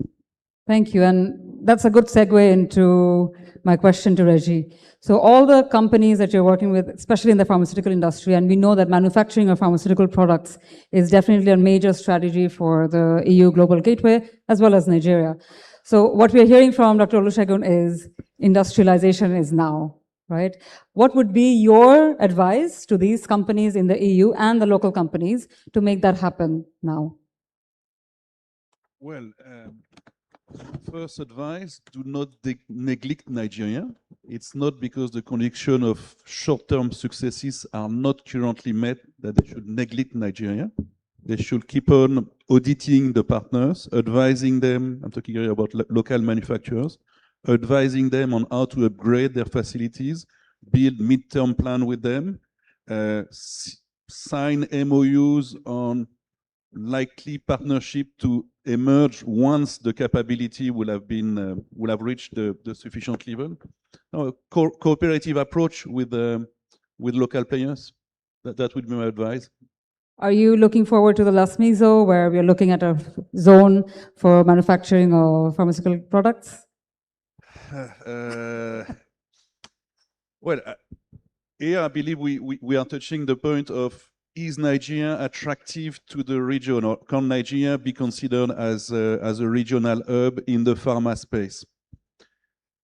Before talking about pharma space, there are a lot of logistic constraints actually on the manufacturing side to consider Nigeria as a regional hub. Okay, I'm not going to spend too much time on that. Now, on the pharma space, yes, there is a constraint.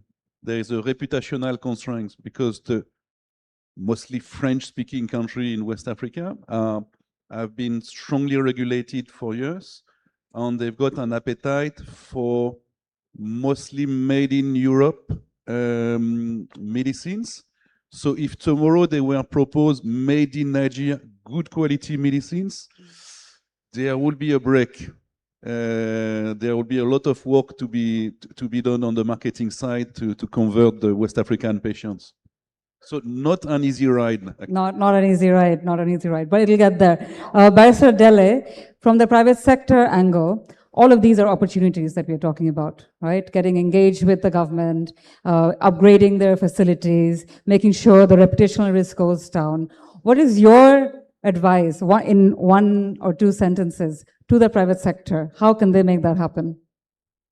Well, like I've said earlier, the biggest problem we have is not about rules, it's the enforcement and arbitrariness.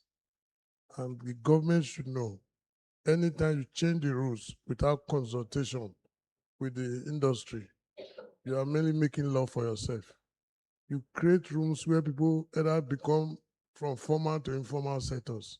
I'll give you a practical example of the NAFDAC experience in Nigeria.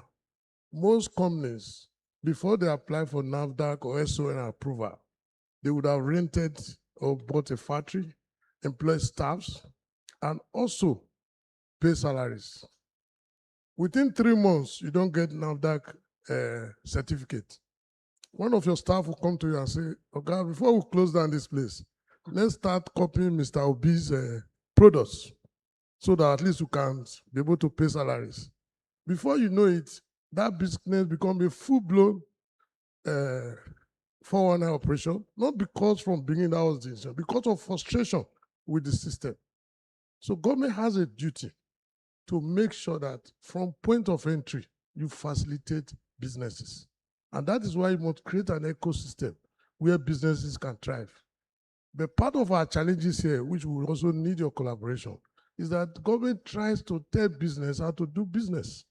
They want to buy us fertilizer. They want to buy us tractors.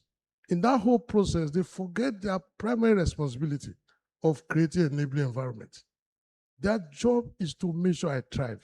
And I've given the Rwanda example.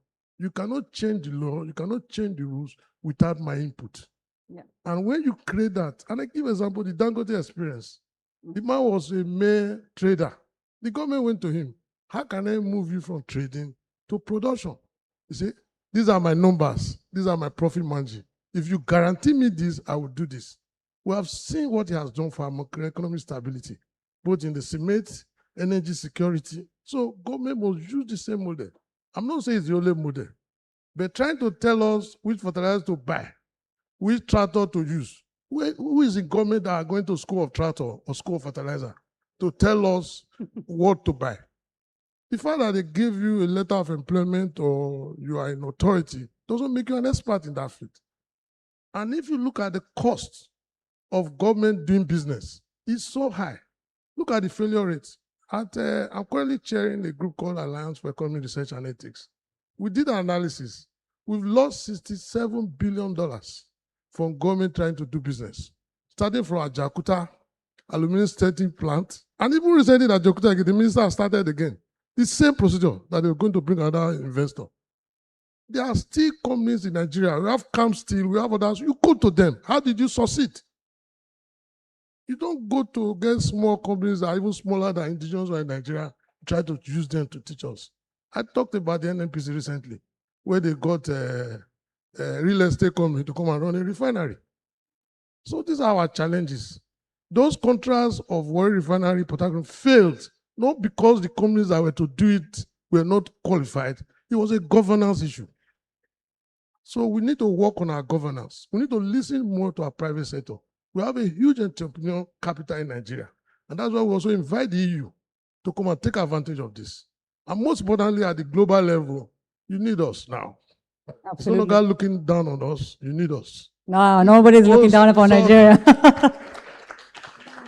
I think, honestly, this was a very enlightening conversation in a positive angle. And my takeaway from this is we actually have to work a lot more on private sector engagement and development in country so that EU comes running to us. So we are not convincing EU to come to us, right? Thank you so much. This was a very good panel. Thank you very much. And thank you very much for listening. We'll end here and I'll hand it over to our MC. Thank you so much, Ms. Ifat. Thank you. We're completely out of time. The good thing is that the conversation continues in the side sessions. The B2P session is still going on, and many of you will still be around for the side conversations at cinemas 1, 2, and 3. Please rise together for a group photograph. Thank you. Please guide them on how they should be arranged. Immediately after this, we have the announcement of the facilities, financial facilities that have been made available to the private sector for investments in projects across Nigeria.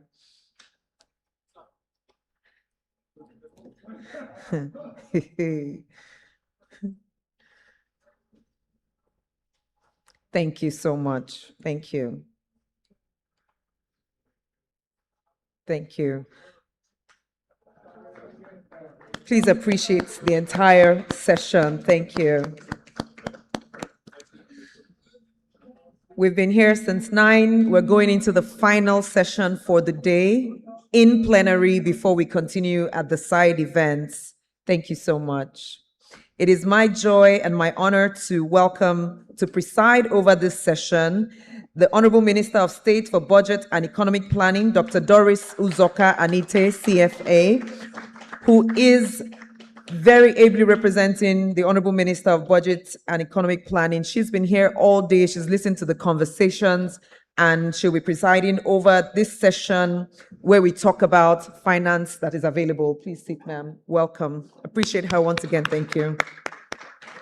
Joining her upstage from the European Commission is the head. No, it's a video. We would have her video. I would announce it when it's time. Let me bring up on stage from the FMO and the European Development Finance Institutions Management Company, Mr. Edilberto Jose Baquero and Mr. William Barrow, as they come up to stage to join the conversation. Dr. Karin Jansen, Head of Cooperation at the Embassy of Germany, is also joining this session. Please welcome her with an applause. Welcome. Good to have you. Dr. Jansen? Thank you.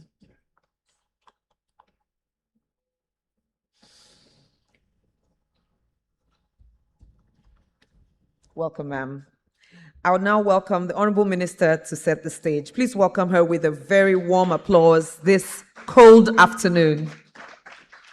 Welcome, ma'am.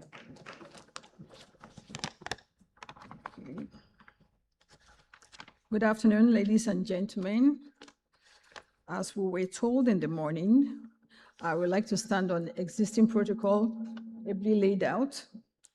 However, I must stand by acknowledging the presence of His Excellency, the Vice President of the Federal Republic of Nigeria, Senator Kashim Shettima, ably represented. His Excellency, the Governor of Lagos State, also ably represented. I am here on behalf of the Minister of Budget and Economic Planning, and I extend my felicitation to other members, my colleagues from the Federal Executive Council, His Excellency as well, the EU Ambassador to Nigeria, Gutia Mino. It's a pleasure to be here with you, and other representatives of the European Union and development finance partners, heads of our partner institutions, captains of industries, ladies and gentlemen, and other members of the ministries, departments, and agencies from the federal government as well as the state government. It's my distinct honor to preside over this session, but first let me congratulate the Nigeria EU, especially Eurocham, for organizing the 10th forum, marking 10 years of very deep partnerships between Nigeria and the EU. As we know, economic transformation is not a matter left to chance. It can only be achieved as a matter of choice, discipline, deliberate strategy, and coordination of implementation. Nigeria, under the leadership of His Excellency, the President, Bola Ahmed Tinubu, GCFR, has executed far-reaching reforms, which includes the removal of the first subsidy, unification of FX, the restructuring of our tax reform, of our tax laws, and a fundamental restructuring of the public financial management. And this has ensured that every naira is now evaluated against its returns, jobs created, private capital mobilized, and infrastructure delivered. And that is the discipline that defines this administration and the economic transformation we intend to achieve.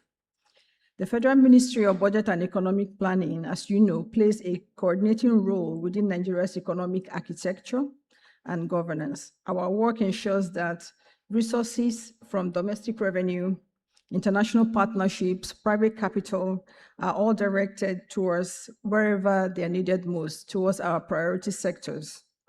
And it is in this context that the facilities we announced today take on their strategic significance.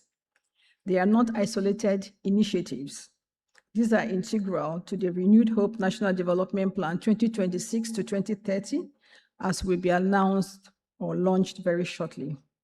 This plan is our comprehensive roadmap to deliver a $1 trillion economy through economic diversification, human capital development, and climate resilience. Every facility that we will announce here today addresses a pillar of our plan. The facilities being announced will advance digital transformation and improve access to public and financial services. They will strengthen healthcare value chains and will also expand access to finance for businesses and entrepreneurs. And more importantly, improve infrastructure and development as an enabling factor for business development.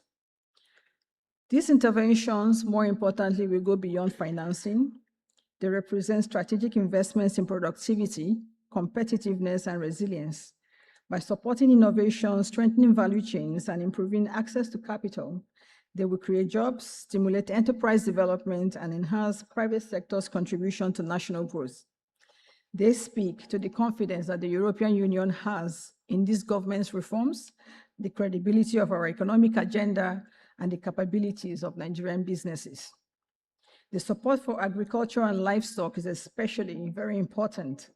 Nigeria is determined to improve food security, increase value addition, boost human capital development, boost rural incomes, and more importantly, create sustainable jobs and improve security.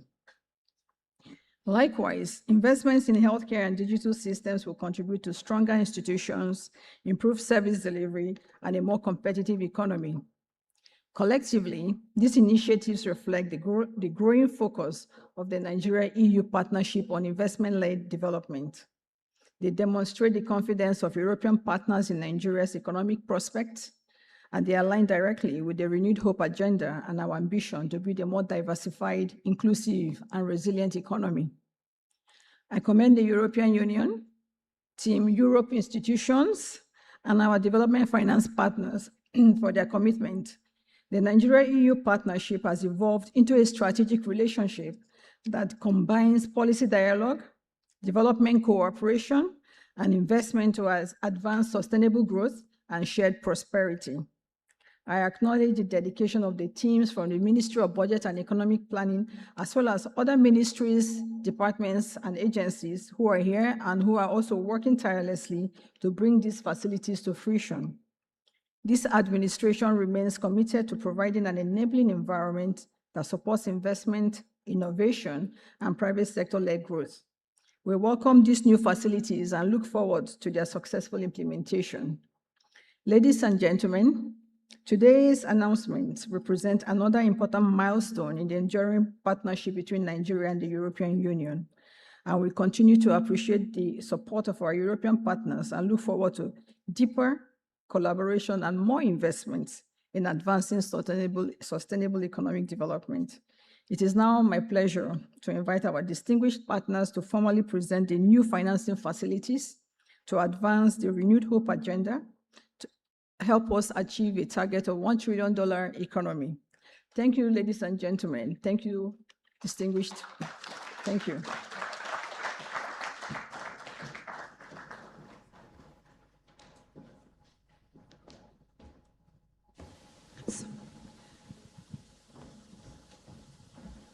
Honorable Minister Ma, I beg your pardon. I omitted the representative of the European Investment Bank, Senior Investment Officer, Mr. Loic Laurier, who has been here all day. I'm so sorry, sir. Without you, who are we? If not before you, how we go do? Thank you, sir. And just sit for a second, take a deep breath in and out, and I'll welcome you to make the first announcement. Welcome, sir. Mr. Loic, everybody. You can stay, they can stay right there to make the announcement.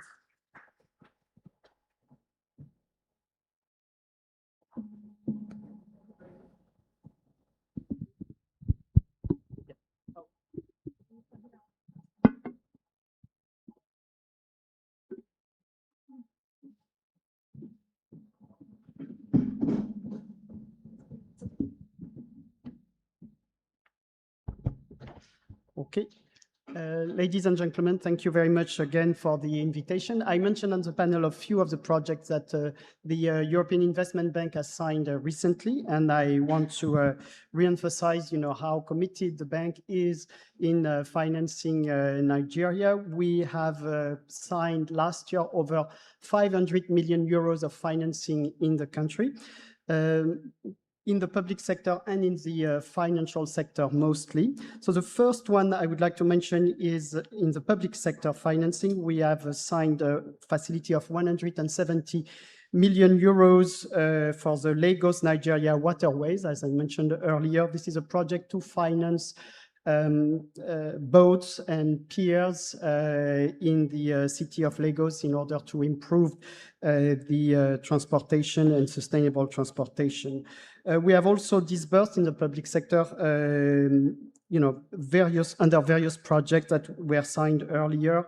We have made significant disbursement for the climate adaptation, erosion, and watershed project in Nigeria, access to agri-markets and digital ID, which is an older project, but for which we have still made disbursement and provided technical assistance. Now, going back to the recently signed facilities in the financial sector, we have granted a 200 million euro facility for the Development Bank of Nigeria through a sovereign loans. And this project is to finance key priority sectors in the country, meaning the green economy as well as innovation in agriculture, renewable energy, and the digital sector. We have also signed in October 2025 a 50 million loan with the Wema Bank, dedicated 50% to women and 50% to young entrepreneurs, together with technical assistance. We have financed, we mentioned it earlier in the panel, two lines of credit with the Bank of Industry, 50 million in December 2025 in healthcare manufacturing and project. And this one is very interesting because it was under the Human Development Accelerator Program, or HDX program, which is backed by EU guarantees, and as well in partnership with the Gates Foundation, which is providing technical assistance for those projects. Second line of credit with the Bank of Industry is an 85 million line of credit, which was signed in December 2025 for the agri value chain, mostly in the cocoa and in the dairy sector, in order to increase supply of milk, supply of cocoa in compliance with EU deforestation regulations, and in order to increase the value added of the whole agri value chain. So those are, very strong examples of what the European Investment Bank has signed last year, and there is more coming this year. So we will inform you once they are signed. Thank you very much. Thank you.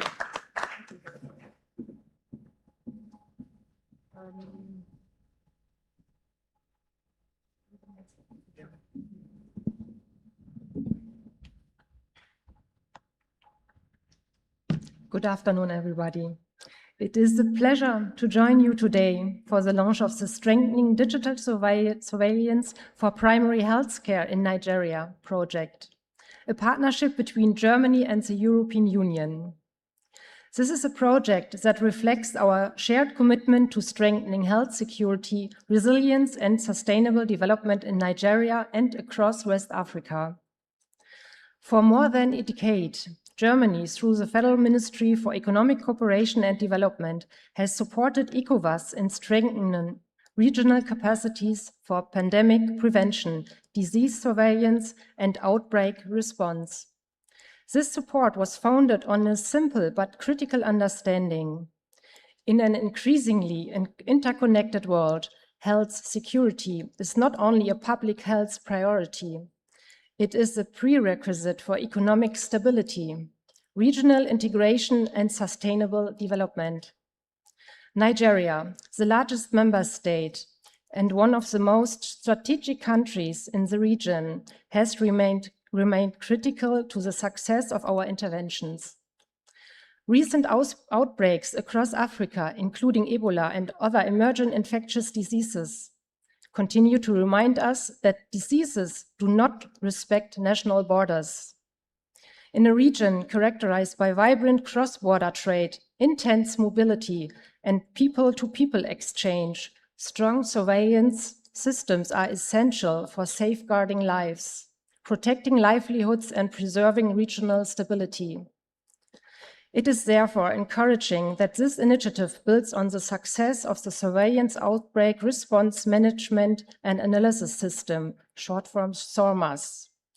SORMAS, first deployed in Nigeria during the 2015 Ebola outbreak through close collaboration with the Nigeria Center for Disease Control, NCDC, has evolved into one of the continent's leading digital tools for outbreak surveillance and response management.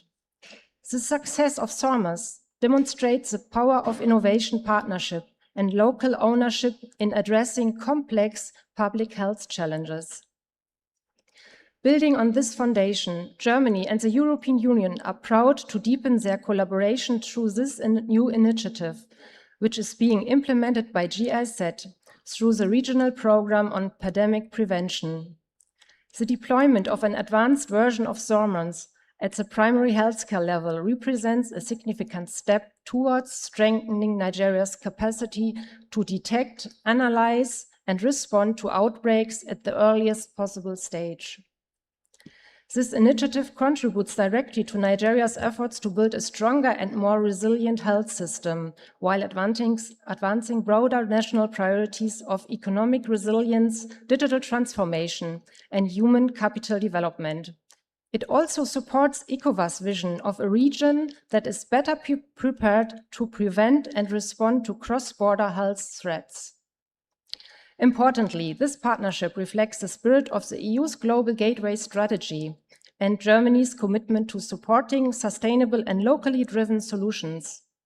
Together, we are investing not only in technology, but also in institutions, capacities, and partnerships that strengthen resilience for the long term. Because effective disease surveillance does not more than protect health.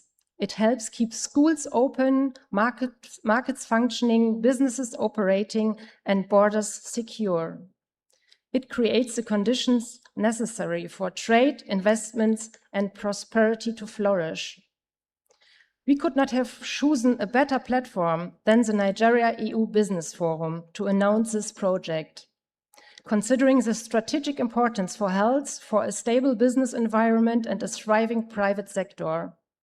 As we launch this project today, we are investing in a future where communities are better protected, health systems are more responsive, and Nigeria and the wider ECOWAS region are better equipped to manage a challenge of an increasingly interconnected world.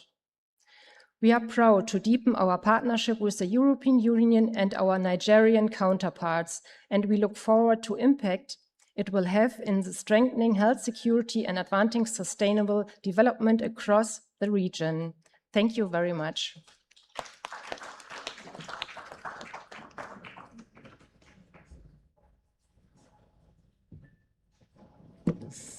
Good afternoon, distinguished guests. I'm Edilberto Vaquero from FMO, the Dutch Development Bank, and it's a pleasure to be here today with my colleagues from the EU delegation in Nigeria and the European Development Financial Institution Management Company to launch the 20 million euros program for Agrify and Electrify that was signed between the delegation and FMO, where FMC will be the implementing partner of the program. This program brings together Agrify and Electrify, the EU blended finance instruments, in a one dedicated program for Nigeria. And it's important to recognize that in Nigeria, agriculture, it's a key driver of the economy, and also the access to energy remains a challenge in the country, specifically in rural communities. And bringing together these two facilities creates an opportunity to support and to create a more integrated and sustainable investments that also aligns with the needs and priority of Nigeria. I also want to use this opportunity to reflect that this launch reflects also the close collaboration between the European Commission, FMO, FMC, the Nigerian stakeholders, but more importantly, the collaboration and bringing alongside also the Nigerian businesses and also other partners that can help to unlock the opportunities that this program can offer. I would like also to invite briefly my colleague from FMC, the implementing partner for the program, that can explain a little bit on what the objectives is of the program and how can you reach out so the interested organizations can reach out to benefit from this program. Thank you.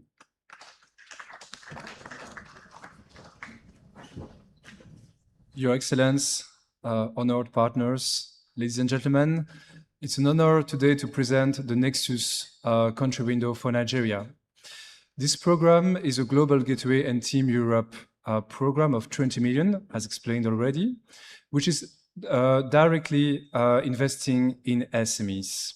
So that's a big difference compared to other projects presented so far. We are directly investing in rural areas, in particular in agribusiness and electrification, changing the life of thousands of people.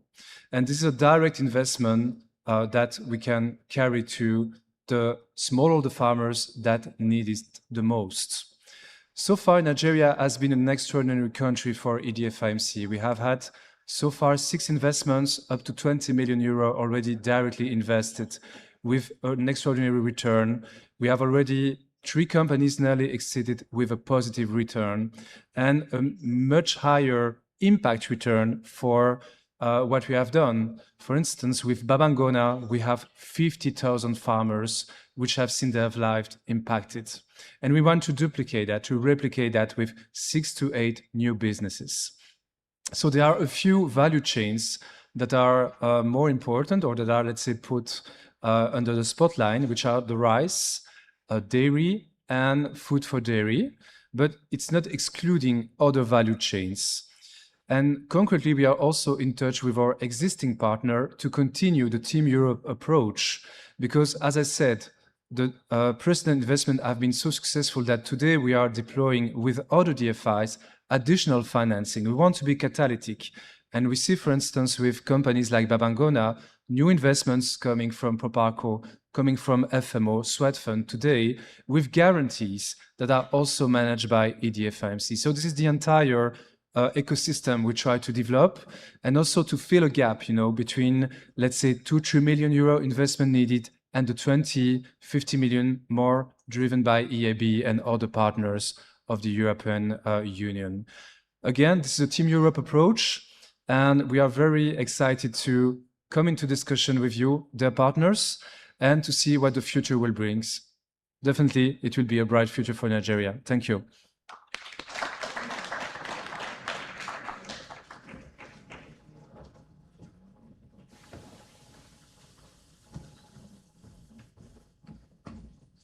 A bright future indeed.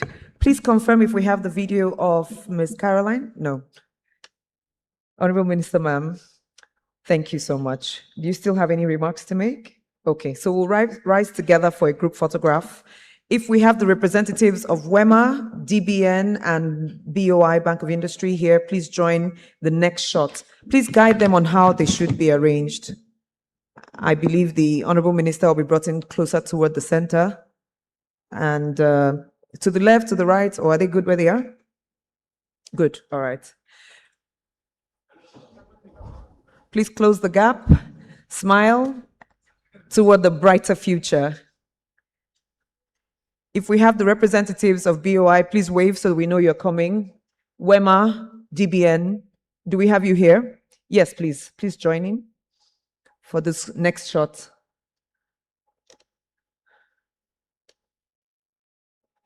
Who else is coming up? DBN, all right, thank you. WEMA, all right, welcome. BOI? BOI? All right, please, thank you. We can flank on either side. One person can go to the other side. Yes. Thank you. Yes, you're fine here. Please look at the camera. Sir. Okay. Please switch. Yes.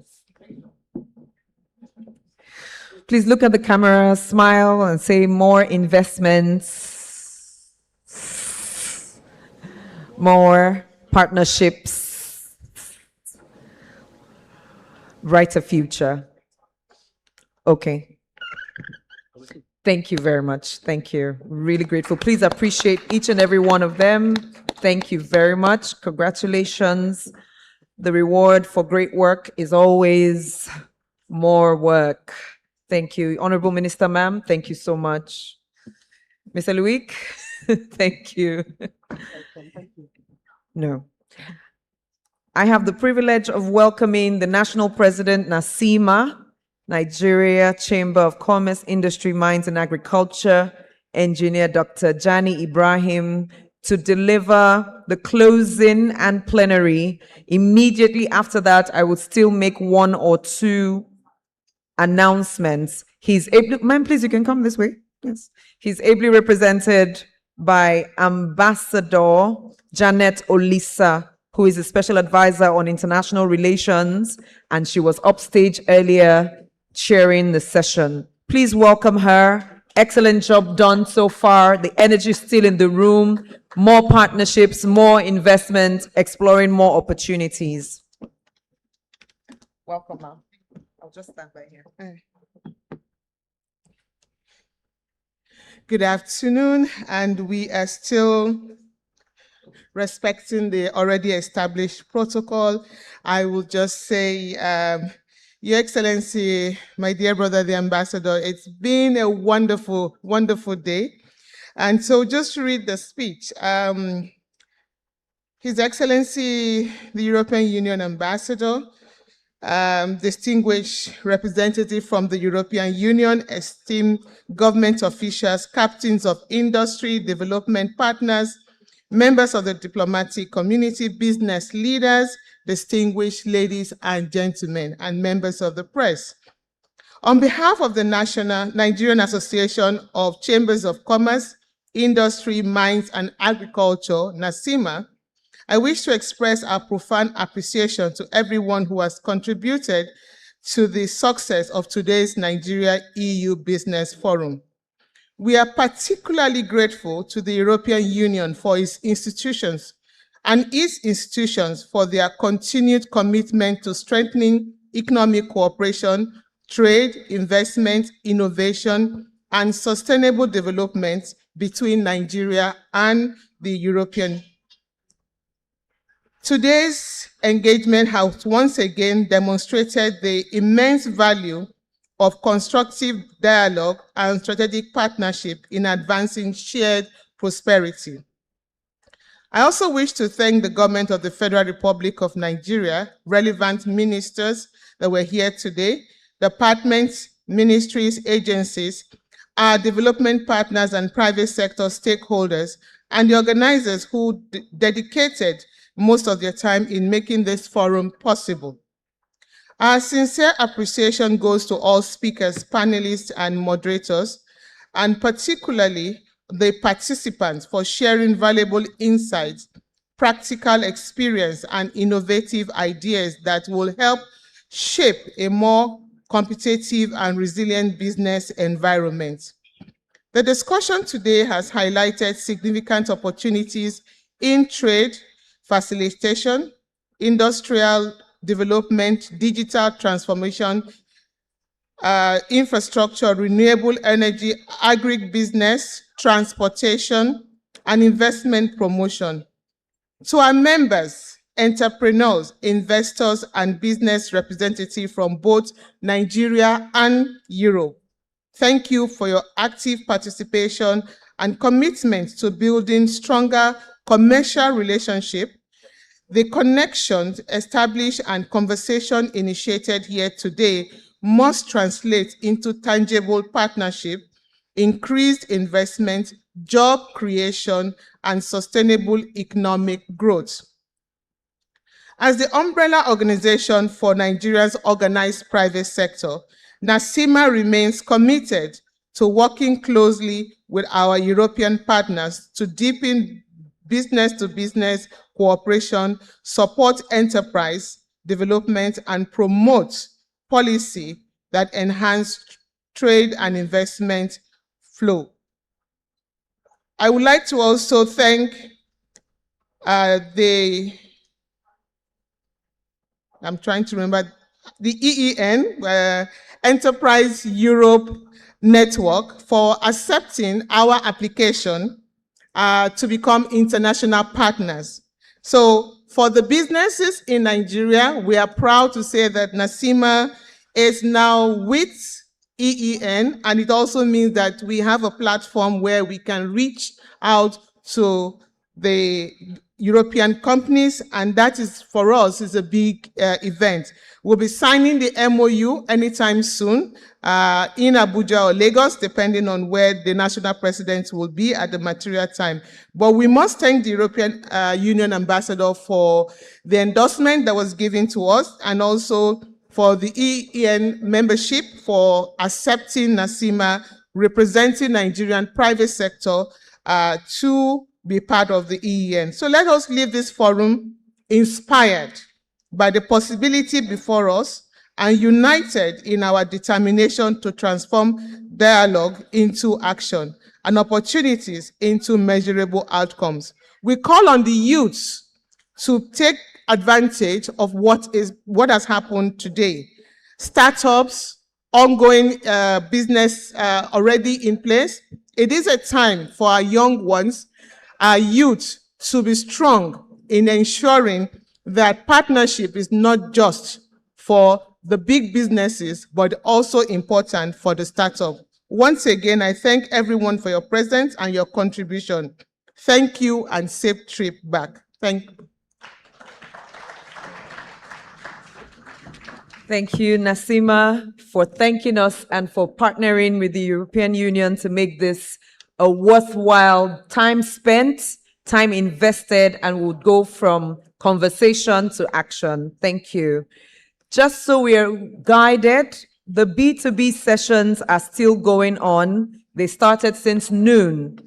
Out to my right, straight down to the very end, we have 3 of them majorly. One is the European Chambers, EU businesses from Nigeria and Europe B2B. We have the EU NG, the EU Nigeria, Agri-business platform, and the NEPC. We also have the Get Investment Nigeria for renewable energy. On this side to cinemas 1, 2, 3, and the mezzanine at the top 4, up there is for health, and the others are in 1, 2, 3. We have Financing Nigeria's Health, Manufacturing and Supply Chain. We have the Dairy Coalition. We also have satellite applications and sustainable transport in Nigeria. So find the one that suits you, why you came, the conversations that should be had to be deepened, and the conversations will continue till it's dark, till about 5 p.m. not when it's dark, till about 5 p.m. Thank you all so much. Have a wonderful afternoon. This has been the 10th Nigeria European Business Forum Global Gateway. My name is Joyce Daniels, Queen of Talk. Happy to have served today. Thank you all so much. Thank you.